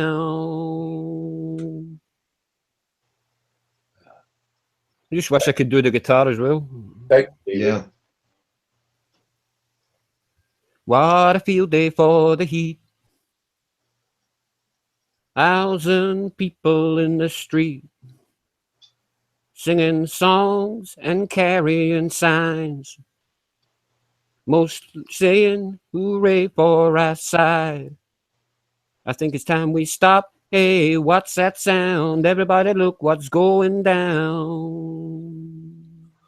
All right. Maybe I'll try one more. You want me to finish this? That was great. That was great. I David, know that you're was stressed. What else? This kind of repeat itself. Yeah. I do like that song. It's the only one that it's the only Buffalo Springfield song that I know, or I would sing. Yeah. Neil Young followed that song up by doing Four Dead in Ohio. That was about Kent State. Yeah, I was never really a Neil fan. No, really. I mean, I do like some of his songs, but I don't know why. Some of his songs are fantastic, but I was never really a Neil Young fan. Yeah, he's amazing songwriter, Dave. Ah, he's fantastic. Don't get me wrong. I mean, some of the songs that I've heard of his are brilliant. Yeah, he also, when he was a kid, he had polio, eh? Did he? And Yeah. he had polio, and his parents took him down to Toronto so he could get treated for the polio. Like, you know, the child. Yeah, there's a guy in my street who's polio, and he can barely walk. Yeah. So he was friends with Randy Bachman from the Guess Who up in Winnipeg. Aye. They, as teenagers, they jammed together, man, in the basement. Well, two of my musical heroes, are Canadian, Leonard Cohen and Joni Mitchell. I'm not going to sing any Leonard Cohen shotgun, it's okay. And I can't sing Joni Mitchell, so. And also the guitarist Lenny Bro. All Neil Young and Randy Bachman, they were friends with Lenny Bro. He's Yeah. a famous guitarist, an amazing guitarist at that. I'm going to try one more song, and that's probably going to be the end of it for me. Here it goes. All the leaves are brown, and the sky is gray. And the sky is gray. On a winter's day, I'd be safe and warm if I was in LA, California dreaming on such a winter's day. Stopped into a church I passed along the way. Well, I got down on my knees and I pretend to pray. You know, the preacher's like the cold. He knows I'm gonna stay. California dreaming on such a winter's day. That's my last song. Nice, Tom. Oh, I'm so glad. I was just about to say I was going to go, and then you came out and said you're going to sing, so I'm glad I stood here for that few minutes to hear that. Thank you. Appreciate that. I'm going to jump out of here because in a little while my son is going to be blasting music back there, so I can't be on the chat anymore. I'm going to be in the piano, but I want to wish everybody a wonderful Friday evening, and I wish everyone on piano and anybody that I'm going to miss a happy weekend, okay? Be safe, and thank you so much, guys. It was just until Monday, no? Huh? Yeah, I'll be back Monday. I'm still gonna be here on the chat, but I just gotta get off the piano because my boy's gonna start blasting music back there, so I can't be here no more. It's gonna cost the channel whatever copyright whatever with the music that's playing. So and I can't do nothing about it. So that's it. Love you, baby. Right, okay, baby. I love y'all, and I'll see you Monday. Chat. I'll be in the chat, but just if I don't see, because I don't think most people will, the mellow and stuff doesn't go on the chat. So I want to just wish him a good night, and I'll see you Monday. Yeah, Love you, P. Message on the chat, P. Bye. Bye.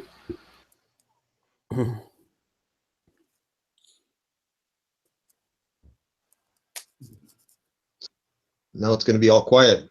No, Yeah, I think so. she's We need to just get Buddy up here. she's such a delightful woman. Oh, she is. Yeah, she's fantastic. She's a great spirit.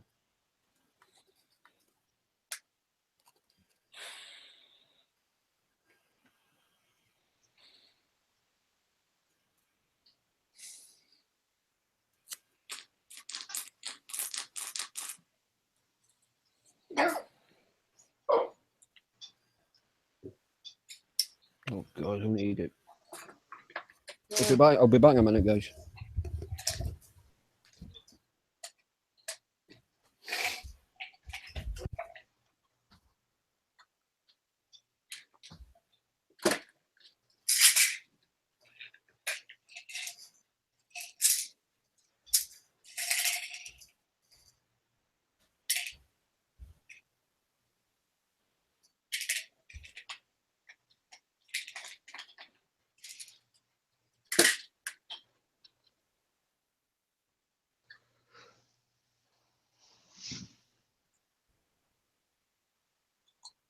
Hey, Russell.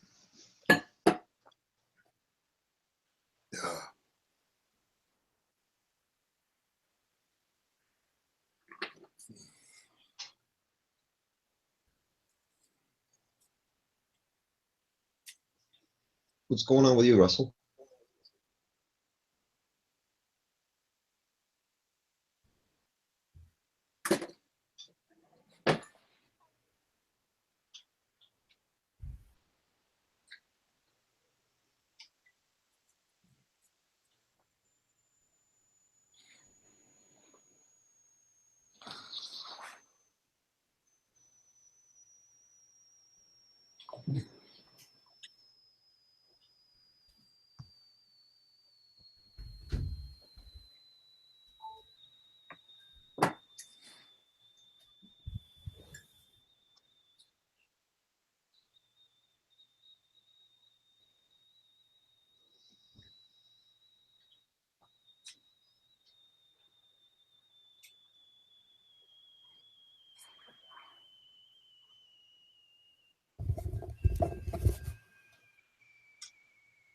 Moderates, because Russell's here.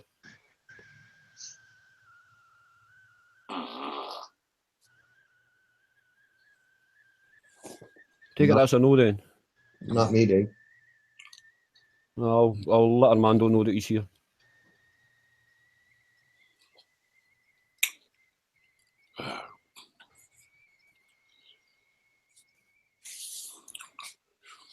What do you think of Marion Faithfull's voice, Dave, and her work? Yeah, she's all right. I like the song Ballad of Lucy Jordan. I don't think I'm not going to sing. Okay, I got unmuted. Yeah, man. None of us have got mod rights, so I basically had to ask Armando. No, I saw that. I just kind of knew that you guys would figure out that I was hold on mute. So what's up? You're singing? I think the singing's going to have to take a wee back seat. Quite embarrassing singing in front of a group of men, you know. I like having females in the panel. Yeah, man. Well, you got to, yeah. It's always nicer. I haven't seen Keith Souls around for a while. A couple of days. I think no, she was on for a short while last night. Oh, really? Just a fleeting visit, you know. Barely got a chance to speak to her because I want to talk to her because she's a nurse, you know. But she barely, seems the she never stays long. last couple of times I've been on when she's on, you know, we've managed to kind of say a few words, but then the shouting started and it just went on and on. And see, both times, you know, like it went into like where the, you know, the classic yellers were yelling at each other and just kind of bailed out. There's some people that just can't stand it. I'm worried about. I can't be bothered if this panel and everybody started arguing. I'd just leave. I just can't be bothered with that. No, I mean, does it get anywhere? You know, all it does is make people think. Listen to these children. Nah, I know. So I basically, I'm not saying we're going to start arguing because we won't. But what I'm saying is, if just say another 3 people come on and all started a big bloody rammy, I'd either mute myself or just leave because I just can't be bothered with that anymore. Yeah, it's too much, man. I used to be one of the arguers, but I was drunk at the time, you know. Well, it's like arguing with your better half, like your spouse, right? Well, I wouldn't sit there.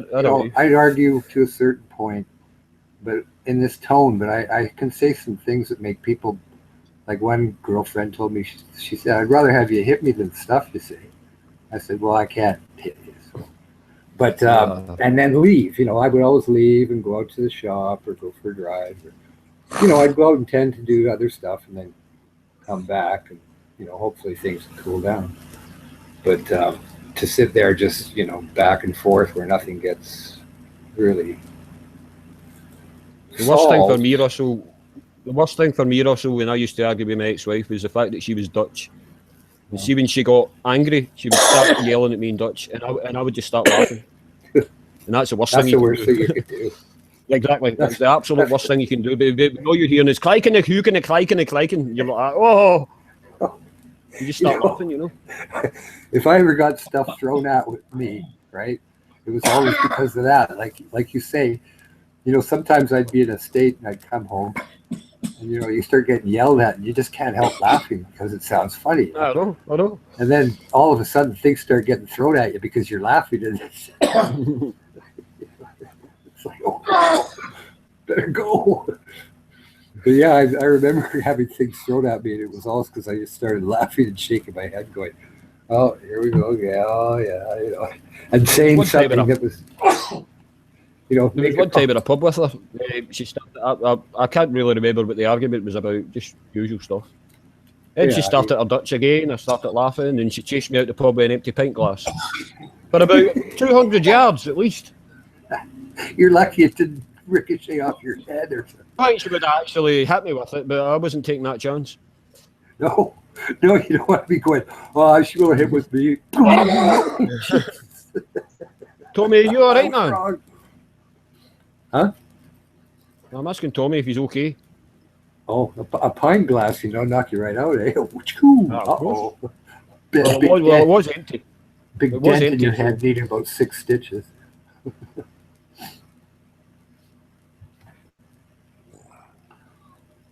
No, that's the worst thing you could do is start laughing. When you're getting yelled at, it's like, oh, Jesus, you better not do that. But that's a natural reaction for a guy to start laughing, though. Well, sometimes it's funny because maybe, the argument's stupid or something, it is. Yeah. And, maybe it was the dog that did it or something. All of a sudden, somebody's coming out glued and it has nothing to do with what you're being accused of. And you go, yeah, but didn't you notice that? Well, that happened.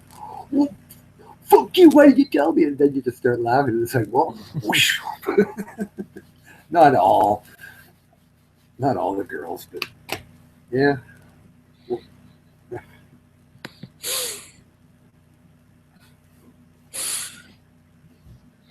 No, don't laugh.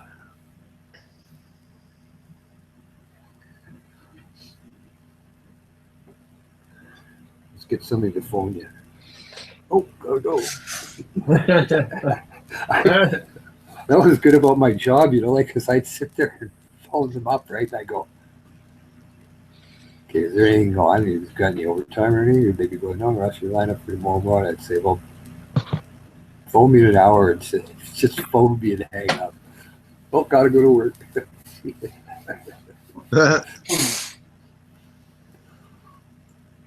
Well, I used to work on any time, all shifts and that, because sometimes, you get called in overtime and, they'd be short of people, coordinator or whatever, and they'd say, hey, you want to work as a coordinator? And say, yeah, I'll work as a coordinator, but I got to get paid for my job tomorrow that I'll miss. Whoa, yeah, but you don't have any. Oh, yeah, okay.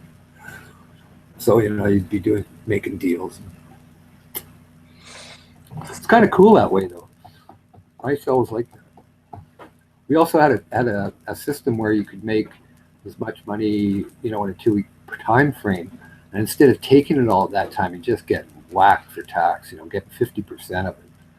I'd take a certain level, like $2,300 every 2 weeks or something like that, gross. And the rest would go into bank time that the company held on to.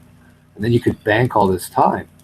And then in times when there wasn't short of men or whatever, and you had your holidays, you could just phone them up. I never got turned down, ever. I'd say, hey, I'm down here in Michigan. Holiday ends coming up in another week. Do you think I could have 2 weeks bank time? And they go, yeah, it looks like you got enough, man. Sure. Take your 2 weeks. And so you could add on to it, right? So you could get quite a bit of holiday if it turned out, if they're short of men, they'd say, well, you can't really. But like I said, I was never turned down. But I would never ask for it when they were short of men, right? Unless you're sick or something, yeah. Hey, Russell, whereabouts in Michigan are you from? Oh, I'm from Canada, out in British Columbia. Oh. Yeah, I worked on a couple of railroads out here, heavy duty mechanic as well. But yeah, it was a good system. I liked that way, that banking of the time, because everybody benefits in it. Like the company benefits because they get to keep the capital and utilize it until the time that you take it out. And then they can make interest indirectly or use it for general revenue. And it's always there stored, and you don't get the big tax dollar on there. You had to extract it at the end of a year. You couldn't keep it in there, like, build up like $100,000. I mean, at one time, I remember I had 20,000 in there that I'd built up over a year. So I had to use it, or they'll pay you out. Like if it's April 1st or something. What? So you have to kind of use it, and you can take a bigger paycheck. If maybe you only work 3 days that week because you booked off or something. Well, you just say, put $1,000 at bank time money on my next check. And they go, okay, done. So it was always nice that way. You could regulate how much you made every 2 weeks. I didn't see any other companies doing that. I was wondering why. I guess because the system isn't the same.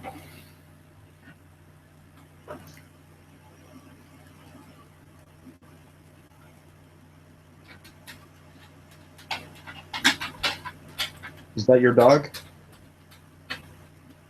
Yeah, clicking away up there, yeah. Yeah. Well, the floor doesn't have any insulation right now, so it's just ridiculous. There's people up there, it's jumping around. I mean, that's why I want to turn off the stupid volume sometimes. It must sound pretty loud, eh? Not really. Yeah. I love dogs anyway, man, so it don't matter. Oh, yeah, I'm kind of a dog person. All my dogs are kind of like, they're part of the family, you ride in the car or whatever. Tell it what to do, and it does. It does what it's told. Go do. No, you shouldn't have done that. But yeah, it's kind of loud because of the nails. I've got long nails. Yeah, man. Needs to run on the blacktop more, I guess. I'm just imagining your dog. He wants to go out. Like, hey, man. Oh, that's all they want to do, right? Is play constantly. Yeah, man.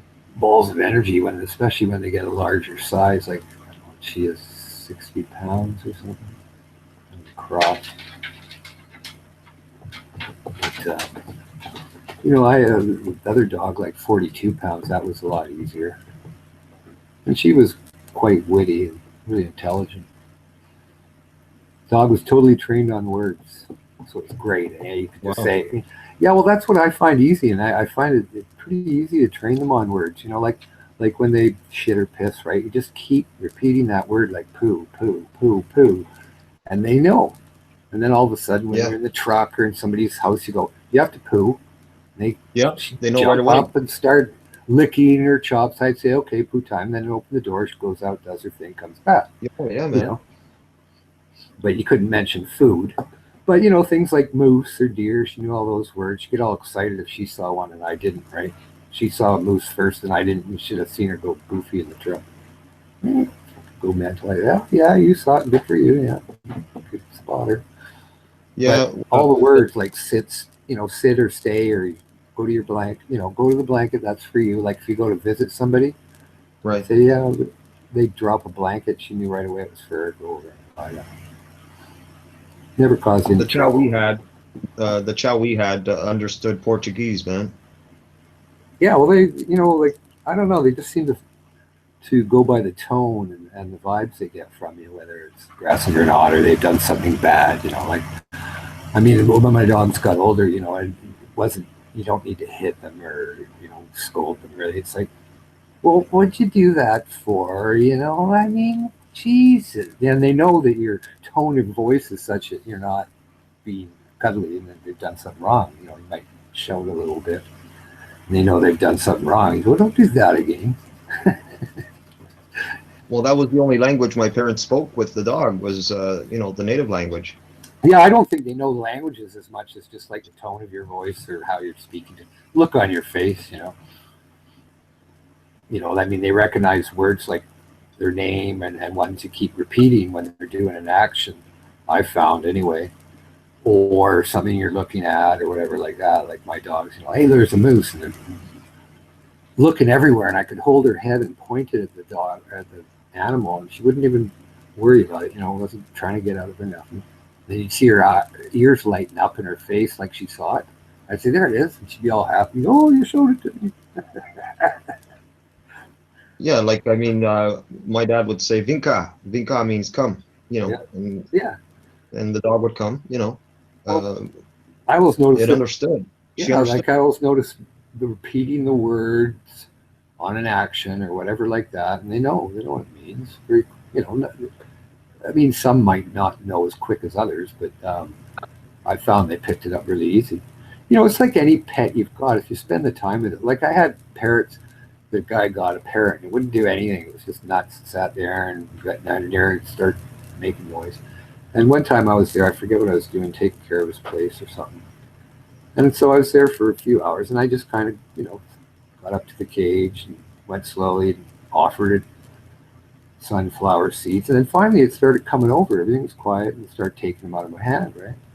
And the thing came out of the cage and everything like that. And they came back from their holiday and just flipped. They said, that fucking bird's never done that ever to anybody, not the owner before or me. And I said, well, I don't know. You just spend time. I said, I talked to this stupid thing when it's looking at me and say, what are you looking at and all this? And they know that you're responding to them. You're not just talking in the air. And I offered it some seeds. Yeah. And he says, it's amazing. And I said, not really. I said, it was just the time. And I made it feel comfortable. He said, yeah, but you got to come out. You connected with it and knew that you weren't going to harm it.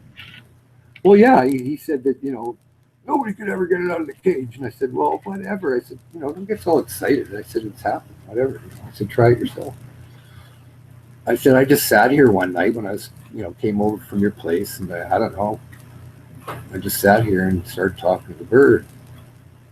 And I said, it started responding after about the second or third day, knowing that I was the only one coming over to feed it and shit. And I got it to take seeds, and I got it more and more comfortable and kept talking to it and whatnot every time I was there. Come over and make sure that it, that it had my attention. I always was giving it attention.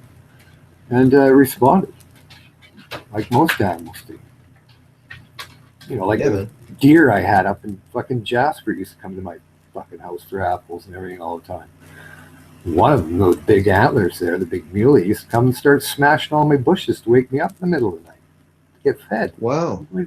When you can't be going out there making all that noise, smashing all the bushes around just to wake me up to give you apples. There's times for it and there's times not. I got to go to work.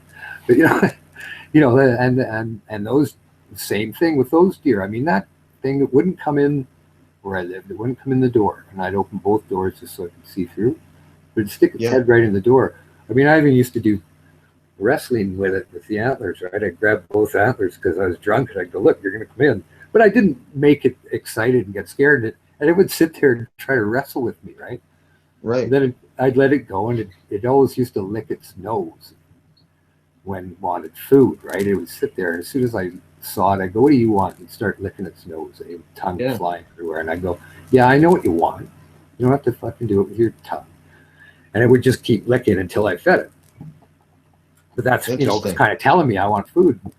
And but it'd come around. There'd be like 2 or 3, and then you know, like if you went out there and just talked to them and did your own thing in your yard and that, they wouldn't run away. They'd just start feeding and they'd be beside you.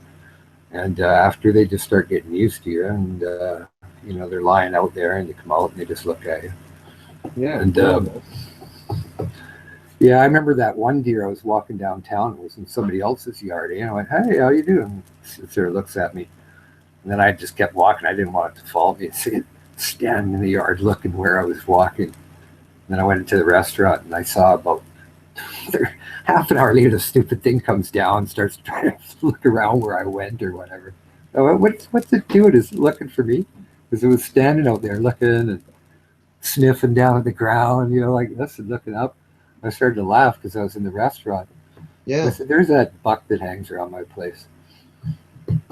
But it was kind of cool, eh? It was around for about a year. He knew your scent, man.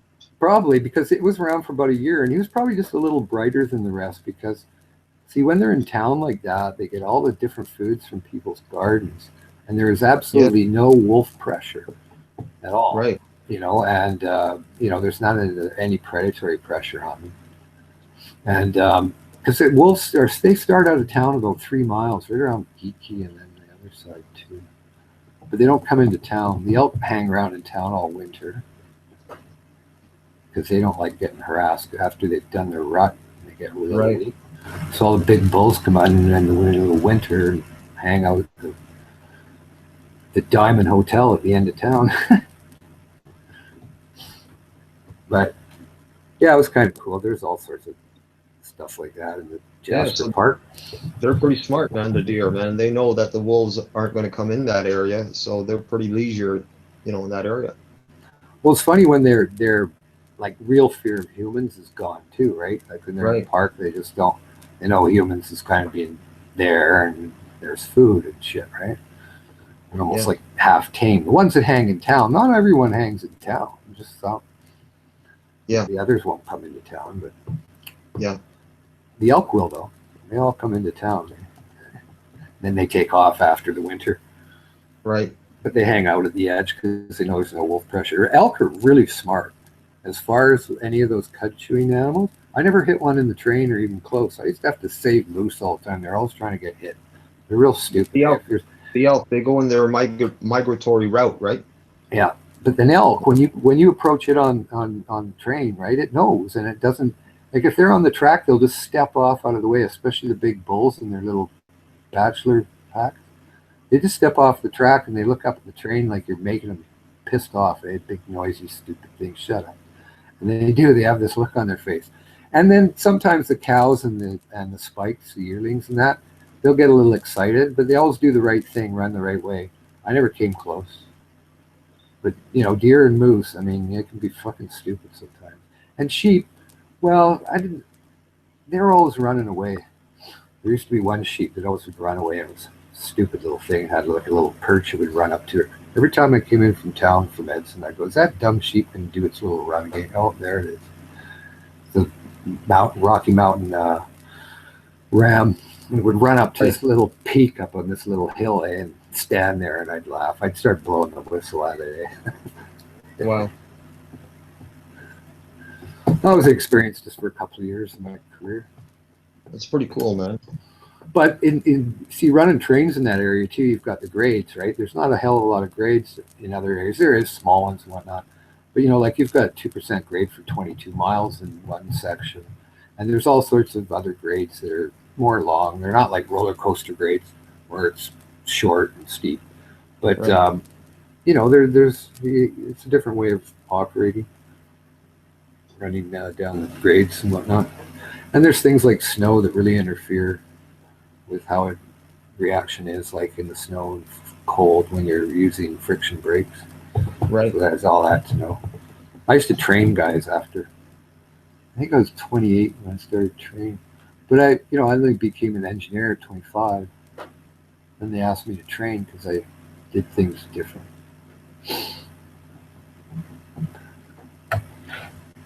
But yeah, it was interesting up there in the middle of the park. Seen the biggest grizzly you could ever see in my life. Oh, wow. Yeah, the thing was really old. It actually got hit by a truck or something. 6 months after. And when they did an analysis on it, like all his teeth were worn down and everything, he was like, he would have, he's ready to die. Yeah. They estimate him 20 years old or something. Yeah, all his teeth were worn down and stuff. And he wasn't in the greatest shape. He's still big. But, his claws were broken. And, he was deteriorating. He was old. Yeah, gray hair. They said he was probably blind in one eye. Reached the end. Be like some 85-year-old guy or something. Right. Probably couldn't hear the truck or whatever, Some things die of old age. Yeah, man. So you say the moose, they were kind of stupid and stubborn? Oh, fuck, they're all stupid. But, I gotta take my hat off, and they're tough as nails. Like, they always run the wrong way every time. I used to have to save their lives all the time. I'd know they were up ahead because the snow would be kicked up on top of the rail. And the patrol guy went ahead of me, and he was only about 20 minutes. So there's snow on the rail, so there has to be a 20-minute break. So he's probably up here because the snow's clear in the track and it's deep in the bush. Hey ho, come around the corner. I've slowed down to 20. There he is. Oh, now he's running. Yeah, get off. And then when they get off, then I take off again. Or, if you're on basically a straight track, you can see them up there looking at you or walking away, so you slow down. Right? I'm not going to hit one for why would I want to hit one? It just pissed me off. I'd think I was a pointless goof with an ego, and I have to go home and look at myself in the mirror and go, you're a fathead because you didn't have to do that. Man. No. So I tried extra to save them. People liked it. And there was, my brakeman and that. They thought it was pretty cool that I could get through some subdivisions without hitting anything that somebody else would have hit 20. Yeah, I remember. I said, that's what I enjoy. I said, I can do it. And guess what? My arrival time at the station will be the same time as those guys because I know what I do. I know how to do it better. So. Yeah, I remember my friend, he's a trucker, and we were up the highway, and there was a moose on the side of the road on the ditch. And I remember, man, it was a bad feeling I had. I didn't like seeing that, Some truck hit it, and there it was on the side. I don't like to see it. Was it still alive or dead? It was dead. No. Well, I bet you his vehicle got pretty smacked because when you hit one of those things, boy. That's guaranteed, man. But it wasn't a good feeling, and I felt bad for that moose, Yeah, I see them do so many things. They'll be running in a perfectly good trough down beside the highway, and somehow they have to run up that huge steep hill up the top of the highway to get to the other fucking side that's got a sheer rock wall that they can't go anywhere. It's like, where the fuck? They're so spinny. You don't even know what you're doing. You're just running. You're just running in some direction, Where an elk has a plan. They go, I'll go here. And I won't even run. I'll just step out of the way. But yeah, there's so many times I've seen moose because where I live, they were always running around in front of you, always getting in the way. I don't, there's no I'm not putting them down for it. I just thought, here they go again, off to save them. I thought the funniest that I ever saw a moose, it was huge, big, huge rack on an area, came walking out by Mackenzie, BC. Right. I'm driving along and I go, wow, that's pretty majestic. I said, for around here, that's no Alaska moose. It wasn't, a 1,500, 1,300 pounder, but it was 1,000. And it was pretty big for that area that I've seen. And the snowplow was coming. And it was wing out and everything's plowing. And that moose is standing there wondering where he's going to cross the road. Well, the snowplow went by and just covered it. And the next thing I'm looking at this thing, there's just two eyes, the rest is all covered in snow. Oh, man. It shooks all the snow out, had a look, and ran back where it came from. I just had to start laughing because, it came out just across the road, gets totally covered in fucking snow, says, fuck this, shakes all the snow, turns around, goes, I'm going back. Fuck this, Yeah. Well, I just had to laugh. Somebody comes out and looks, gets a big whack of snow thrown at him. Yeah, okay, well, I'll go back the other way. I'm not crossing. And I did. It just shook all the snow off and went back. I had to laugh. He was probably thinking, I'm not coming here again. Probably. That's why I laughed. It was like a cartoon thing. Like, fuck, I just go up to crossroad the fuck road. Yeah. big bundle of snow in my face, you know, because that snow's coming out at a good speed, right? From that Bullwinkle, eh? Bullwinkle. Yeah. But that snow's coming out at a good speed from that snowplow. Bullwinkle got snowed. Oh, he did, and the whole body got filled because, like I said, the guy's peeling along pretty good, probably doing 40 miles an hour. To kick that snow way out, right, instead of just putting it on the side. And the whole moose was covered, and I remember seeing his eyes, like he must have blinked his eyes or something, right? I started to laugh. And it shook all the snow off, and it just turned around. I've had enough of this. Throw snow in my face. I'm going back where I was. I hate this place. Yeah. Well, that's the way you feel. I'm going back. Man, that must have sucked, eh? I thought it was pretty comical. Now, if it got hit, I would have got upset. Thought, fuck, man. Yeah, But I'm him saying, just getting drenched with snow and then him taking off, I thought, that's good. He doesn't want to come back to the highway. He got drenched with snow. I got a laugh out of it. And maybe he won't come back to cross unless there's absolutely nothing on the road. Fuck that, a stupid snowplow. So maybe it was a good thing, you know. only in Canada, eh? Well, they have quite a bit of moose up in Maine and whatnot. Yeah, I know, but I'm just making a joke. Oh, yeah, they probably think that we live out in igloos. Moose walk through our living room. Biggest thing that pissed me off is when I went on holiday one time, and there's a moose hanging around the farm, right? And it was going in the willows. I had a little swamp there that had, you wouldn't believe, you know, all sorts of different rails, cinnamon teals, and everything. You know, somebody suggested I should go in the swamp. I said, like, animal life in there is ridiculous. I said, those tadpoles eat more mosquito larvae than mosquitoes, and I got all the swallows around here. I said, I don't even get bit by mosquitoes, and I know they're here. Yeah. I just see them getting fed on by the swallows, tadpoles that are in there eating all their larvae. Now I got off on a track. Oh, that moose, yeah, and it was hanging around there feeding. And I went for a holiday. Well, the stupid thing, for some reason, I had, you know, like, what the hell's a siding? Not aluminum siding, of vinyl siding. Yeah, Well, vinyl, yeah. You know, I mean, they don't even have any top teeth, and it chewed all these holes in my vinyl siding. I'm going, what the fuck are you trying to, you know, that's not food. There's no food behind there. I couldn't figure it out. It went up and chewed the siding. It was there with his cow and a cow, because I could see all the tracks when I got home, right? See all the tracks from it roaming around and eating my siding. I just couldn't figure it out. So, Why they chew it? I don't have a clue. Moose. I don't. Chewing on and wrecked it. I had to put two new panels in. It actually chewed the stuff right off. But I was just, you know, I didn't care about that. I was surprised, like, what made you decide that there was something on there that good? There was no salt on there. I don't know. That's Just weird. them, I guess, yeah. And then because it was quiet around there, you know, they came right up to the house and everything.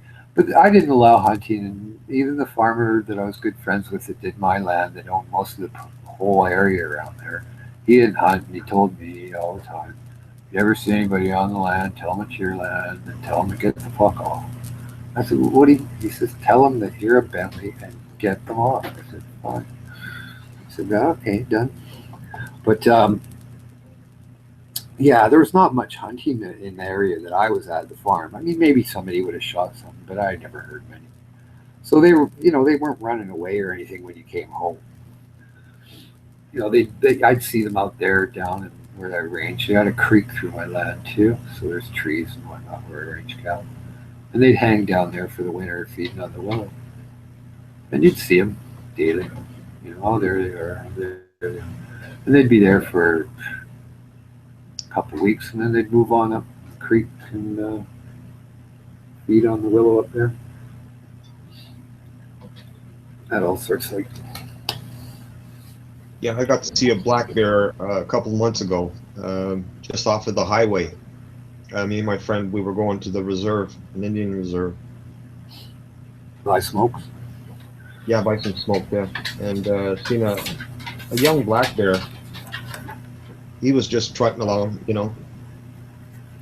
Yeah, it's funny, you know, if you go between Smithers and Terrace, BC, along the rail line There's like a fucking bear every inch. Like there's just so many black bears, and they're not very big, and they are full grown. You know, most people say, "Oh, it's going to be a cub," and they have a lot of the white stripe in front of the chest, female, and fuck, they're running around like flies. Little bears running around. I mean, I call them little. They're probably 200 pounds, right? Right. That's little, and they're running around, and they're always fucking running around. Never hit any though. They were pretty cool. Always running around, and porcupines just everywhere. Porcupines. Really, eh? Oh, fuck, everywhere. Porcupines. Oh, there's another one. There's another one. Beavers. See them crossing the tracks all the time. Yeah, my friend, he used to hunt porcupine and he used to eat them, man. I thought, man, you won't catch me. Good. Why? Why? I don't. They feed on vegetation and that. They're supposed to be quite good. That's what he said. You know, it's just a rodent. I mean, it's basically a spiny fucking beaver if you want to really get down to, you know, moves about the same, just doesn't swim. But, you know, they eat, well, actually, they do feed like a beaver, you know, on shitty stuff like bark and that. But they're supposed to be tasty. Yeah, I think they do. They feed this similar to like a beaver where they have chew bark and actually regurgitate it or shit it out their ass and re-eat it again to get the maximum nutrition. That's how a beaver works. Not very pleasant sounding. It's fact. They actually shit and eat their own shit. Yeah, they stink, beaver, man. They stink. They're cool. I had one that was just up the creek from my place, and I used to go on hikes with the dog and whatnot like that. And used to sit down at this old beaver dam. It's quite a big little pond there. You know? Yeah, man. And I'd be hanging out smoking a joint or something. This beaver would be out there wondering what's going on. And I told the dog, I said, don't be bugging this stupid fucking fluffy animal like a cat. So I'd tell the dog, don't. She'd just look at it because I told her not.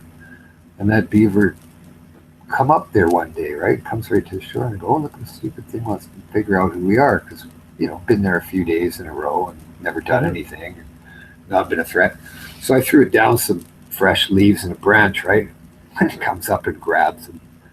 And then, you know, it takes it in the water, takes off. And then, you know, the next day and that it comes up and then it gets up on the land, right? Starts walking around and I said to the dog, I said, don't bug it. And yeah, it starts, and then I grabbed a branch and I kind of had it in my hand and pushed it down by his snout there and he grabs it and takes it again and takes off into the water and swims away with it. But the next time he was coming right up where we were sitting. He was sniffing around, going, "Where's my branch?" And I said, "Okay." Wow.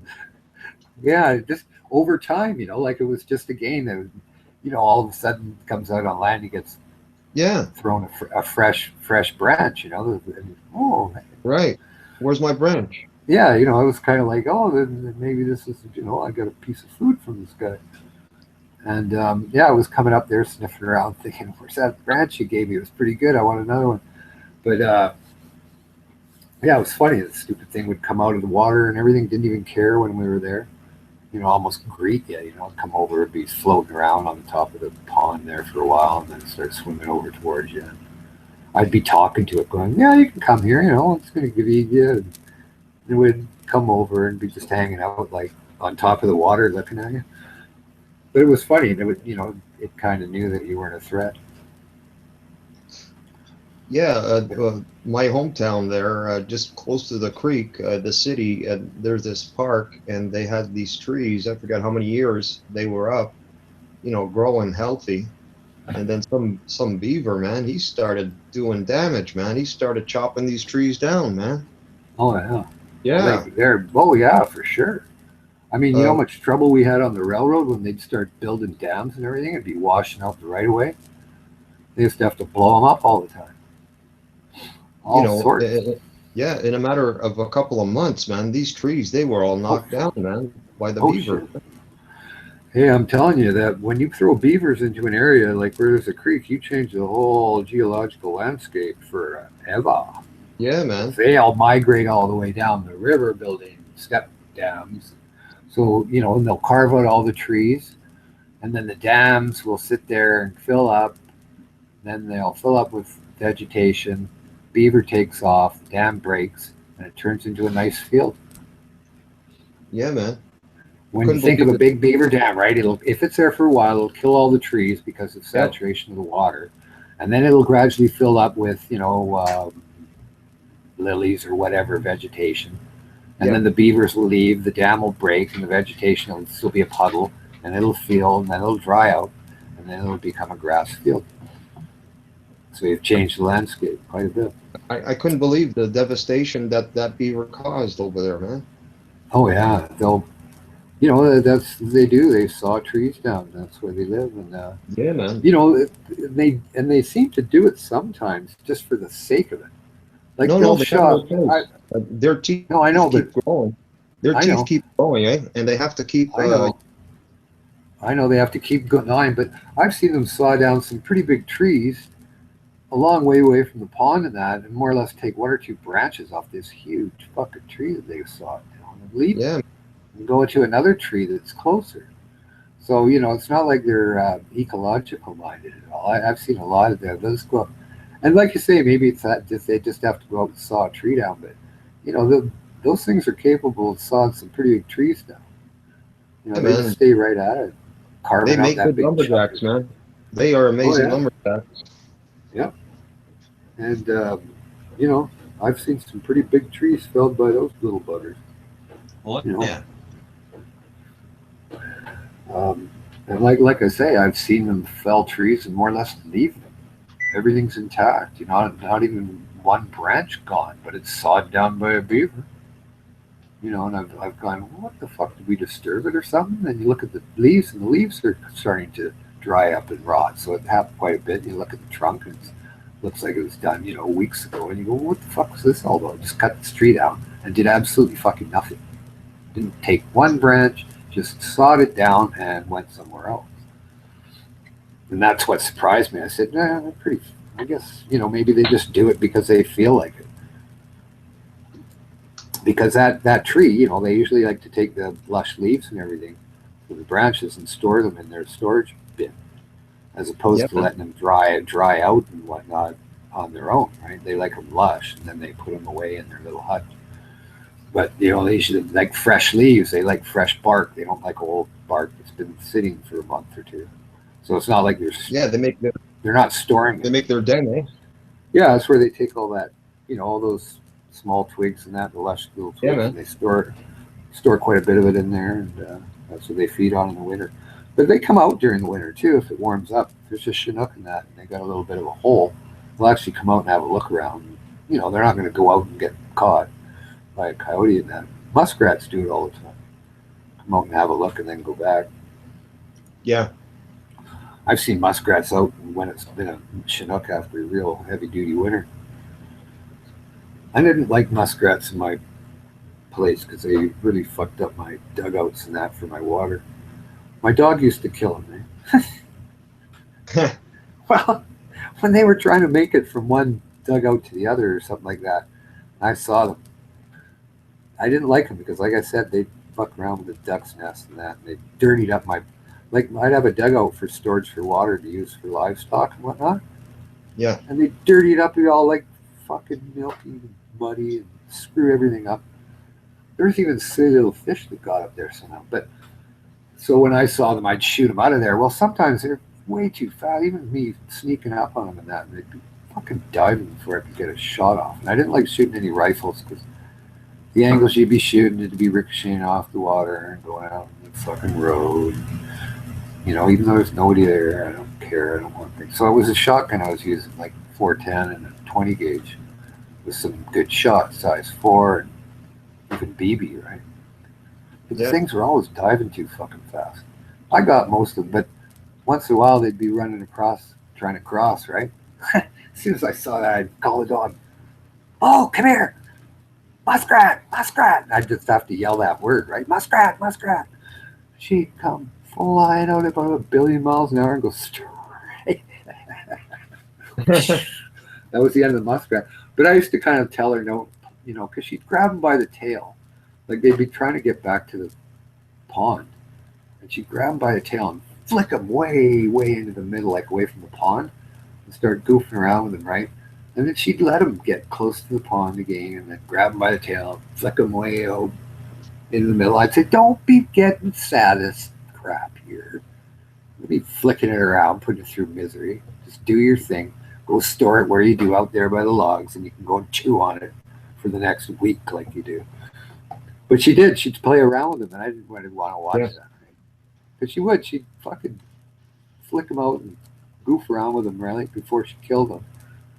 You grab them by the tail and throwing them way out into the middle of the field and letting them try to get away back to the, wherever they're going, and go grab them again and flick them again way out in the field. She made a game out of it. Yeah, she would. She'd flick them. I'd grab them by the tail and go, phew, stupid thing would fly about like 20 feet or 30, 20 feet over into the middle of the field where they couldn't get away. But I didn't want to watch that. I'd say, get it over with. Yeah, man. Don't be like a human being sadist, playing with it. Well, you know how cats play with mice and stuff like that? Yeah. Same deal, I guess. It's not because they're hungry, right? It's not like they're hungry, they're doing it. Well, I guess I guess our topic is too dull for anybody to get in on.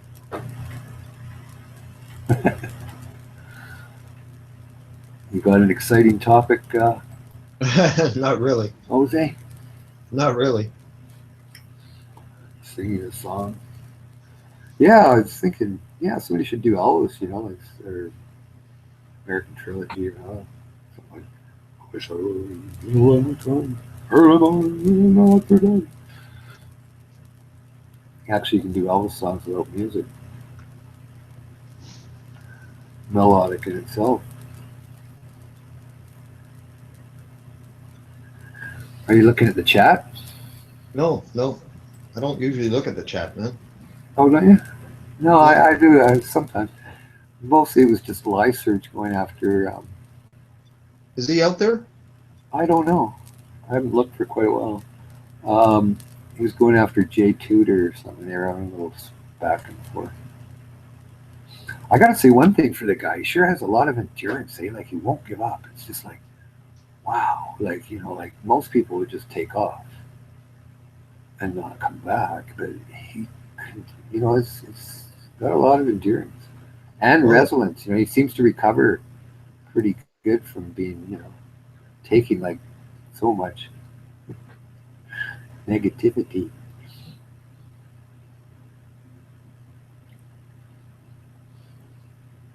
Maybe he isn't a bad guy in real life and whatnot, but he'd probably be very argumentative. He'd probably realize that you couldn't get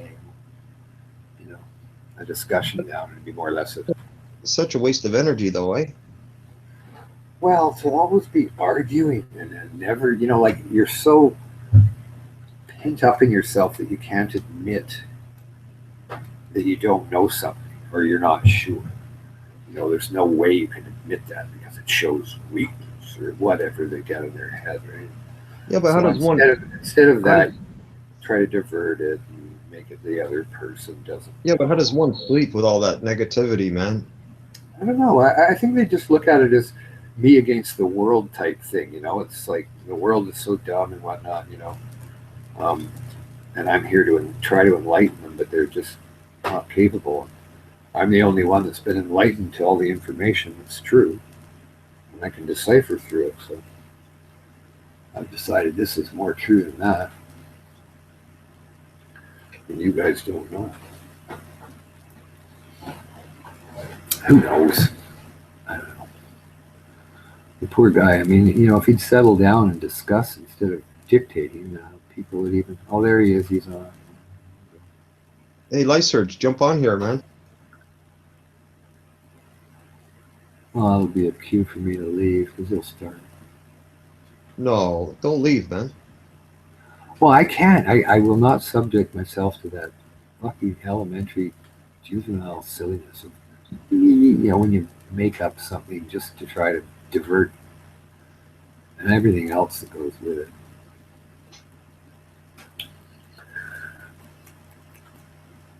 Unless there's a topic that doesn't involve, I'm better than you, or I know more. Yeah. Trump had a, I guess, news conference today, eh? Oh yeah, what did he do? Talk about how great the healthcare system is that everybody's getting cut off and paying twice as much for?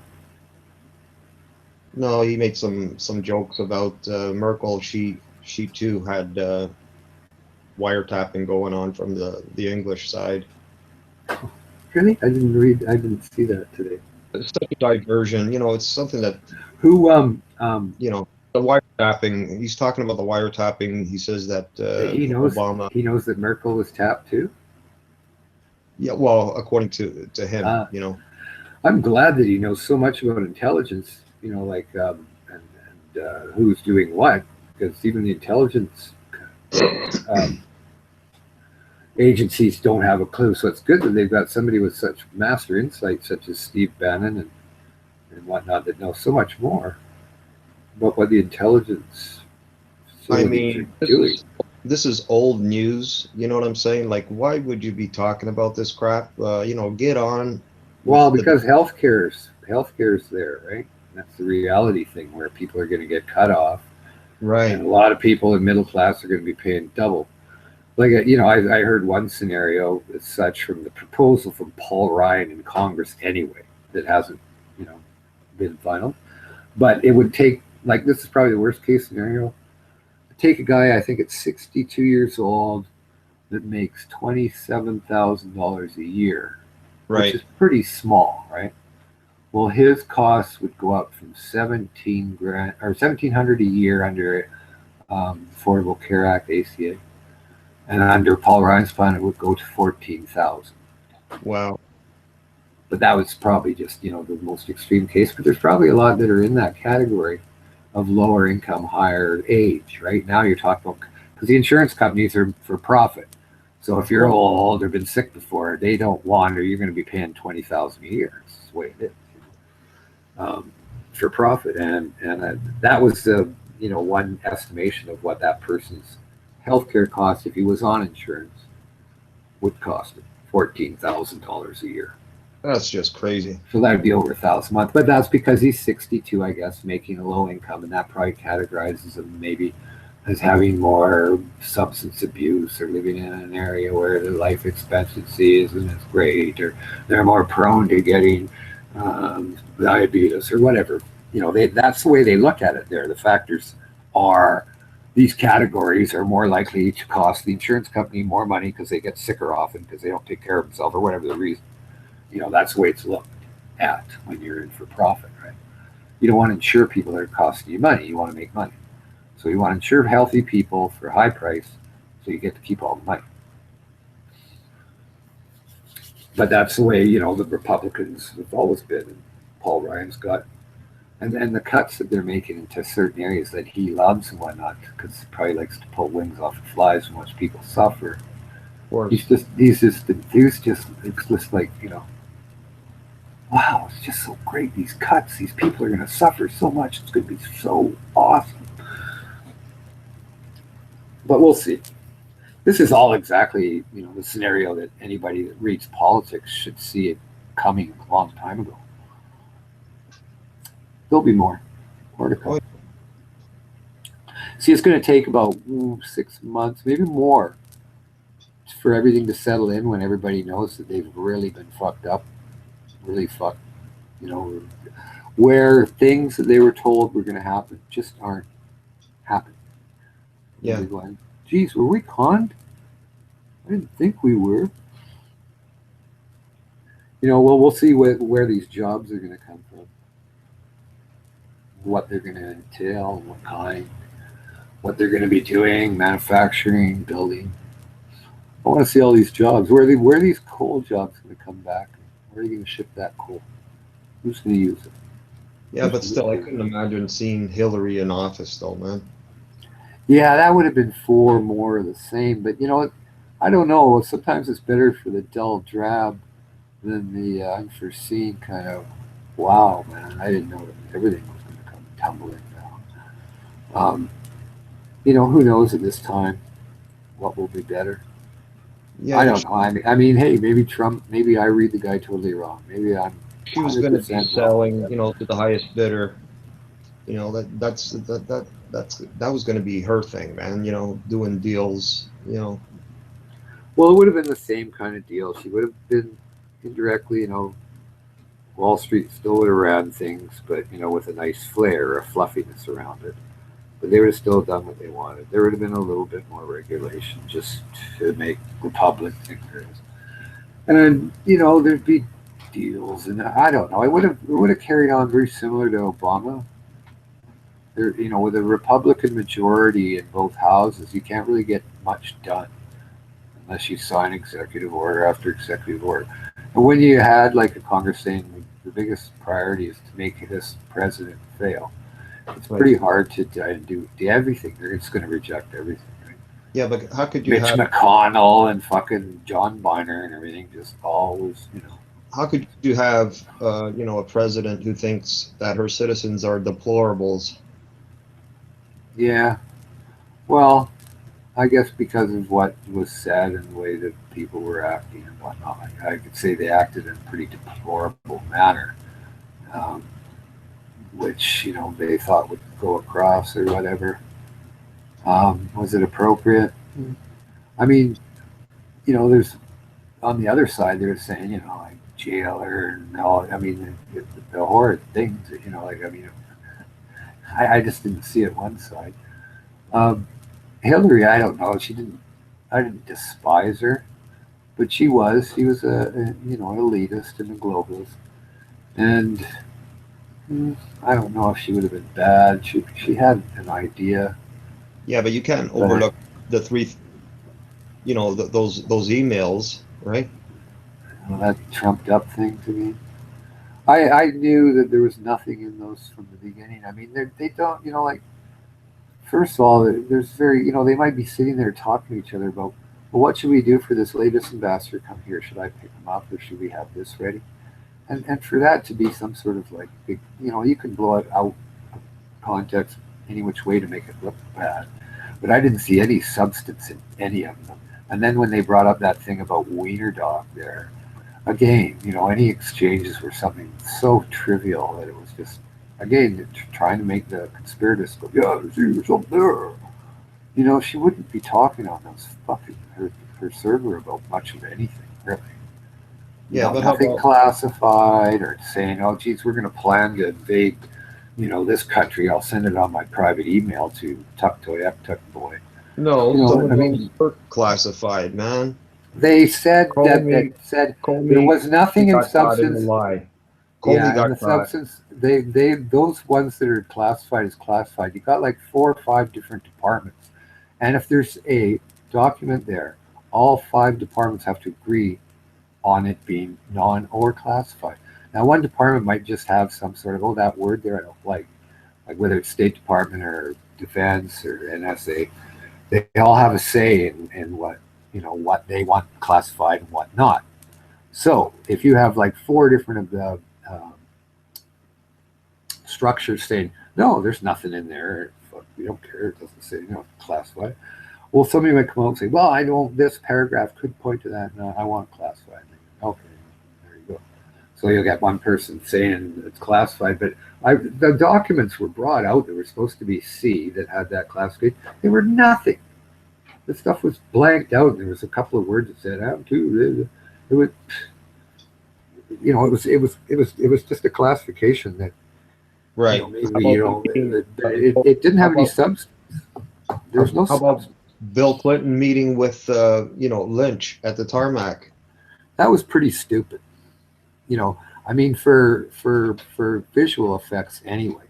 I mean, at that time, for him to do that, just looks dumb. I mean, it's just stupid. Yeah, but that's the smoking gun right there. Well, you could say that. I mean, you weren't present, and I'm sure that the Fox News and Alex Jones got quite a story made up too. I mean, I just don't. I gotta get off here. Fuck, this is stupid.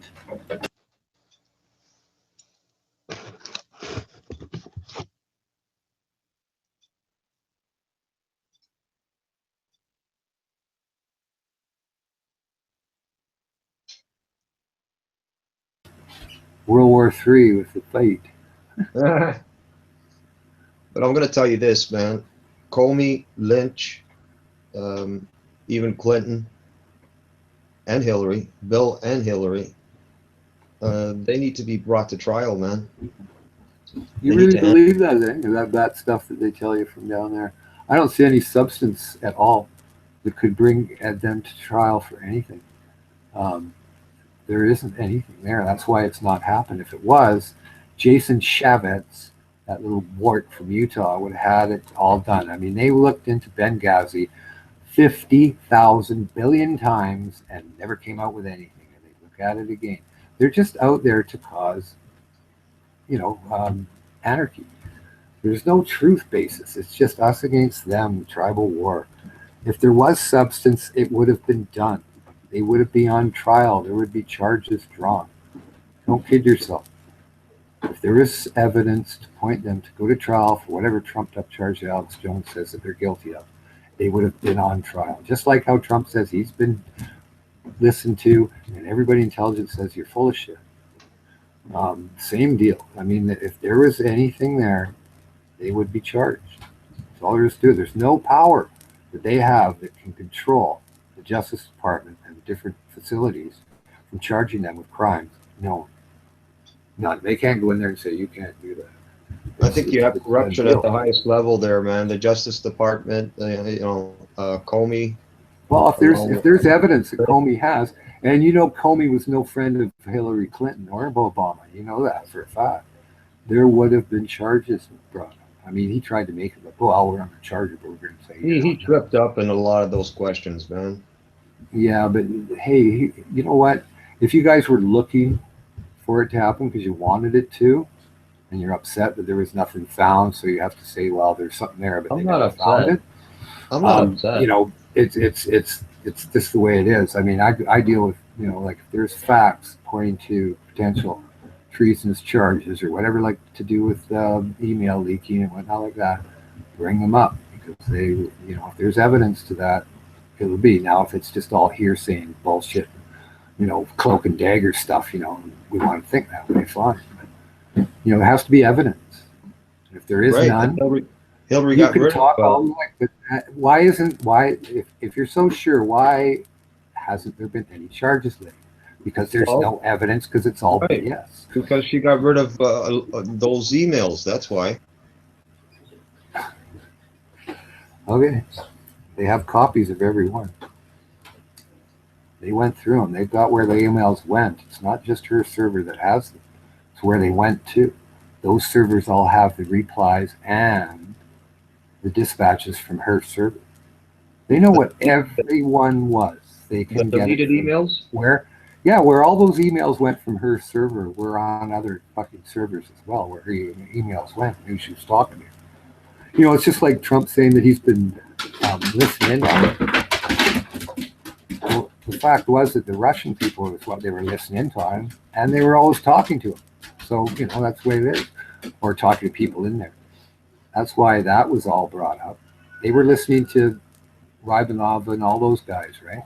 And they kept talking to Michael Flynn, so that's how that got caught. It wasn't they were bugging him, they were bugging the people he was talking to. Too bad, eh? They bugged all the men that guy was talking about from Azerbaijan. They're all under. They know everything they're doing. And Mossad, all the intelligence agencies for industrial espionage and everything are monitoring those guys 24/7. Yeah. Every one of them, every one of those oligarchs, money people, is monitored 24/7 by all intelligence agencies, or most of them. So they kind of know what's going on. Let's step out for a minute. Try to get somebody to come out here and talk about me.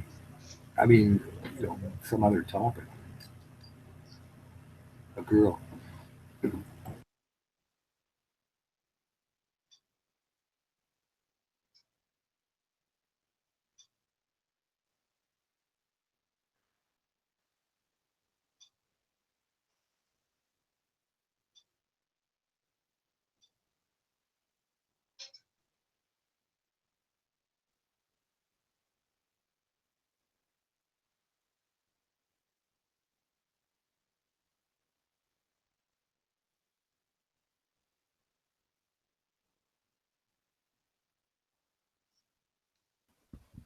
Nolan, Nolan, Nolan, keep balls rolling, keep them balls rolling, Nolan, raw.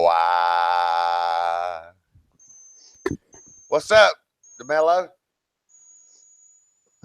Hold back water, keep on rolling. Mississippi moon, won't you keep on shining on me? Mississippi moon, won't you keep on shining on me? Keep on shining your light, gonna make everything, oh, mama, gonna make everything all right.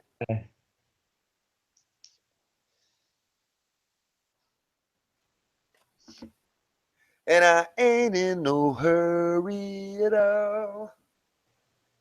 Oh, yeah. Yeah, that was some good harmonies, man. Oh, yeah. Oh, Blackwater, keep on rolling. Nolan. Oh, Blackwater, keep on Nolan. Mississippi moon, won't you keep on shining on me?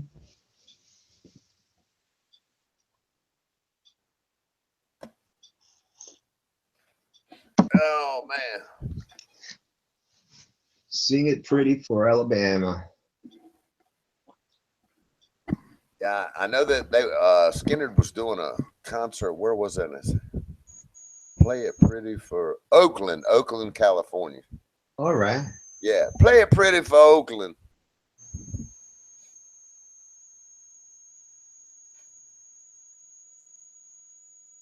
Nolan, Nolan, Nolan.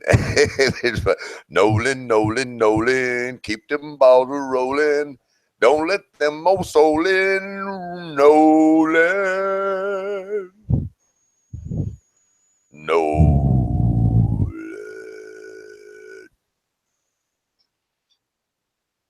Well, let's see. While I was away, man, did we get any good songs or anything? Maybe Pimples from Hell? That was earlier on in the day, but Dave and Abby Pay Me, and even Tommy sang, man. Oh, really? Shotgun did? Yeah, man. I'll be damned. He sang an Irish song, St. Paddy's Day song, man. I'll be damned. Some good stuff, man. Yeah, I was wondering when LeSurge was going to graduate and be able to get mature enough to be able to get a link for the Hangouts again. I don't think he's going to be able to get past junior high. He's not quite up to par, man. You know, the old saying, couple of nuts loose, couple of bolts. Junior high, Pimples from Hell. Well, you know, if he would just talk to people instead of talking at them and try even that might work. Yeah, exactly. Exactly, man. If I come up to you, DeMello, and I go, let me tell you how it is. Well, that's it. And then all of a sudden throwing out and yelling and screaming just because you have a difference of opinion. Yeah, that ain't gonna work, buddy. I would just walk away, man. Yeah. Right. Yeah, I've noticed both of you guys are real good about that. I sometimes have a problem with that, man. I just find it a waste of time because it's not getting anywhere. You're not getting through to them if you're trying, and then, you know, it just becomes like, and then, you know, you can get anger and adrenaline. Might as well just leave and then, you know, write something on the chat or something to get them going. Yeah, you'd think I'd learn after a while. In other words, after about 3 months, that's probably about enough. Yeah, if I see him on there, you know, like, I won't go on just because I know it's going to start, right? And, right. And if he's already started too, that's even worse. You know, on the other side of the tracks, he has come on here before and held pretty good conversations, but yeah, then he gets kind of quirky again. I think he wants to, and then Mando, here's what you need to do and how you need to run this stream. Well, that's it, you know. And then the thing is, you're sitting there waiting, walking on eggshells, waiting for something to trigger him into that regular point, you know. And you try to, you know, if you're going to try beating around the bush so you don't trigger Lysurge, you know, watch out for Lysurge, don't trigger. Right. And then he starts on the argument thing, like I was talking about the Christmas tree thing, and I was saying that it doesn't. And well, I know, but I just wanted to make my point clear, and wanted if anybody could argue the point, they could. It was all, and then he's pointing. It's got Christ in there, Christmas tree. And I say, whatever. It could be called a holiday tree or whatever it is. It's not offensive. It's nice. Yeah. And you can call it what you want. I call it Christmas tree. I don't sit there and say the first half of the word means something that's anti-Muslim. It's just the way it is. But he kept emphasizing the Christ in there. It's a Christmas tree. It shouldn't be allowed. So, wow. Okay. Yeah, but that really bothers me. On the other hand, if there is some other faith or whatever. Like I brought it up, buddy, is what it is it's an Islamic cloak because they hate Christianity and they hate Judaism. And they will disguise it in any way to come in there and get their own way. That's offensive to us. You get rid of it. Because it's always them that hate. I don't know how many radical Jews would say get rid of the Christmas tree. Maybe one or two with the funny sideburns, tell them to leave. But, the other people go into city council and everything, bring up why it's so offensive and that. But it's disguised. It's a hatred. They look at it as, we hate Christianity. Well, I don't like people making rules because these people have that, right? There's another reason. Like I said, if the Christmas tree falls on them every time they walk by it, okay. Well, we shouldn't have a tree that falls on you. It's kind of dangerous. But to hate it just because you try to disguise it as not anti-Christian or hatred from a Muslim to a Christian, that's what I don't like. But yeah, that's the reason behind it, and I got no toleration for that fucking shit. Don't you fucking lie with reason. You just hate Christianity and you think that that's some symbol. Well, no. Well, yeah, and it seems like to me the never-ending endeavor to protect everyone but us. What's that all about? That's that kind of like hug everybody. We were bad imperialists and we really treated these lesser people. See, that's why they're so racist. They're so racist because they always think of them as lesser people. We took advantage of them and we made them what they are today, and they have a right to be angry with us, and we should be owing them and apologizing and giving them all this because we treated them so wrongly in times past of our imperialism and whatnot. It's some disturbed thought like that. Self-criticism, there's a phobia for it, where everything that your society does in your color is wrong, but all the rest of the shit pots that sit and beat their wives and cut their heads off for nothing, they're okay because that's a culture. Oh, that's different. You have to respect that. Really, you do, eh? Yeah, it's not murder when it's done for honor. No, it's just cultural. We'll accept that. Really? Okay. I know. I mean, that's kind of blown my mind through the years. I think I understand it now more than I ever did. I never understood it before. I was like, well, it kind of started for a lot of people that I know anyway. They just felt like Obama was not for America. It was always everything else kind of thing. And I was like, man, what is going on? I mean, it blew my mind for a long time. And then I understand more about it now than I ever did. I guess I could say it in a layman way. They seem to always look at the humanitarian side of things instead of all the other things for some reason. It's kind of strange to me. I don't really know where. Well, the thing about that attitude is quite often they're so susceptible to being conned. Like they'll sit there and look at some sort of Middle Eastern fucking country, complain about this and that, and say, yeah, they're correct and everything like that. But in reality, they're being conned by them, using a cloak of, honor of why they should be changing and doing something else. And, and they're changing the laws because they've been conned for not the real reason that's been brought up, but the one that's disguised. And should be brought up, that's the, it's like when Obama with the Syrian thing. I was going, how come he doesn't tell the truth? Like, look, Erdogan and Turkey are backing him up, same with Saudi Arabia. But maybe that, Saudi Arabia is kind of a touchy subject. You're not allowed to say anything about them, no matter who's in power. Whether it's a Bush or a Clinton or a goddamn Obama, whatever. I always found that weird myself, Russell. Well, they're untouchables. They do a lot of financial trading with all the power people. They do a lot of money laundering as well. as the big oil. It's easy to hide billions of dollars in money laundering when you're trading in oil worth trillions. And they're always like, you know, hands off. And there's always hands off other countries too, you know, like Pakistan and Egypt. I mean, you know, that latest thing that was drawn up for the Muslim ban, as they call it, I don't know why, you know, you don't draw it up like that. How you do it is, it's easy. You draw it up as a I don't know, a Serbic regime, like a regime that doesn't respect human rights, and it's this, and it's a dictatorship and everything else. And you can pick and choose what country. You say, yep, that country is extreme dictatorship, and they don't respect human rights. They do this and that, so we're going to have a travel ban or whatever ban on them. Right. And you can kind of pick and choose. But the thing is, if you pick all those countries and you leave out Saudi Arabia, Egypt, and Pakistan, you're the biggest hypocrite I've ever seen. Because I know that most of the terrorists come from those three countries. If you look at Daesh, without this, the Sunni tribesmen and the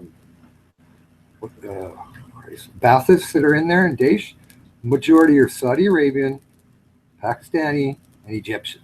And there's a few Jordanians, Palestinians, and Uzbeks and Kurds and stuff like that. But the majority are Saudi, Pakistani, and Egyptian. And they are the ones that they've got quite a big radical sect in each three of those countries. Big. And they pipe out lots of radicalism.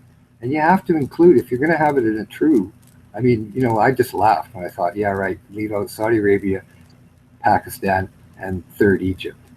Okay.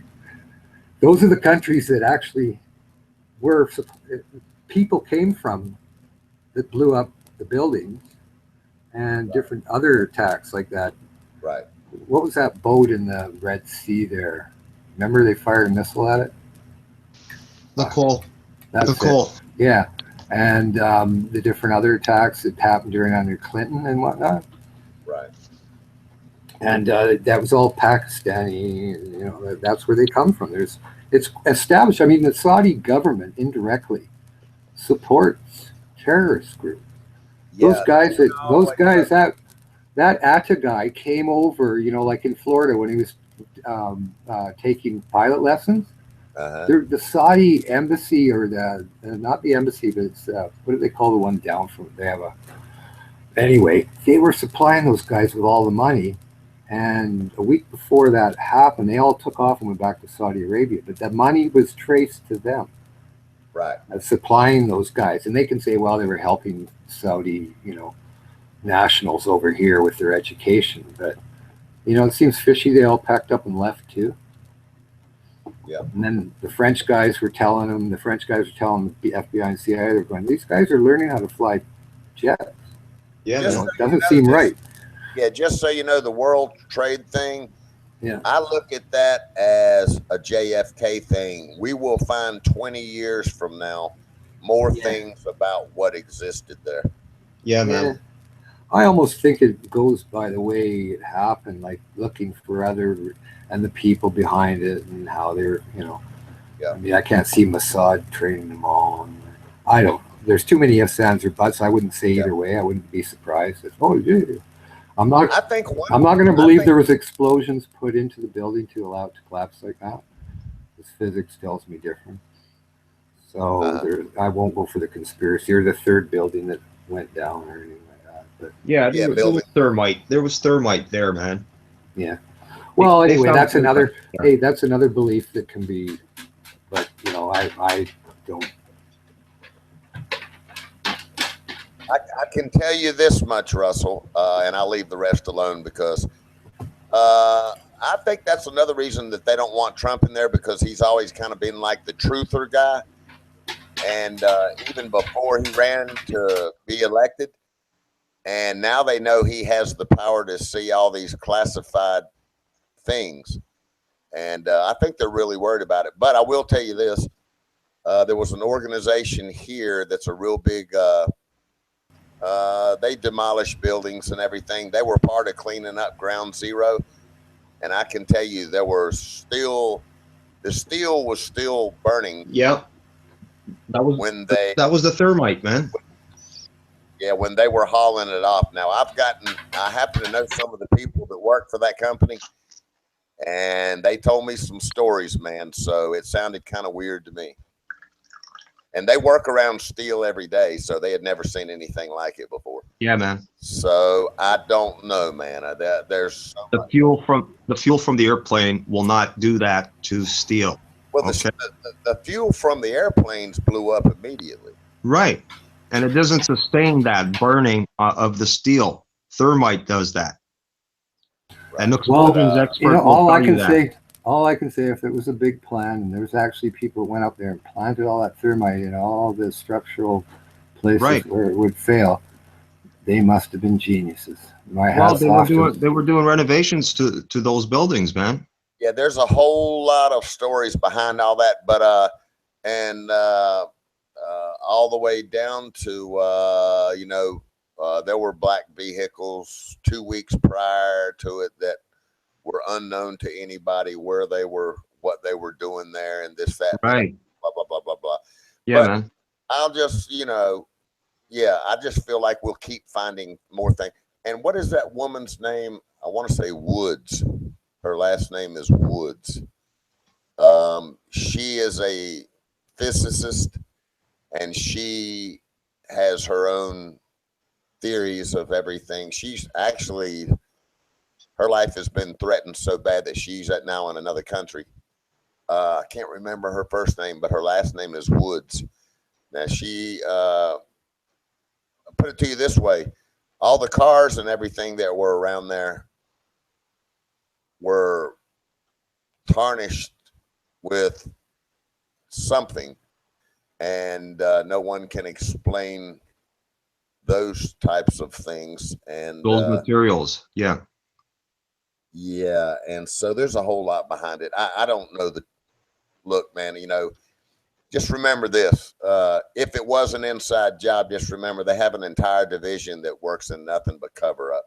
Yeah. So I mean, they're good at it too, man. Oh, so yeah. look, I mean, there was a total cover up plan for JFK, blah blah blah.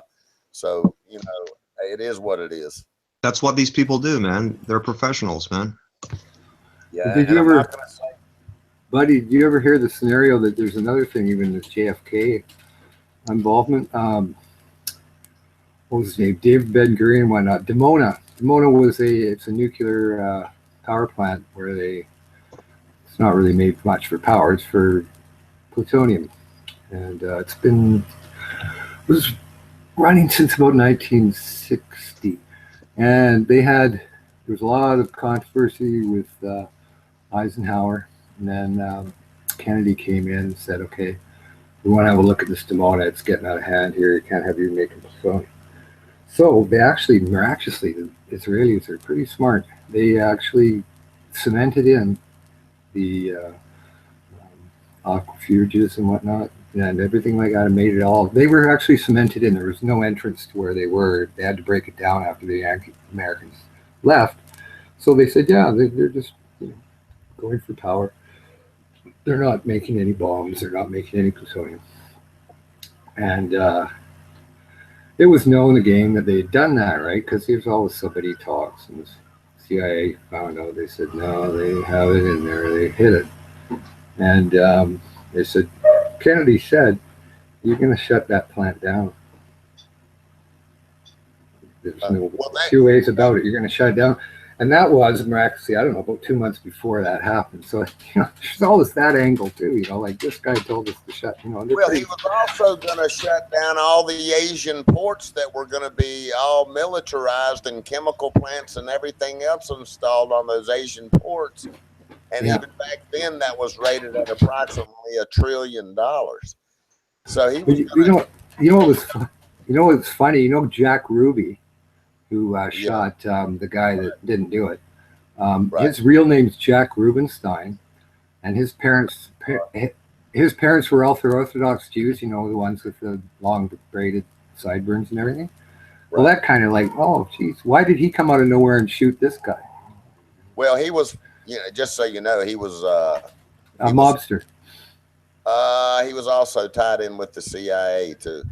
Yeah, through Mossad, maybe. Who knows, right? Yeah, he ran. They wanted to silence that guy. I mean, he was just a toadstool. Yeah. You know, the biggest setup. We'll set this guy up. But you know what? There's so many ifs, ands, and buts in that story. I mean, I don't think it's ever going to come out, or it would come out already. A You know, lot everybody's dead now. Everybody's dead. Yeah. Well, there's a lot of things behind that have now come out. Yeah, I could go on and on. I can tell you, cops and everything. Well, you can look this up. I know what gun gave him the fatal headshot that blew his head apart. Check this out. Well, how many guns do you think were fired? I don't know how many altogether because there were a few missed shots. Right. But how many bullets do you think at what direction penetrated his skull? Do you think it was one bouncing around, or do you think it was two? Okay, the one that took the top of his head off. Okay. 2 bullets hit him. Yeah. One hit him from the Dowtech building, and the other one hit him from the grassy knoll with an XP 100. Exactly. Ball. So I'm in exactly 2 bullets. Well, they keep saying it's 1.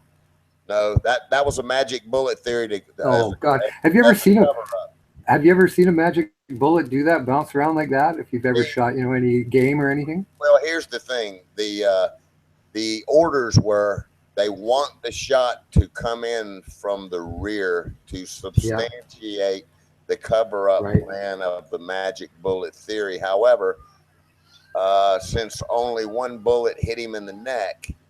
Yeah, the head had not been hit yet, so no, it hadn't. No, you're right. Yeah, and they found the shell, the actual shell, in 1998. A guy with a metal detector. Yeah, I mean, right away when they start telling you about a bullet bouncing around in the skull like that, causing that damage, you know damn well they're just so full of fucking shit. That's right. I mean, and then it went up. Just whatever. Everybody that's ever known anything about. That's right. Any kind of. That's right. No, man, that was all. That was the original plan, and they had a cover up and all that stuff, So they wanted the bullet to come in from the rear, so they could substantiate the magic bullet theory. But he did have a lot of enemies, like so many, like. Oh, in every category. Every category, and then the fag. Remember the fag? I mean, nobody plays him. Jagder Fag Boy, the most disgusting man on the fucking planet. Yeah, just so you know, he lived 1 block from my grandmother.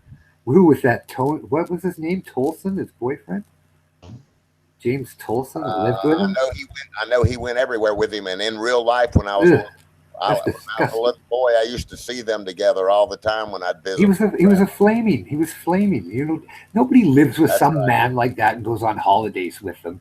Goes sailing. Just so you know, my uncle was gonna work for J. Edgar Hoover, and when he walked in to talk to him about the position, he saw corrupt stuff going on in there, and he wasn't interested. I could imagine if I ever met that man, he would just disgust me. I'd just be going, "Oh man, this is a disgusting human being."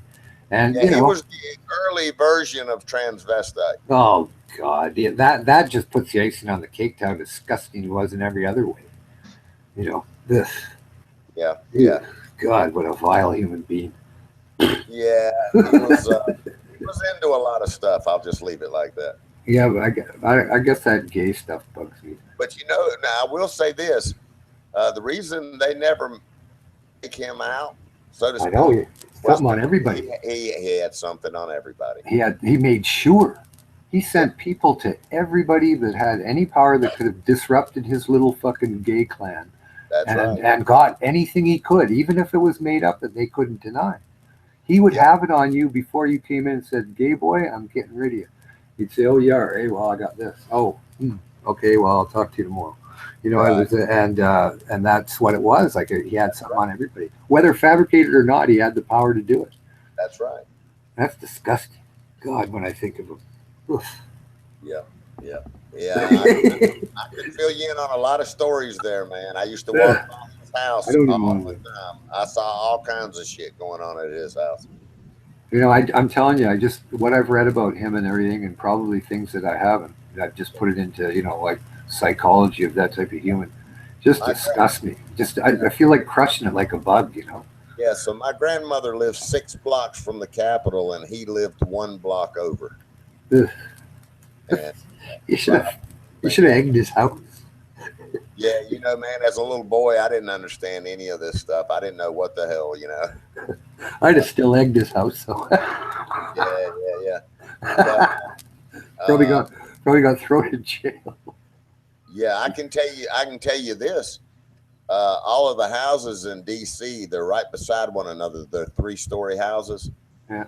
And you can get up on the roof and go on top of everybody's house. Hell, I used to be up on J. Edgar Hoover's roof when I was a little boy, man.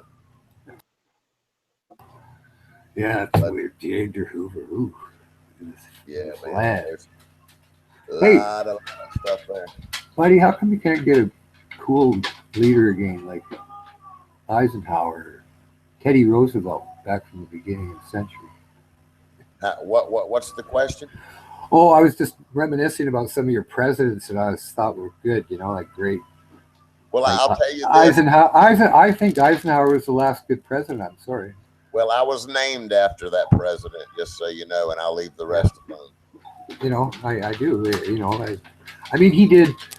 My father believed he reigned over a pretty prosperous period. Yeah, my father believed he was a real good person.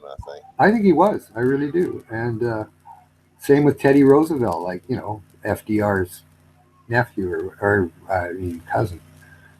Right. And FDR was good for his time. He was a leader. He wasn't a wimp. He didn't sit there and fucking whine and whimper.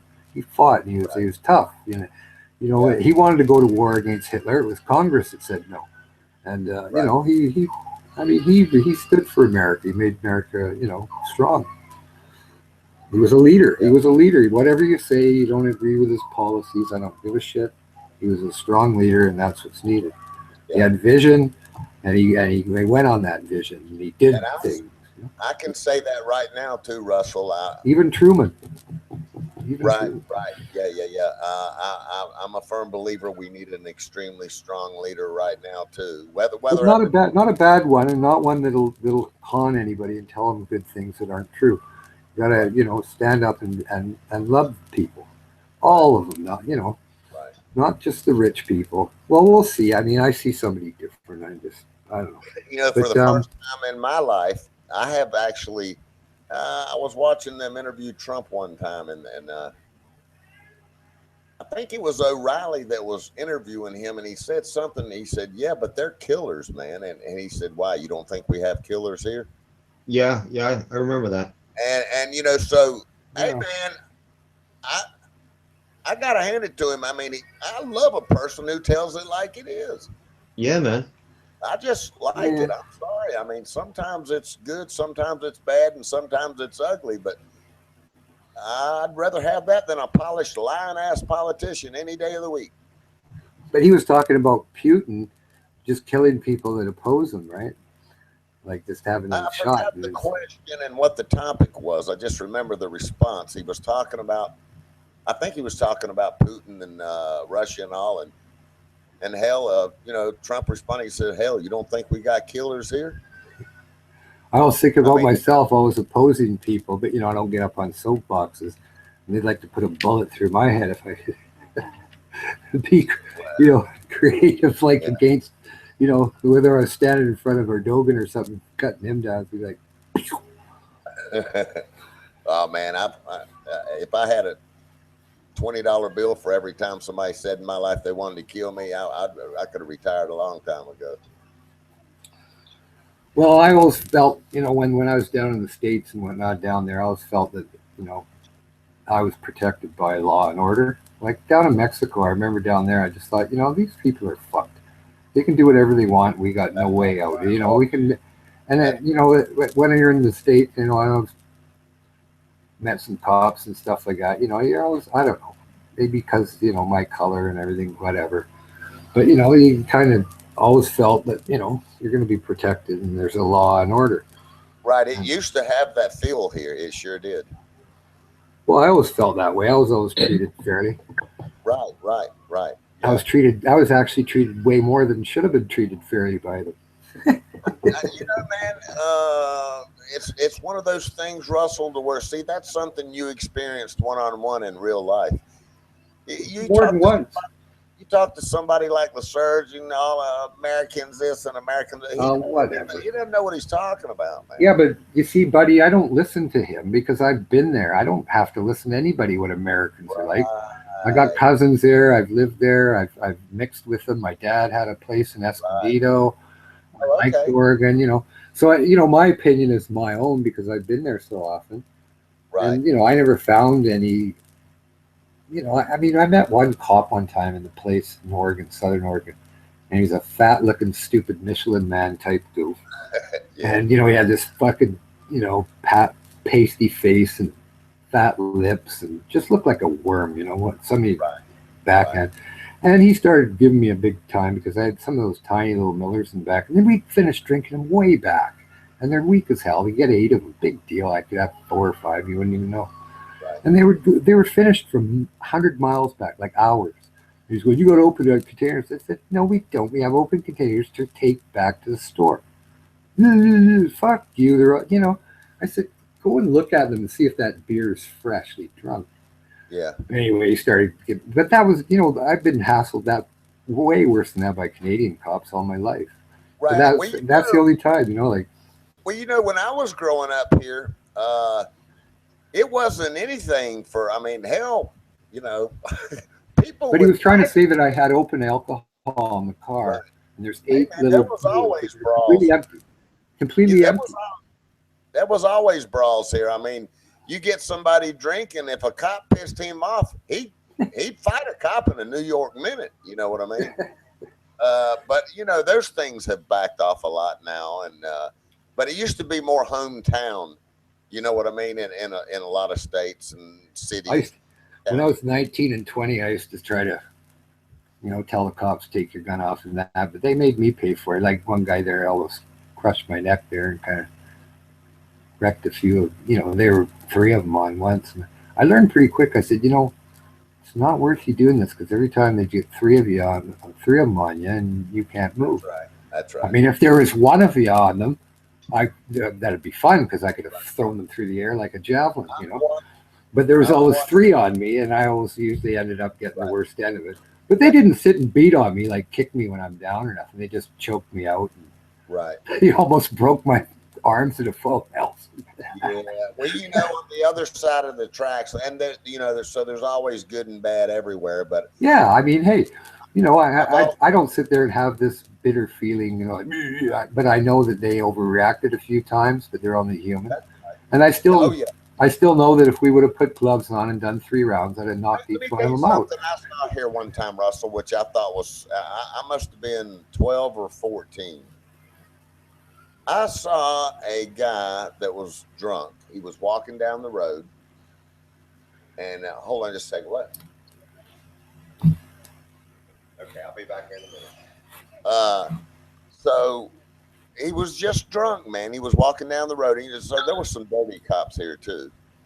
And they got that guy. He wasn't hurting anybody, man. He was just drunk.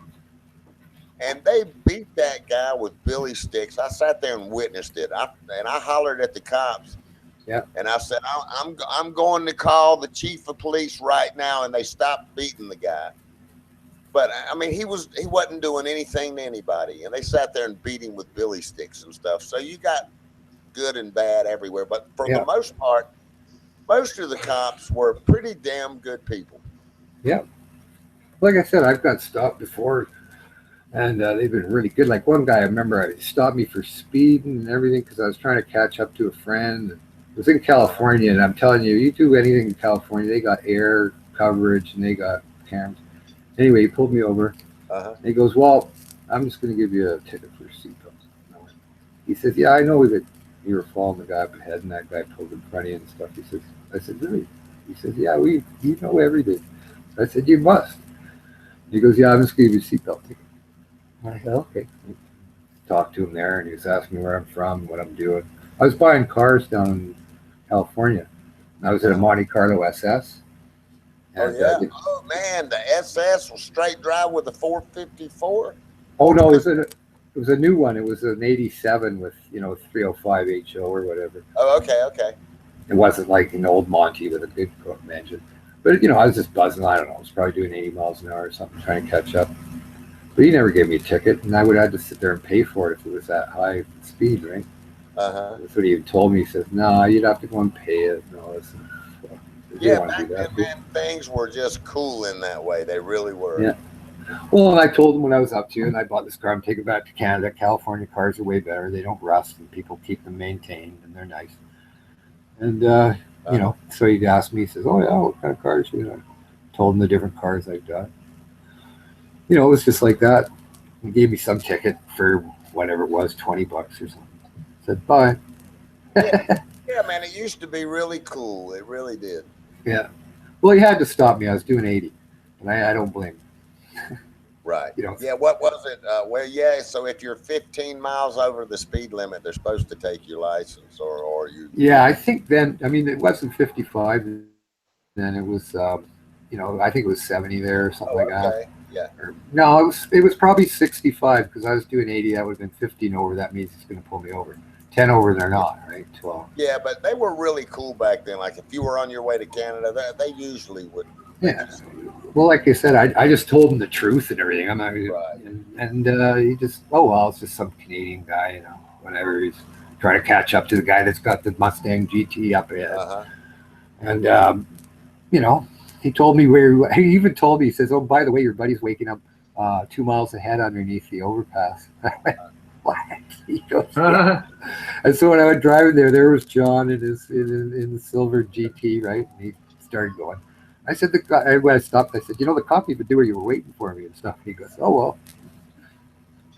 Yeah. Hey, I'll be right back, man. I got to tuck somebody in here. Okay. No, like I say, Jose, I've been down the States a lot, and I've met everybody, every different type of person, been in every restaurant and everything like that. I mean, so I know, what's down there. I mean, it might be different now. I doubt it. Spent time with everybody, had party drinking Kessler, even people I didn't know in Roseburg there. I remember going out to a river, getting gooned. I wasn't driving, so it was good. On this Kessler whiskey, it was bourbon. It was good too. That guy introduced you to try this Kessler. Start pounding it back at this motel I was staying at, and then we met up with some other people when I was this river. I can't remember much after that because I wasn't driving, so I just drank too much. I went down to Lockport, New York with my friend and his girlfriend back in 1990, man. We went to this old style bar, like a 50s diner style. Man, we had a blast. I think $20 everyone bought a round, man. It was fucking great, man. Got quite the buzz there. And the people were great, man. Just no different than us Canadians, man, really. Not really. There's not a hell of a lot of difference, really. I mean, the cars are the same, and the houses are the same. Yeah, the gas stations are the same. And the stoplights are the same. The only difference is they have the American flag in front of their house. That's the only difference. And they deal in American gallons and miles an hour. I mean, that was the biggest thing for me is American gallons, Right. Trying to figure out how much that. No big deal, Okay, how much would that be in Canadian there? That's the one thing I can say about them. They're proud, Americans, they have the flag in the front of the house, man. It's so fucking cool. Yeah, I've seen that all the time. Yeah, I mean, like over here, we don't see too many, Canadian flags in front of the house. Where over there, you see a lot of American flags. Yeah. Why not? If that's the way they feel, how about it? Yeah, man, for sure. Yeah, it doesn't bug me. Now, if I saw an ISIS flag flying somewhere, I might be wanting to know why. What does that mean? Yeah. What the hell are you flying that for anyway? Are you trying to make a statement? That would be. You better tell me the right answer. Well, I mean, what would you do if you seen an ISIS flag flying? I'd probably, maybe not now, but once at a time, I'd have gone down there when I seen the person. I said, "What's up with that flag? What are you trying to say?" And if I got the wrong answer, there might be ugliness happening. But I would, I'd definitely ask. I'd say, "What the fuck are you trying to say with that thing?" That's pretty foreign to my brain to actually acknowledge that. You know what I'm saying? Yeah. But I know I'd be interested in somebody float. If they said, "Oh, it's just for a joke to get people riled up," I'd say, "Well, shit, you better take it down so I get a rock through your window." Yeah, for sure, man. I mean, to see an ISIS flag here in Canada, in somebody's property, wow, man. You know. Well, I remember I saw a picture. If you go on Google Images and just put down like ISIS flag in Chicago or something, there's some fucking Arabs there flying an ISIS flag on there. I don't know what happened. I think they ripped it down or something. But yeah, it was flying there. Somebody took a picture of it. Whether they just took a picture and took it down right away just to put it on Google Images, I don't know. But it didn't look like the person who took the picture's house. Could have been. But it was flying out there. Big one, too.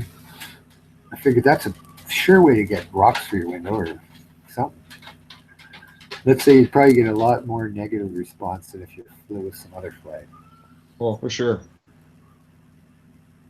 Yeah, it was somewhere in Chicago or something like that. So it could have been an area where nobody cared. You know, a downtown area where they don't even maybe know what the flag means or I've ever seen it before. And you were talking about the car that you went down there, 85 Monte Carlo you bought? Well, I bought actually two Monte Carlos. So there's 183 and 187. That time was the 87. Or it might have been the Lincoln Mark 7, too. Wasn't it? I don't think it was any Cadillac. Those Monte Carlos were nice, man. Wasn't the Mustangs. I did quite a few cars. But I'm pretty sure that was the Monte Carlo that I got pulled over in. I like the Grand Nationals, man. 1986, I believe it was. Yeah, I wanted to, but those were still pretty dear down there when I was down there buying, right? I mean, I would have done it if I could have had a for sure buyer. Mm-hmm. Like, we got a for sure buyer back in Canada. He's going to drop, at that time it'd be about 30,000 for a nice, not a GNX even. A GNX would have been more. Yeah, I worked with a diesel mechanic, and he had the 1986 Grand National. It was a red one, eh? Oh, really? I thought they were only black. No, this thing was red. Cool. They're pretty quick. I remember racing one of them. I said 28 when I had the LT1 in there and stuff, and I was going, "What the fuck? This thing's going fucking good here." I knew it would give me a bit of a run, and so we went out and raced, and I went, "Jesus Christ, I'm gonna have to fucking try hard here." I thought, I might be able to just get ahead of him a couple cars and laugh, but no, he was sitting there pulling beside me. I could see him out my window, and I'm going, "Hey, the front of that goddamn car should be going backwards. Never mind staying with me." And then I just started to gradually pull on him up at the top RPM.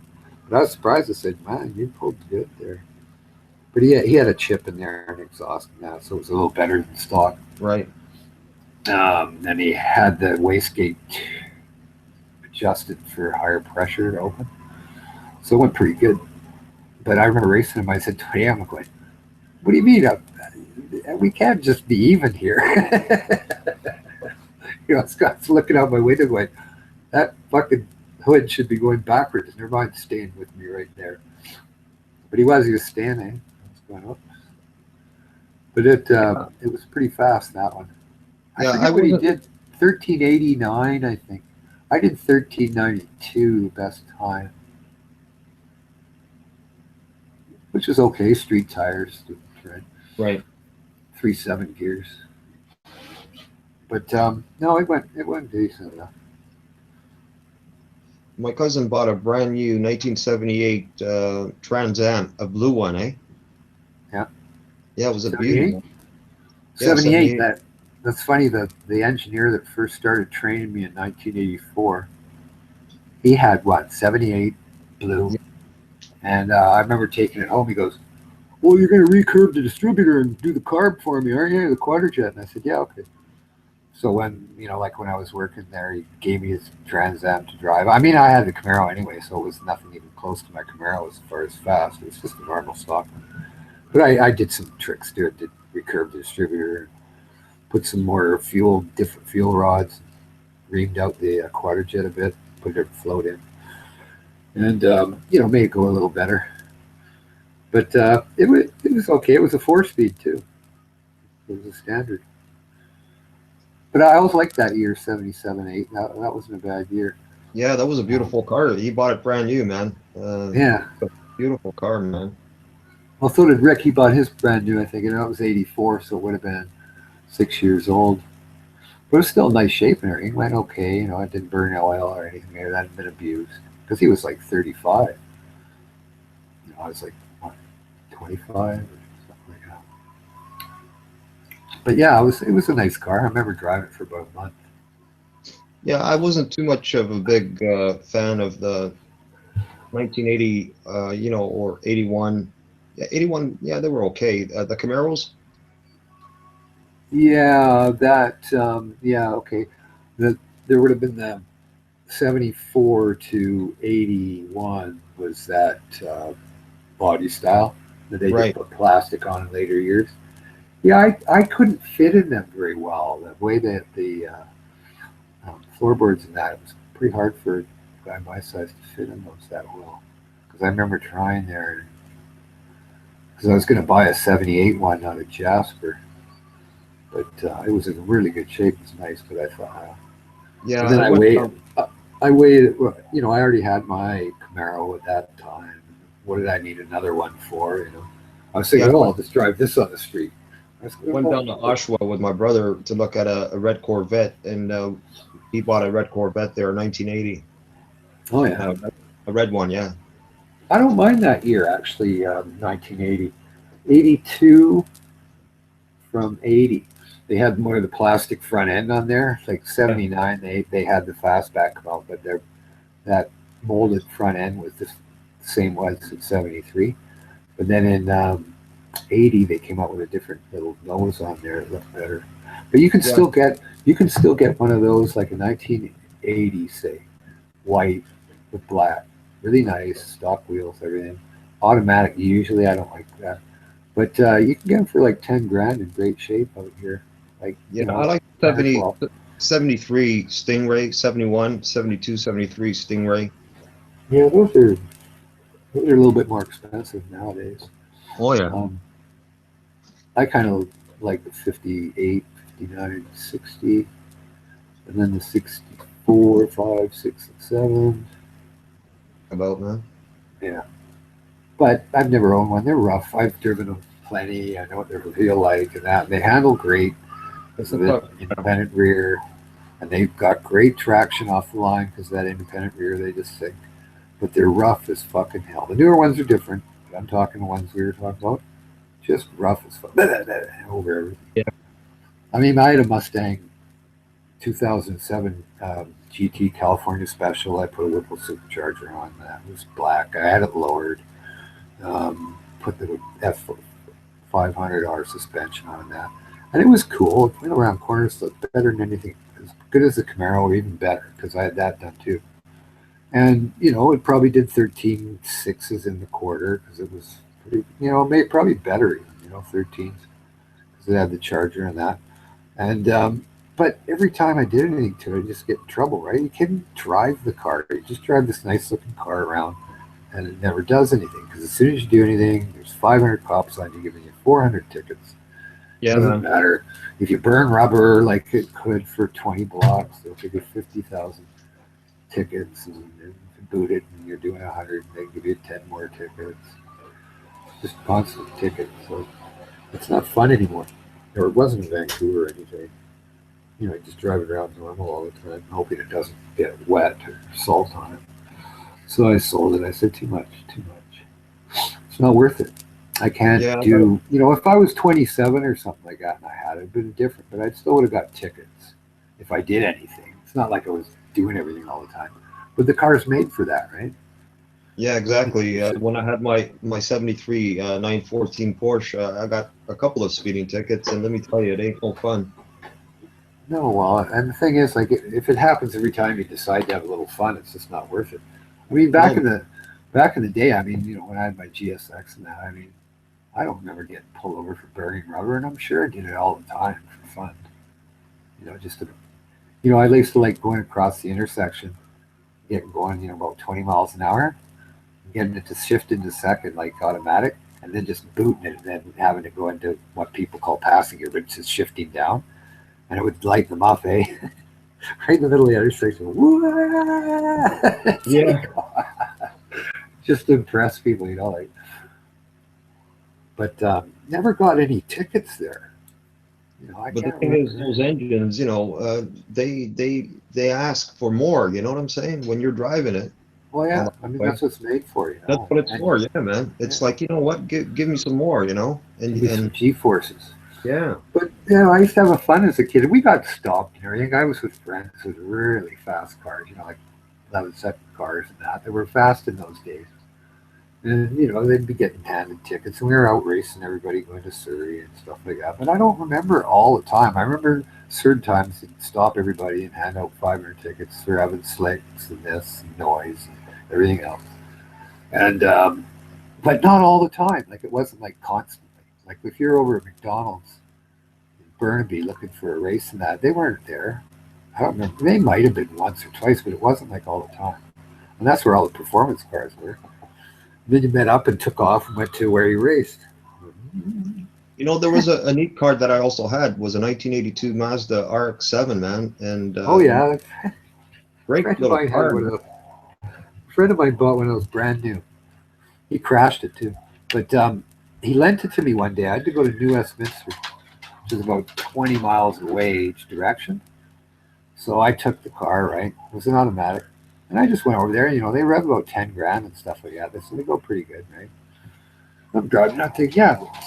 Well, I look at the gas gauge, and I'm going, what happened here? Did somebody pop the gas tank or something? I mean, I've used a quarter tank in about 10 miles. But they're just gas pigs. They're absolutely horrendous with gas mileage. I couldn't believe it. I went, what? That's normal? And it's going, yeah, it is. And then if you read up on how terrible they are, they're just hoarding gas mileage, right? Very shocking. Like, here you've got that small one rotor there, and it's The rotary engine.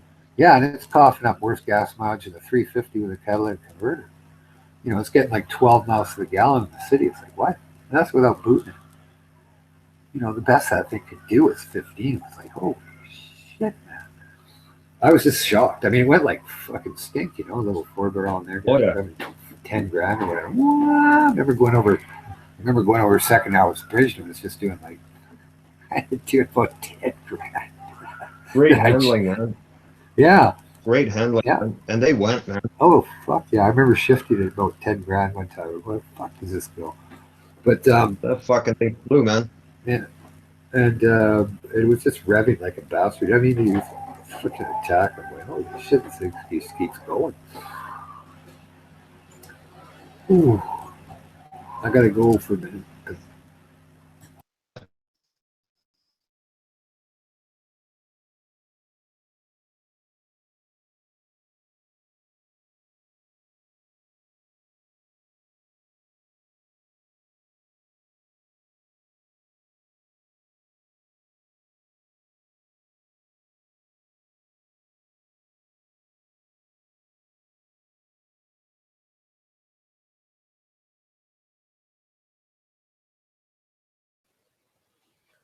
Nolan, keep that ball a rolling.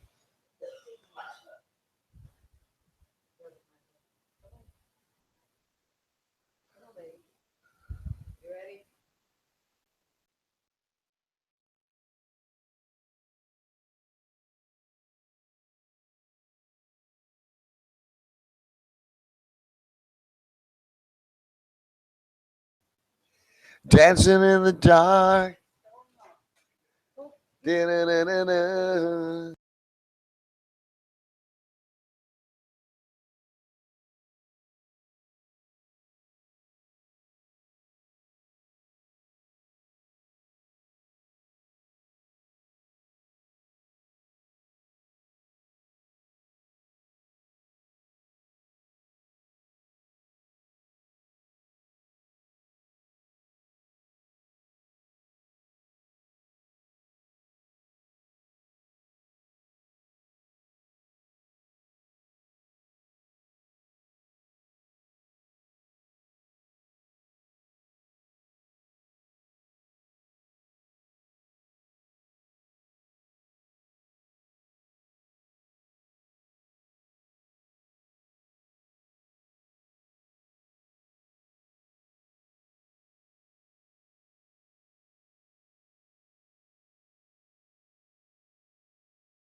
Oh yeah, what's up, DeMello? Hey, buddy. What's going on, man? Sweet Man, home Alabama. Nolan. Man, my voice is all messed up. Are you really want to do it? Man, okay, we might try to do something here. I don't know what's getting ready to happen. Let him out. Let him out. Oh, your kitty. Man, yeah, he's sitting there screaming to go out because he's got to use the bathroom. There we go.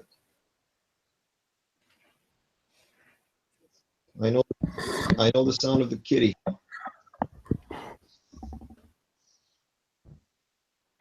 No, you don't do it. You do it. You just do No. it.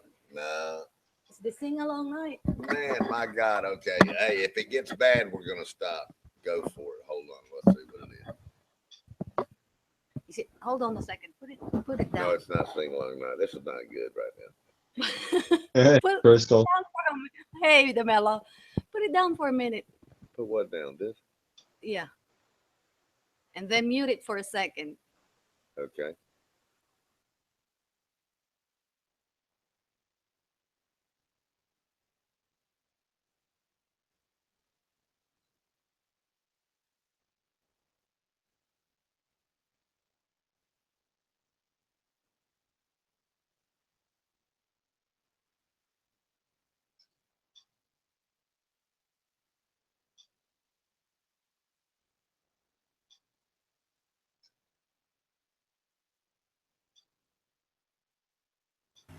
All right, man. This is gonna go like dog shit. Anyway, go ahead. All right.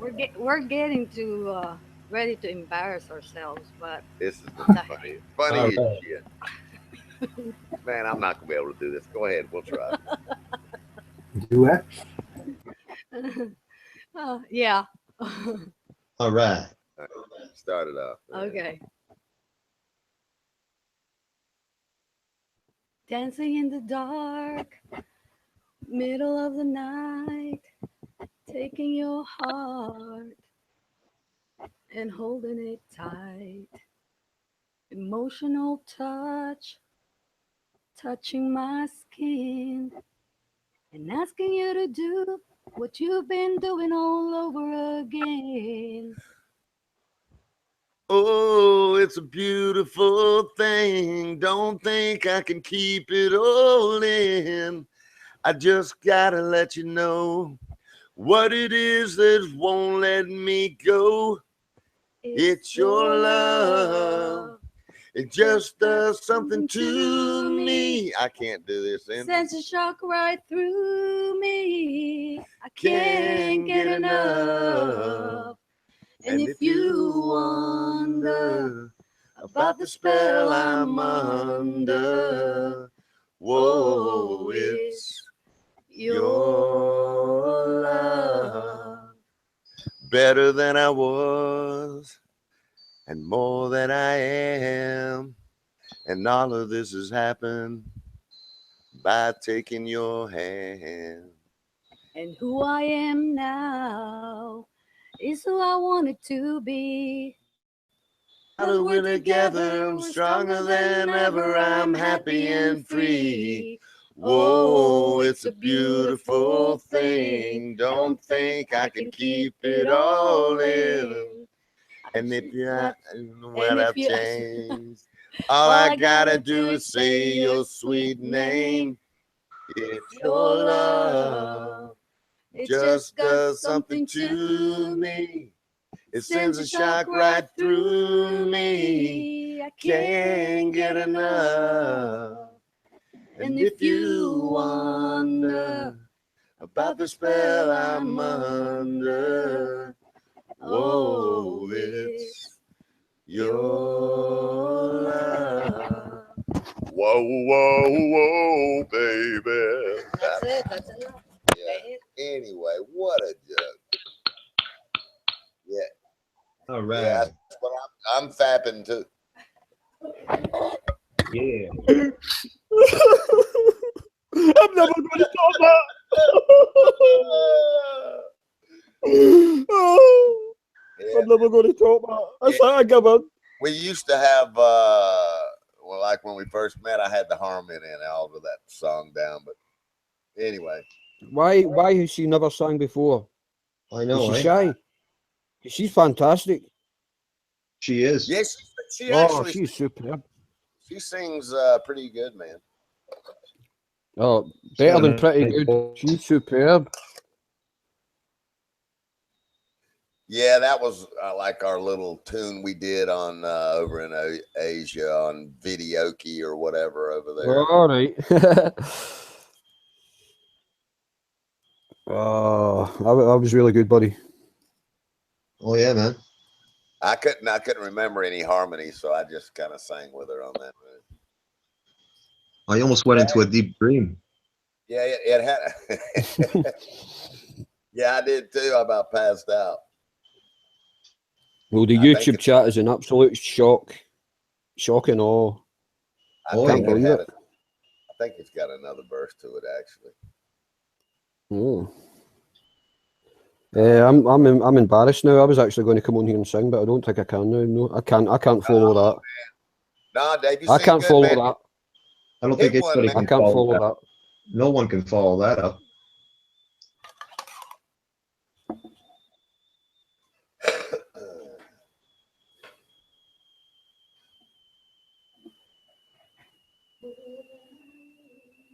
Yeah, she's getting a little bit of gall behind her now. Maybe I can get her on there to sing one by herself. Man, you got to record that in your studio, you and her, man. Yeah, that'd be a cool thing. You know, if you can do it for your own, but you know, I'd have to actually get a clearance to do that and actually sell it. You know, with who was that? Faith Hill and Tim McGraw or something. Oh, okay. Yeah, that's a song by Faith Hill and Tim McGraw.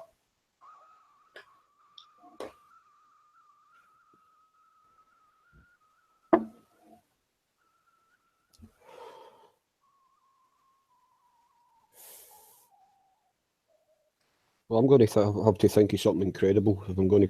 Yeah, man. Not top that. That's impossible. But just follow it. Man. Just go down the comedy route. I'll go down the comedy route then. Just give me a few seconds. I need it to start up. Come on, hurry up.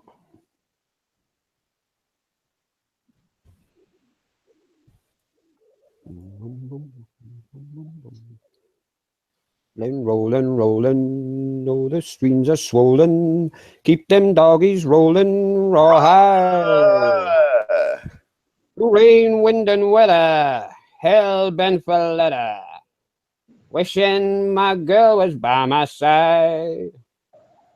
All the things I'm missing, good fiddles, love, and kissing, are waiting at the end of my ride.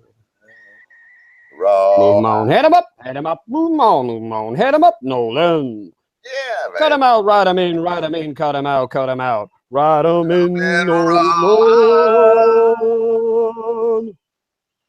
Yeah, ride 'em in, Nolan. Moving, no, they're disapproving. Keep them doggies moving, rawhide. Don't try to understand 'em, just ropes, throw and brand 'em. Soon we'll be living high and wide. My heart's calculating, my true love will be waiting at the end of my ride. Move 'em on, hit 'em up, move 'em on, hit 'em up, rawhide. Cut 'em out, ride 'em in, cut 'em out. Ride 'em in, Nolan. Yeah, I could never top it. A lot bit of comedy helps you. I think Crystal ought to sing that song by herself. I think it'd be a great single. I agree.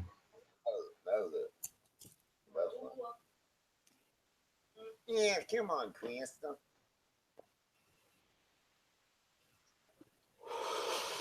I couldn't remember the harmony to the damn thing.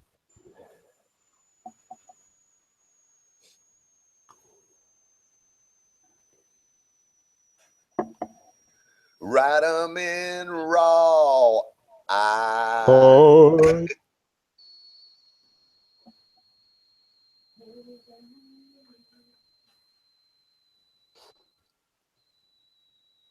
It'll be good if you and Crystal done Island in the stream. Kenny Rogers and Dolly Parton. Yeah, Kenny Rogers used to have some great love tunes and stuff with Dolly. Yeah, I remember one with, which one was that with Dolly Parton? Islands in the stream, that is what we are. That's right. That's do, what. Do, do, do, do. Aye, that one. You know, I've been threatening to have a duet with Petra singing that, but I don't think we'd be able to do it. You know, Kenny Rogers started out in rock and roll and then switched to country. It was a New Edition or something like that. It was his group. Yeah, he used to be, I can't remember he was in a few rock and roll bands and then switched to country and did great. Yeah, I like a few Kenny Rogers songs. Yeah. The Gambler and Lucille and Coward of the County and all that. Yeah. You picked the fine time to leave me, Lucy. Leave me, Lucille. Aye. Are you and Crystal going to give us another song, buddy, or are you no going to bother? Say again, Dave? Are you going to give us another song, you and Crystal? I'm dying to hear her again. I can't talk her into it. She won't do it, man. All right, okay. No, don't force it. Can you pick another one that you can sing, you think? I have no idea. She's looking up. Let's see if she can come up with something.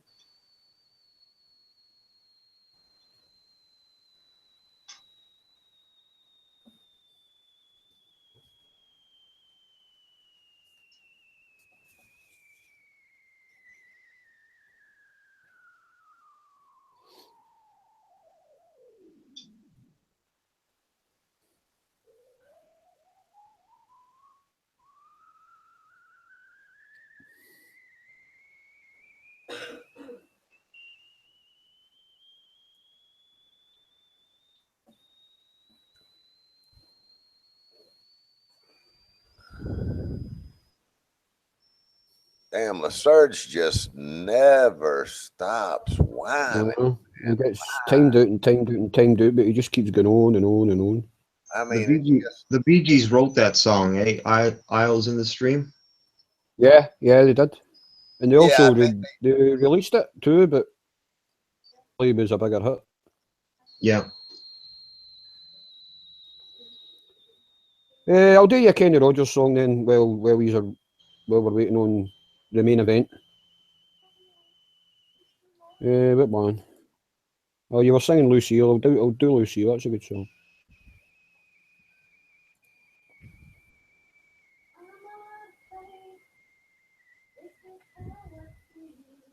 Okay, that's a good song to do. I'd do it in a lower key and you'd be perfect.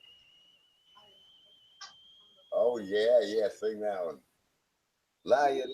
Oh, we're going to get a bit of Crystal. Yeah. Right.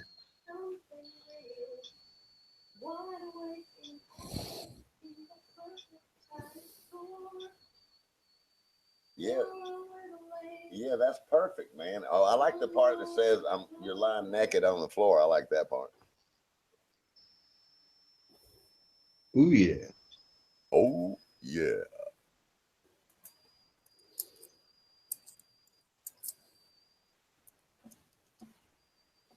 Oh yeah.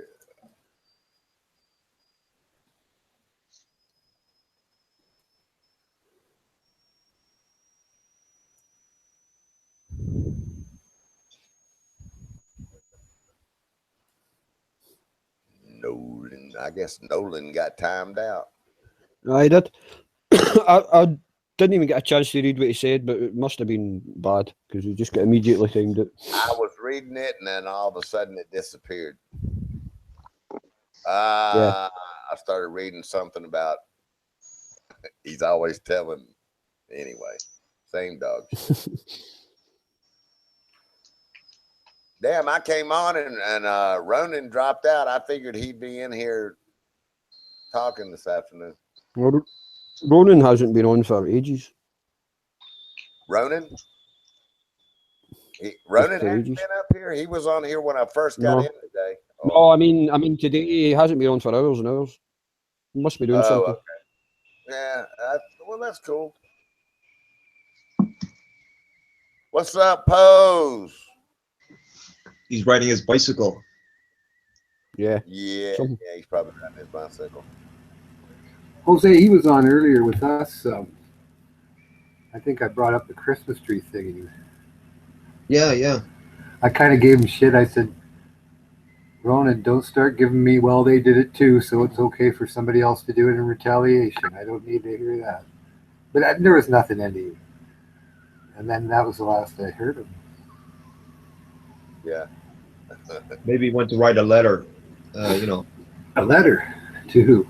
Yeah, to Trump, telling him, to get rid of the Christmas tree. Oh, okay. Yeah.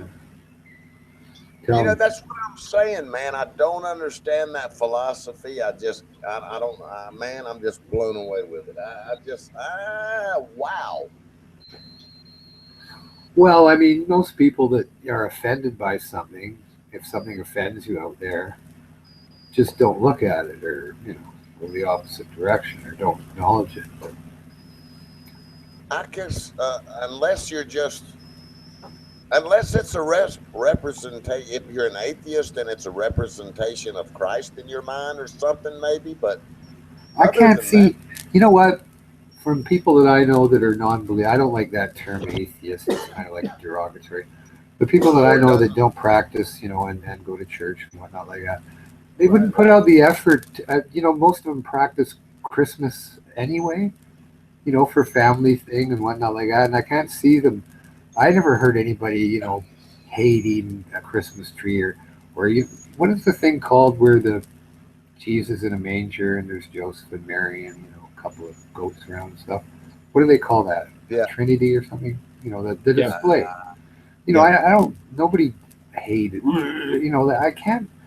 From, as you say, atheists or people that I knew that come from all colors and were non-believers, I never heard any vehement anti-Christian or Muslim or anything, like enough to go out of your way to, I don't like that, I don't want it. Never. That's too much effort. It's, most people are just, hey, I don't believe that story, I'm sorry. But not hating anything that to do with it or defacing a cross or anything like that or, a church or mosque for that reason. Just, it doesn't seem to coincide with that person, Maybe the Lyserge and that, the more extremist types, they take on non-believing just so for controversy, probably, But I don't know, just in general, people I know that you wouldn't put out the effort to start. Hey, let me ask you, maybe he can hear me. Hey, Lyserge, do you hate Christmas trees too, man? Oh, I think so. Lyserge, do you hate Christmas trees? Just say yes or no in the chat.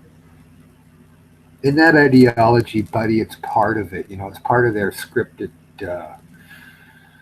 stand on everything. To be, they don't vary much from the script of that. What you call, that libtard, that libtard you call buddy and whatnot. They don't vary much from that script. So, they don't have their own idea. So if they hate Christian representation on company property or whatever, they're all going to follow that suit, right?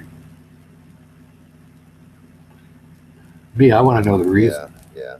I just really never heard that before, and it kind of flipped. I was like,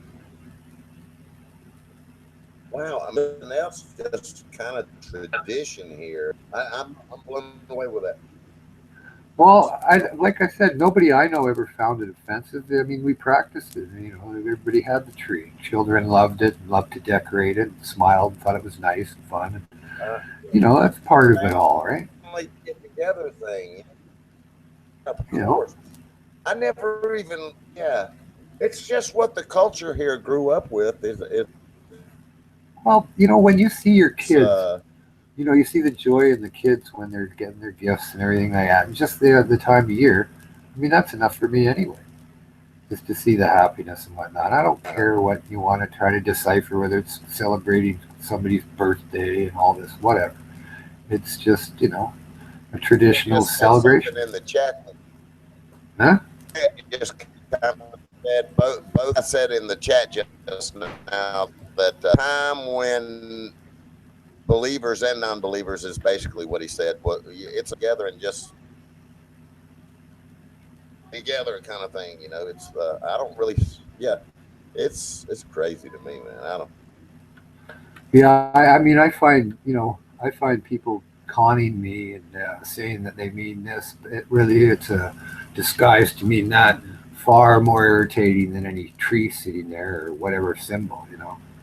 You know, when I came Trying to in get. today, when I came in today, I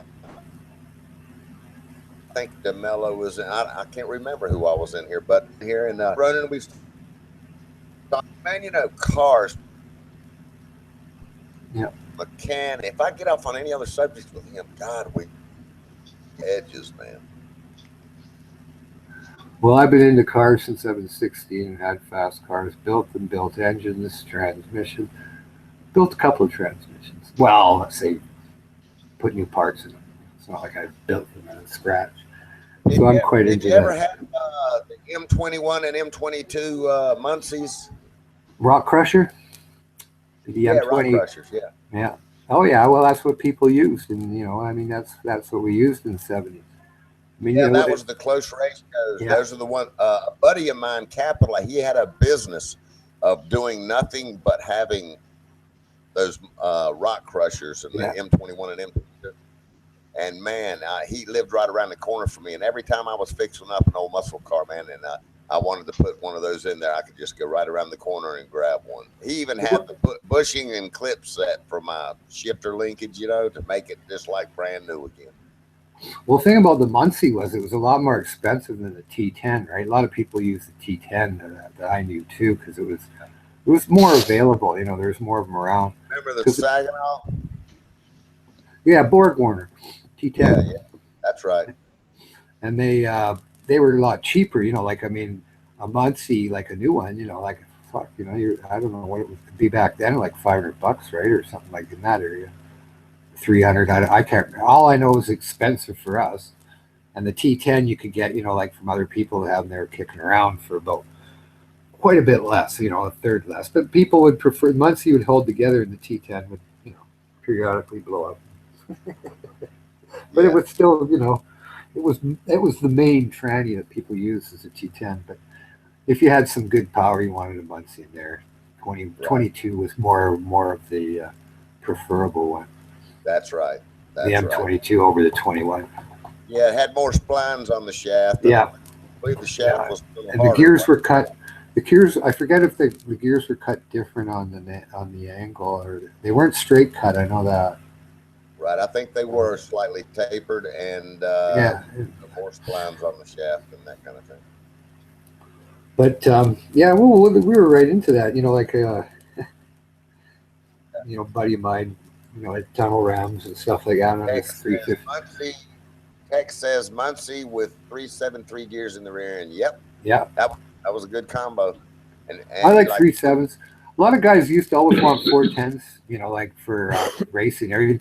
Well, Jeff, he had 557s in there, but that's because, you know, he had $8,000 motor and Mondello heads and everything, right?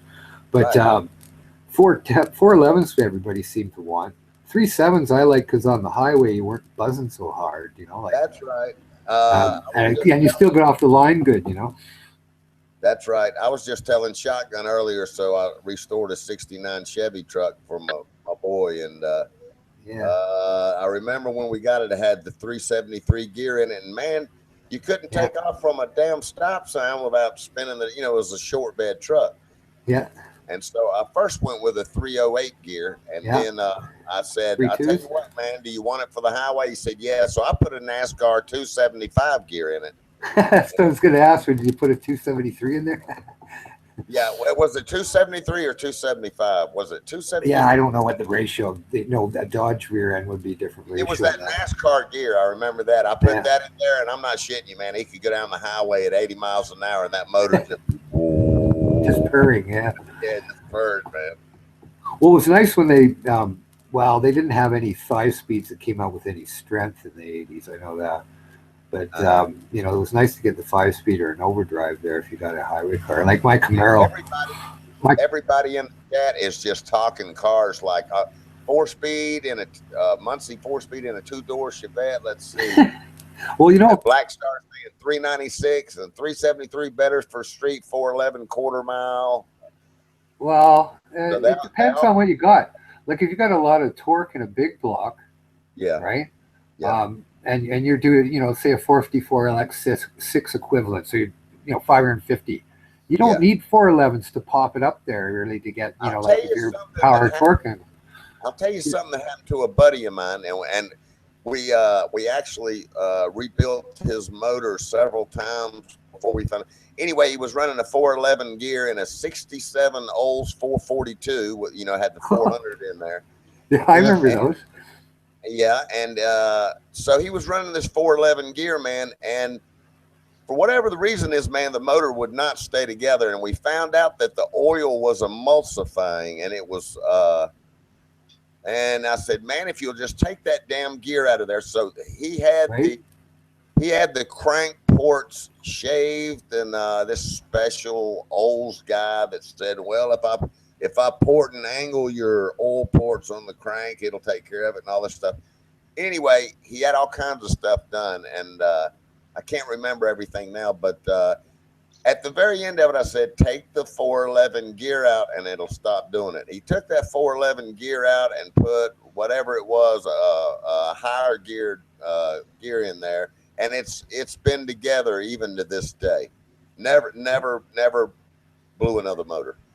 You know, he was probably buzzing it up into floating, you know, so the valves are floating. And yeah, and I think we had found out it was emulsifying his oil. It was turning the engine so fast.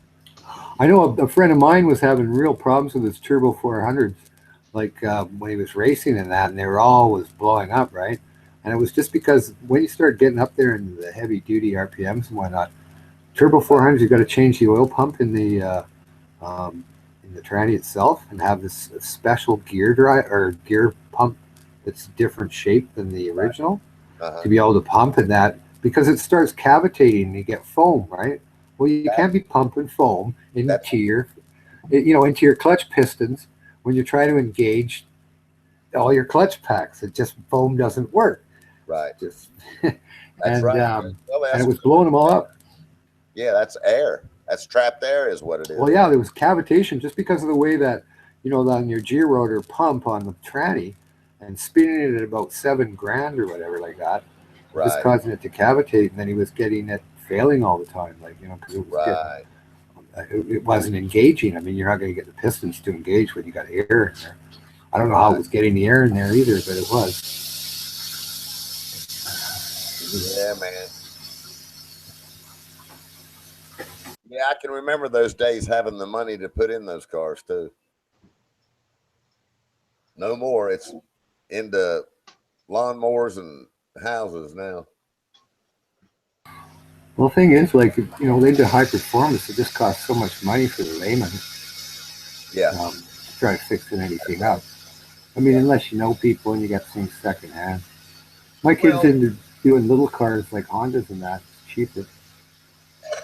Yeah, well, the classic cars now are just, you know, they've just gone into a whole new market now. They're harder and harder to find now, and they've gone sky high on the parts and all that.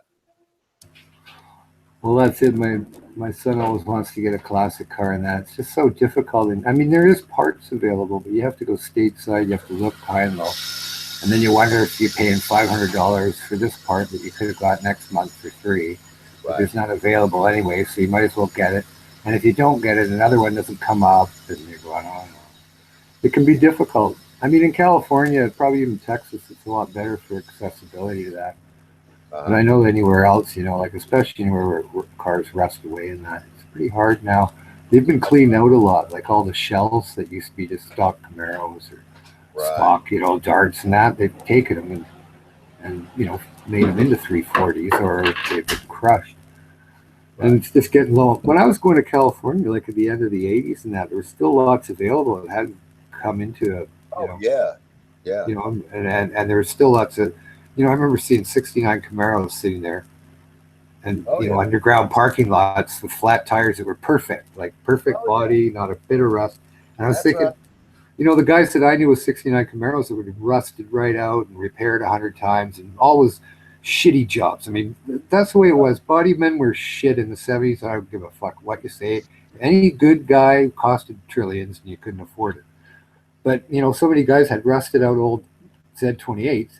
Well, you just you pull off all the markings and pull off the vehicle ID and go for it. I mean, you're not going to be putting it in shows and stuff like but not like, it's original. It's going to have the paint on.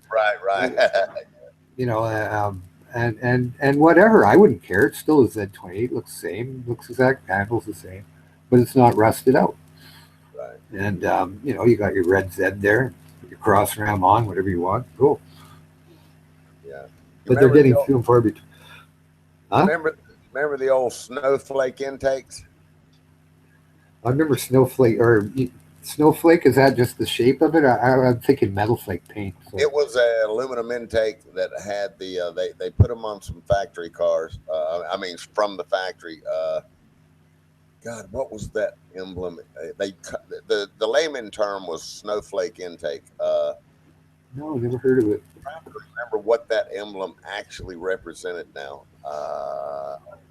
Hey, HP. Like wind and. Look in here.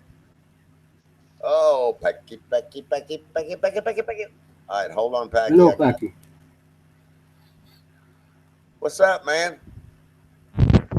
I'm good, buddy. Just having some problems. Oh my god. Oh man. Oh no. Damn it. I thought running with a big man. My God. Packy, I'm so sorry, man. Ronan, please, Ronan, stop, Ronan. Ronan, stop. He's sitting back now. See, he's hiding and he's doing it again. Damn it, Ronan. How are you? He has no heart, man. Packy, are you getting ready to be a prosecutor? Looking to become a porn star. A porn star. All right. Boy. That's sure in line with the prosecutors. It's more exciting than becoming a prosecutor. Yeah. He's going to be a fluffer. Oh, a fluffer. That's much different field than. I'll get to have some really nice. I'll get to spend time with some really nice women. Packy, I'm not feeling real good all of a sudden. Try right. Oh, wait a minute. Oh, my God. Oh, no, man. I think it's bleeding off into me. I think. Honest, is Lyserge going to help you with your trade? Oh, my God. Buddy, I think he's trying to get inside your head, too. Right. Oh man, I'm sorry. Damn it. HP Fluff Service. Oh man, I'm sorry, man. I lost myself for a minute. I think I'm gonna be all right now, man.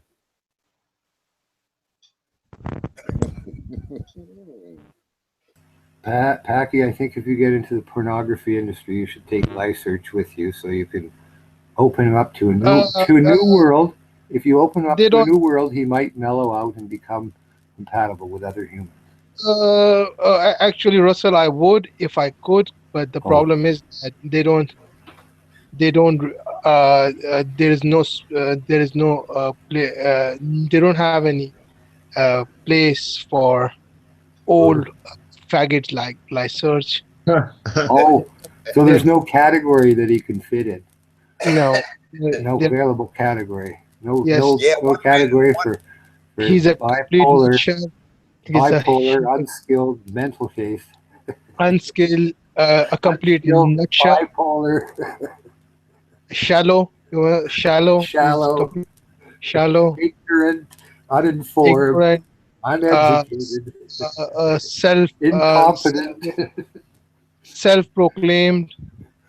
Genius. Yes, self-proclaimed. Yes, self-proclaimed. Yeah. The self-proclaimed genius. Also, I am the next one. if you have noticed, Lyserg is trying to brainwash me against my Lord Vegas. Yes, he's trying to brainwash me. Oh, don't He let him wants wash to your brain. he wants to radicalize me. Tell him he can wash your bum, but not your brain. Yes, I won't even let him touch my bum. Oh, okay. Tell him not to then. He's not to be trusted. He's not an even with your bum. untrustworthy soul, is he? Mm-hmm. I'm not gonna trust him with my bum. No. Even though my bum is ugly and hairy and your bum's rush. Well, the poor soul, I think we should pity him. I mean, he's had probably a lot of problems in his life, not being able to get along with anybody.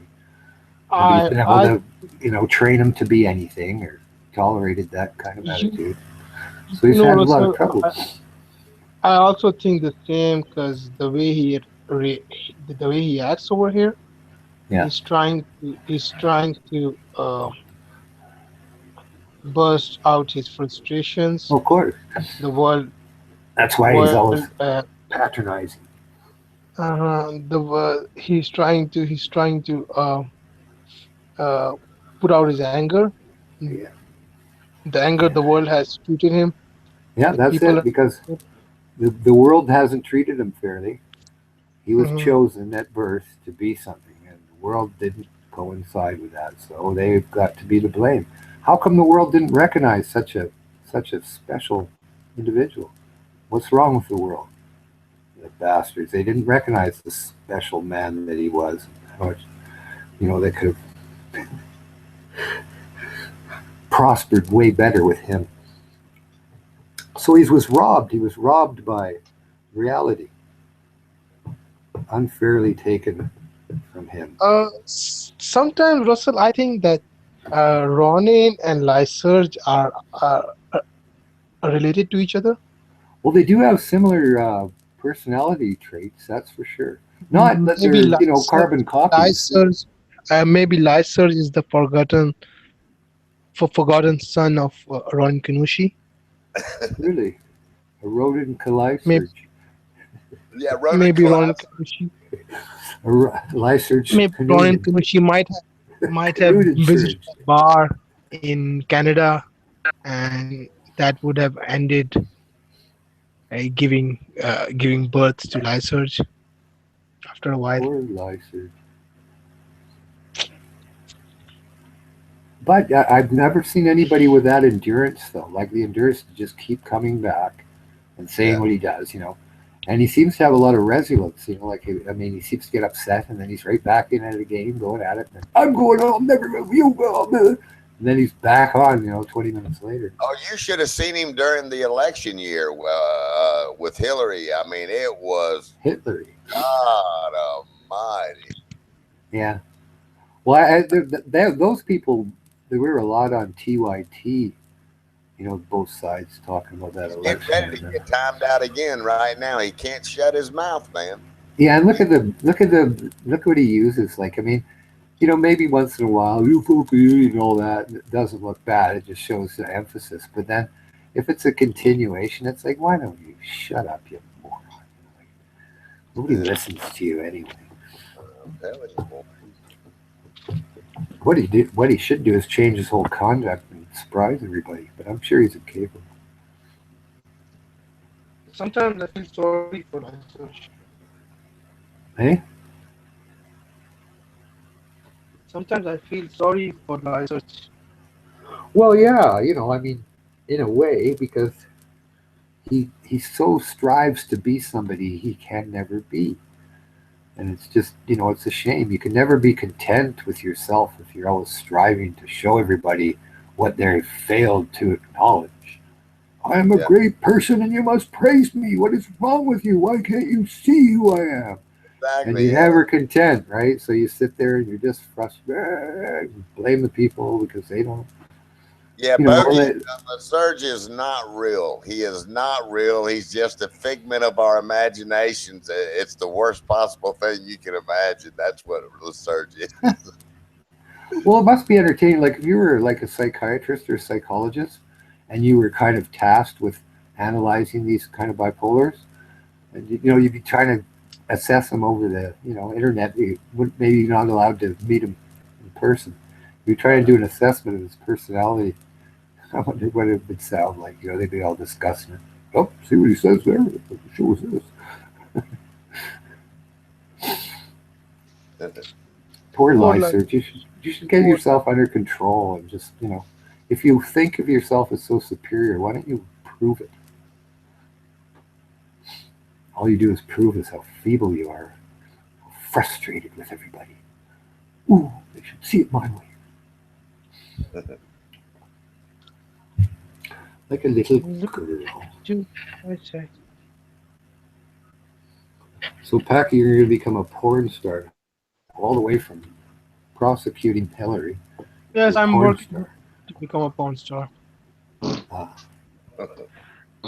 Where do you apply for that? I'm gonna apply in little movie studios that they buy. I think they have some kind of studio near San Fernando Valley. Oh, I bet you. I bet you they've got quite a few. So I'm thinking about going to San Fernando Valley. What's it in the? I guess it'll be online, won't it? Just go online for. Wanted? I'm not sure. So wanted ads. What? I'm gonna consult this with Ronin, because Ronin was telling me that he used to work for some kind of a adult industry. Oh, really? So Ronin's going to guide you the right way. Ronin the porn star pimp. He can pimp you around to the different. Ronin. Yeah, Ronin can be your pimp and your manager. And your fluffer. Now, with Ronin's programming, he'll be jealous if you become a porn star. Oh, really? You got to watch that programming then. You might have to get new programming. He wanted you all for himself, Packy. That's going to create a brand new issue. What? Uh-oh. That's going Ronin's programming. Yeah, he only wanted you for himself. Yeah. Ronin you're programmed to reject anybody but Ronin. Actually, do you know? And you won't know until you're into the middle of the porn act. Ronin's demand is going very high. The Russian wants him because the way he's programming. Right. You'll have to get Lyser or Ronin's programming reprogrammed.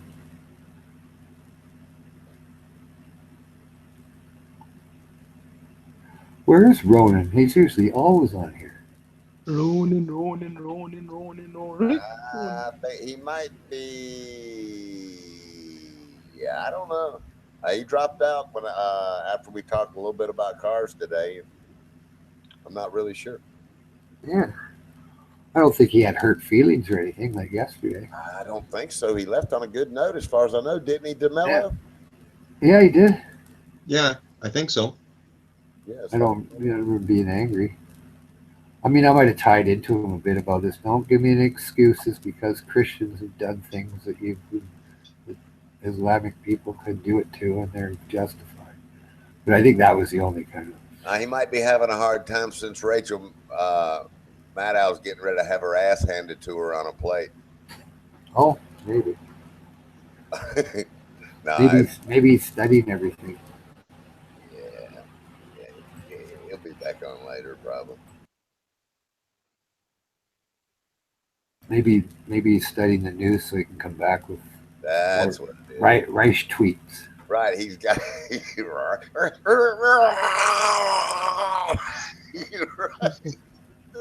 Or maybe he's just getting all the information and he'll post on people's health care and how much they're going to have to pay or whether they're going to be having it anymore. Who knows? He's probably feasting on all the information where he gets it. Yeah, he's probably on a long phone call with Congress right now. Could be. I don't think he'd be talking to Paul Ryan. He told a story in here one day. He kept calling, I think, the governor of Texas, and they finally they wouldn't talk to him anymore or something. I don't know, something. It was that like Abbott or what's his name before?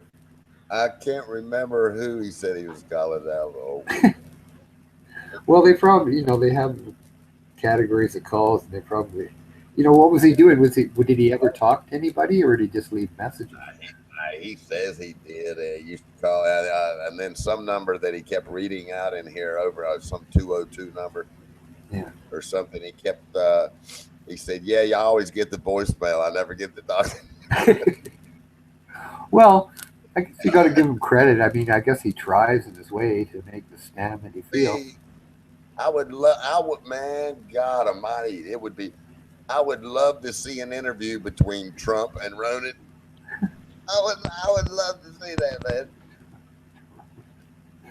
I think Ronan is just so awesome-tized by Trump. He can't deal with it. Oh, he's it would be any right winger, I would imagine. Yeah, as he I mean, if Mitt Romney was in there, he'd be saying stuff. Maybe not as extreme, but whatever. There'd be stuff or whatever. I don't know. Was he a real Obama supporter, like a real diehard or anything, or is he kind of like not supporting of anybody but hates somebody more, like myself? Like I don't really support. Like I said before, I usually vote to keep somebody out, not put somebody in. And I just kind of look at my pocketbook and what would piss me off more and what I expect. Right. Vote against that, right? Yeah. Because that's more important than just talk. Somebody says, well, we're going to take away your company health care and you're going to pay $10,000 a year. I'm going to fucking flip. Yeah. Can't stand that Romney guy, man. What? Mitt Romney. I can't stand him. I don't like him at all either, man. I never have. How come? Why? Just because he's a liar and a flip-flopper? There's more to it than that. No, but I mean, he was just part of as an establishment as anybody else, probably more so. I mean, him and Hillary and Obama would have been pretty close in major policy issues. There might have been some fluff. I don't trust him at all. I don't trust him at all. But anyway, I just saw a guy that I didn't really hate or anything. It's just, I don't know. I just saw a professional politician that was a Mormon. And I'm not really a big fan of Mormonism because I think they're fucking mental myself. But, neither am I, man. That kind of made me think. But, he didn't bring it up and make it an issue or anything. He might have, but I don't know. I just saw another phony politician. He's a whacked out Mormon. Yeah, I just saw another person that bullshits to make everything sound what it isn't. What's a Mormon? A Mormon? A Mormon. A Mormon is a Joseph Smith. Joseph Smith who has multiple. Who was a con man. Joseph Smith was a con man. Everybody drove him out. He was a polygamist. He had this new philosophy. He had dreamed up some story and said there was angels who came down and said that he was a, whatever. And the chosen one. They ended up lynching him and they charged him with being a traitor and conspiracy. But the people came there and they took him out of the jail and lynched him for being a polygamist and a fucking con man. And then there was another guy called Brigham Young who took up the faith and carried it on, ran away out to Utah. And they, actually, if you read about Mitt Romney's granddad, he was sitting there straddling the border down with Mexico because they were after him. He had about 100 wives. No, he didn't have 100. He had 20 wives. A lot of kids. I think it was like 50. But that was George Romney. Just read about it. It's all there. They were chasing him back and forth. He was setting up his, he wasn't Warren Jeffs and Rulon Jeffs, but close. What a creep. That Warren Jeffs guy is a fucking creep. Well, you didn't know his dad, right? Like, I mean, I remember reading about that Sons of Freedom Fundamentalist Church when Rulon, his dad, ran it. And Warren was a nothing. He was just there. Bountiful there in BC, eh? Yeah, Bountiful. That's Winston Blackmore. Yeah. And he had a big fight for control with Warren after Rulon passed. And there was that's where the big split controversy came, because both of them thought they were the next prophet. Yeah, well, you know, they were going through, you see, they were trying to charge these people with polygamy. And like I said, I look at stuff lawyer-wise, and I go, you know, it's a bullshit charge. I can't see it holding. It's an emotional charge. Because how many people do I know that have had children from multi-men or opposite, and maybe live with one now, but, you know, maybe stay overnight the next night over there with her. And, you know, they commit what could be polygamy in written in a different way. I mean, when we were kids, we played house, and, you know, we played at doctor. She's my wife, and I'm the husband. And, you know, we played at that. I mean, the same with polygamists. If they're not going to get a marriage license for multiple wives because it's bigamy. You can't get it. So all of a sudden, those marriages are nullified. Now, if a guy chooses and everybody's okay with it to have multiple people that he has sex with, I mean, he can call them his wives if they want. But if there's no certificate as such by law, who's to say that he's just horny and has women on the side? I mean, you know, as far as the polygamy goes, it's just an emotional charge. Women hate it. And they think, ooh, how can you take that? But that has nothing to do with law. And I always thought, in a court of law, to look at it factually, you can't say that it's illegal. They haven't been issued multiple licenses, and they're allowed to call themselves whatever, married or not. But if there isn't a license and whatnot, how can it be legal? So it was kind of, yeah, how do you charge a person with polygamy? I just can't see the law holding up. Maybe in the 1700s, because it was based on different facts or culture. But now, anyway, enough of that. Yeah. Polygamy. There you go. There you can take up the polygamous charge there in your new task with polygamy, monogamy. Hey, if I was a prosecutor, there's no bloody way I would ever take that case. I'd say, no, pass it to that Lysearch guy that doesn't have a degree. Let's see him argue. Hey, Russell, do you think I would ever be able to get married? I don't know. I haven't met you. I've only seen you kind of shot girls once in a while. I have to see you, see how you get along with a woman.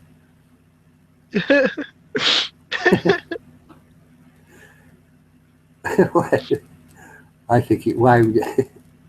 Hey, buddy, what do you think? Do you think I would ever be able to get married? Is that before or after the porn star career? Before. Mail order bride, man. Yeah, man. In your family pack, do you haven't arranged any marriage, or you never had any, or did you not have that kind? I don't have an arranged marriage. I'm looking to have a connection. Oh. I want to fall in love. Well, there's all sorts of dating sites that you could join and try to meet somebody that has the same kind of personality traits as you. Russell, I tried, but when they ask me personal questions, I just tell them because I'm very honest. And then they block me. Oh, I don't know why. Try a mail order bride. No, I want to fall in love. Well, get somebody like Ronan or something to write you the ad, and then you don't have to write the truth. Get him to do it for you, and then you just answer when they come and talk to you and say, no, that was Ronan, and he wrote the wrong stuff. And then, you know, you've already broken the ice and you're chatty. Ronan? Yeah, you can use him as an excuse. Say, oh, that was Ronan. He was the one that put the ad in for me. Ronan did this to me. Do you like to do anything socially, Packy? Do you like to, you know, hike or go do this or play golf or something like that? Well, playing golf, you don't really meet that many women. No. No? Well, join a social club.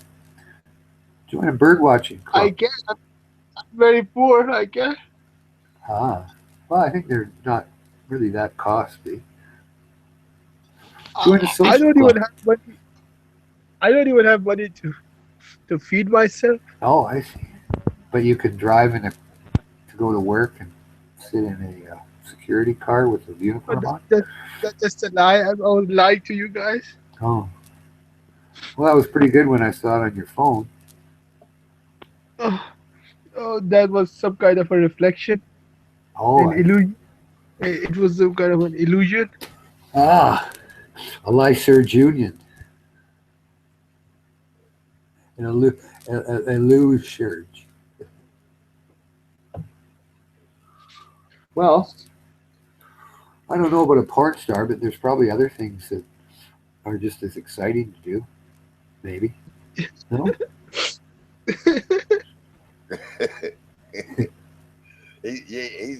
Packy, you're going to meet somebody. You're going to meet another white dog. Everything's going to be fine, man. That's all you got to do is get out and expose yourself. They don't come and knock at your window and say, "Hi, I'm your future wife. I was told to come here." Ronan directed me to this window and said, "That is your future husband." Yeah. Just crash some party with the movie stars. You're in LA. Just go there and dress up. I just don't. You're Peter White. You're Peter Big. You're Peter Big. You're Peter Big.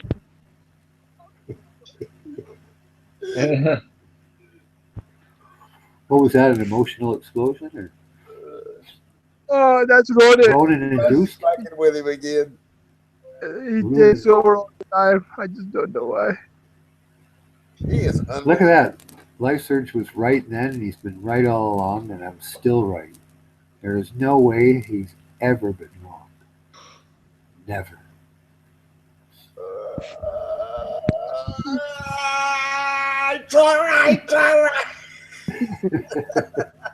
What is that? Rodentization? Yeah, it's wearing off on me too. Now, damn it. Oh my goodness, these signals are very strong. I'm so sorry, man. I'm so sorry. Very strong signal.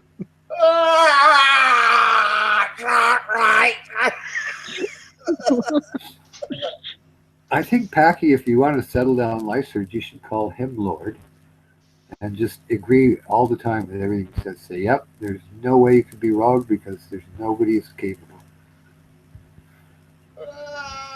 Rachel Maddow, Rachel Maddow.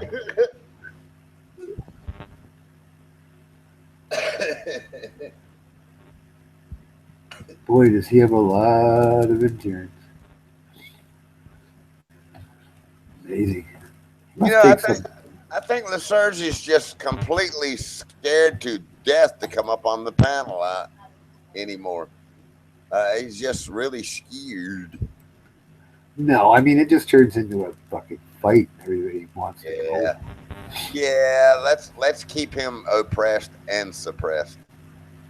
Well, I mean, if he was capable of coming on here and just talking, even though his opinions are such, but instead of berating and trying to humiliate, look at the victim role that he's playing right now from a woman. But the thing is, like, he's always like victim role from a woman. How weak is that? My God, Nolan, come on, dude. Who is Nolan? Nolan is Lyserge. That's his real name. Nolan. Oh, I see. Owen Nolan. Yeah, that was before. Since he's so smart, he wasn't smart enough to take his real name off the fucking block when he came into the hangout. Oh, I see. Nolan. Poor Nolan. I wonder what that word means. It's interesting to watch him play this victim role from a woman. I mean, if that's all he's got, man, I mean, that's kind of weak. Yeah, but he fights with everybody like the same way. He's just attacking. Look, she just did it again, and it's there for everyone to see. What an idiot. What's up, Ronan? There's Ronan Kanushi. Kanushi. She. Knew. Yeah, you're just in time. You're just in time to see LeSurge play his victim role, Ronan. Oh, does anybody ever listen to that guy or read? I read just for comedy effect. Like he's such a sap. I mean, he's been sitting here for what, 2 hours now playing a victim role from a woman. What's wrong with this fruit, man? I don't know. Pay is trying to bully me right now. Look at him. Pay is trying to bully me right now. Oh. You know what I couldn't really say, buddy? That I was being bullied on a chat. I'd sit there and say, yeah, whatever. I have feeble minds around here trying to say stupid things, but I can't, bullied. I mean, bullied, you could see that physically. I guess you get bullied by your boss and whatnot like that, but I've never seen anything like it, man. It's amazing. It really, whatever. I'm lost, man. Yeah, I am. I'm just lost. But you know what? I can see why he's got no trade or profession, though, because there's no way a person like that could ever be trained. They couldn't even sit in a class. They'd be telling the teacher what the hell is fucking going on. Tell the teacher he's wrong. Right. The teacher would get out of here and go to somewhere else, right? Yeah. I mean, teachers don't put up with people telling them what to do. Or if you're going to go in, training somebody. I mean, I trained a lot of people in my life. And there's no way I'd be putting up with somebody coming in. I would for a while, doesn't matter, let him humor himself. And then show him a few things to make him look stupid because, how did you know that? Yeah, whatever. Now sit and listen. But he probably wouldn't even, be able to take that, right? No, man. Imagine sitting down and you're sitting there, okay, look, this is the job at hand. Now I want you to do this and do that. Oh, I know how to do that. And then he gets up there and slips and gets his leg cut off or something. It's like, yeah, okay. Or falls or something. It's like, what? Fuck off. Yeah, buddy, I was thinking that I should. I pretty tell you you're weak, you're condescending, and I'm not gonna be your whipping boy. You're a bully. Oh my God, Ron, stop it. Oh my God, Ron. It's okay, Packy. It's all right, man. I know you didn't mean anything. It's okay, man. I'm sorry, buddy. It hurts, man. Ron, stop it, Ron. It's not even funny anymore. Cruel, man. Geez, Packy could write a little skit there, the alter ego of Ronan, and go off on, be normal 1 minute and then just all these different voices. Dimwit Mountain and Buffalo Fool. I'm sorry, man. What's going on, man? I remember a skit in Barney Miller. You remember the show there, Barney Miller, buddy? Yeah, man. Yeah. That old 5-hour show. And there was a guy that could read minds, and he comes in there and he's really animated, saying what everybody's thinking. Hey, I remember Inspector Luger. Oh sure. Yeah, and he comes up there and he goes, Luger, do your own goddamn work. And then, like Barney's sitting there going, oh, because that's what he was thinking, right? Luger looks at Barney and goes, okay, Barney, if that's the way you think. Yeah, I remember that. Wow, man. And it was the guy that read minds, right? But he sits there with a real stern face and he goes, do your own goddamn work, Luger. See, Barney takes off and Luger goes, well, Bonnie, if that's the way you feel about it, Bonnie, well, I won't come in anymore. He's going, no, I didn't say that. Yeah, man, I remember.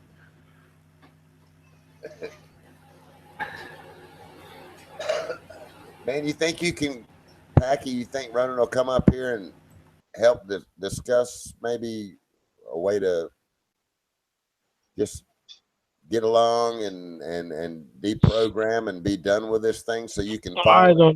I don't know, buddy.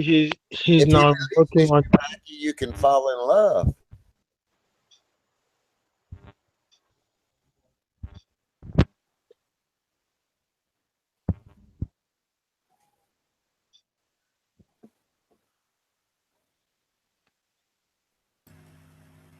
Packy, you can go down to the beaches in California there and comment on the girls' figures. Say, hi, I'm from another country and I'd like to meet people. Can I rub tan oil on your back? then they'll smack you and run away, but the next one might not. Oh, I cannot go to the beach. I cannot go to the beach, Russell. I'm too hairy. I have too much hair on my body. Oh, Like an ape. couldn't you go to those places where the girls get their nails done and everything? What they're called? They'll shave Salon? you. Yeah, they'll wax your body and everything, get all the hair off, clean you up. That'll make you fall in love right there. There you go. And then you're ready for the beach. Or do you need to go to the gym and get rid of the rolls first? Hey, they like fat men nowadays, I hear. That makes them think that they're rich or something. Yeah, the only problem I see, Packy, is when that the program that he installed, when that comes out, you'll just have to do a lot of explaining.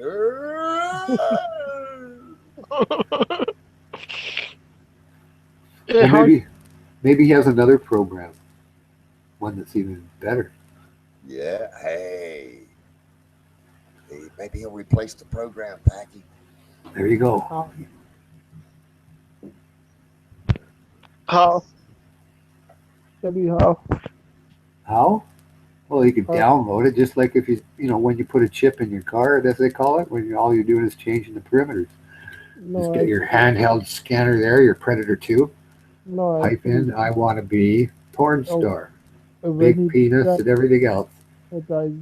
Plug it in your head, press enter, and there you go. You got a whole new tune. I think you rammed your ROM too deep, Packy. And then when you want to take it in for any recall or warranty work, you just tune it back to the original. But now they tell on you. Computer tells on you now. It goes, nope, he put it up to the fucking... Then he said, connect your phone with the data cable. And then he told me that connect the data cable with your phone and the other side insert it inside your anus. So I just what happened. That's how he programmed me. Yeah, and he enjoyed inserting it too. That was the problem. No, he was right on the panel. He was just instructing me like how to do it. Yeah, just get a Predator 2 on a stick and insert it, and then you can put in a whole new tune. Predator 2, insert your own stick. Download a whole new tune.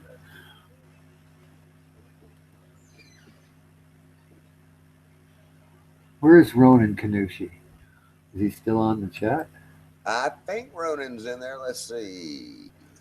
Ronan.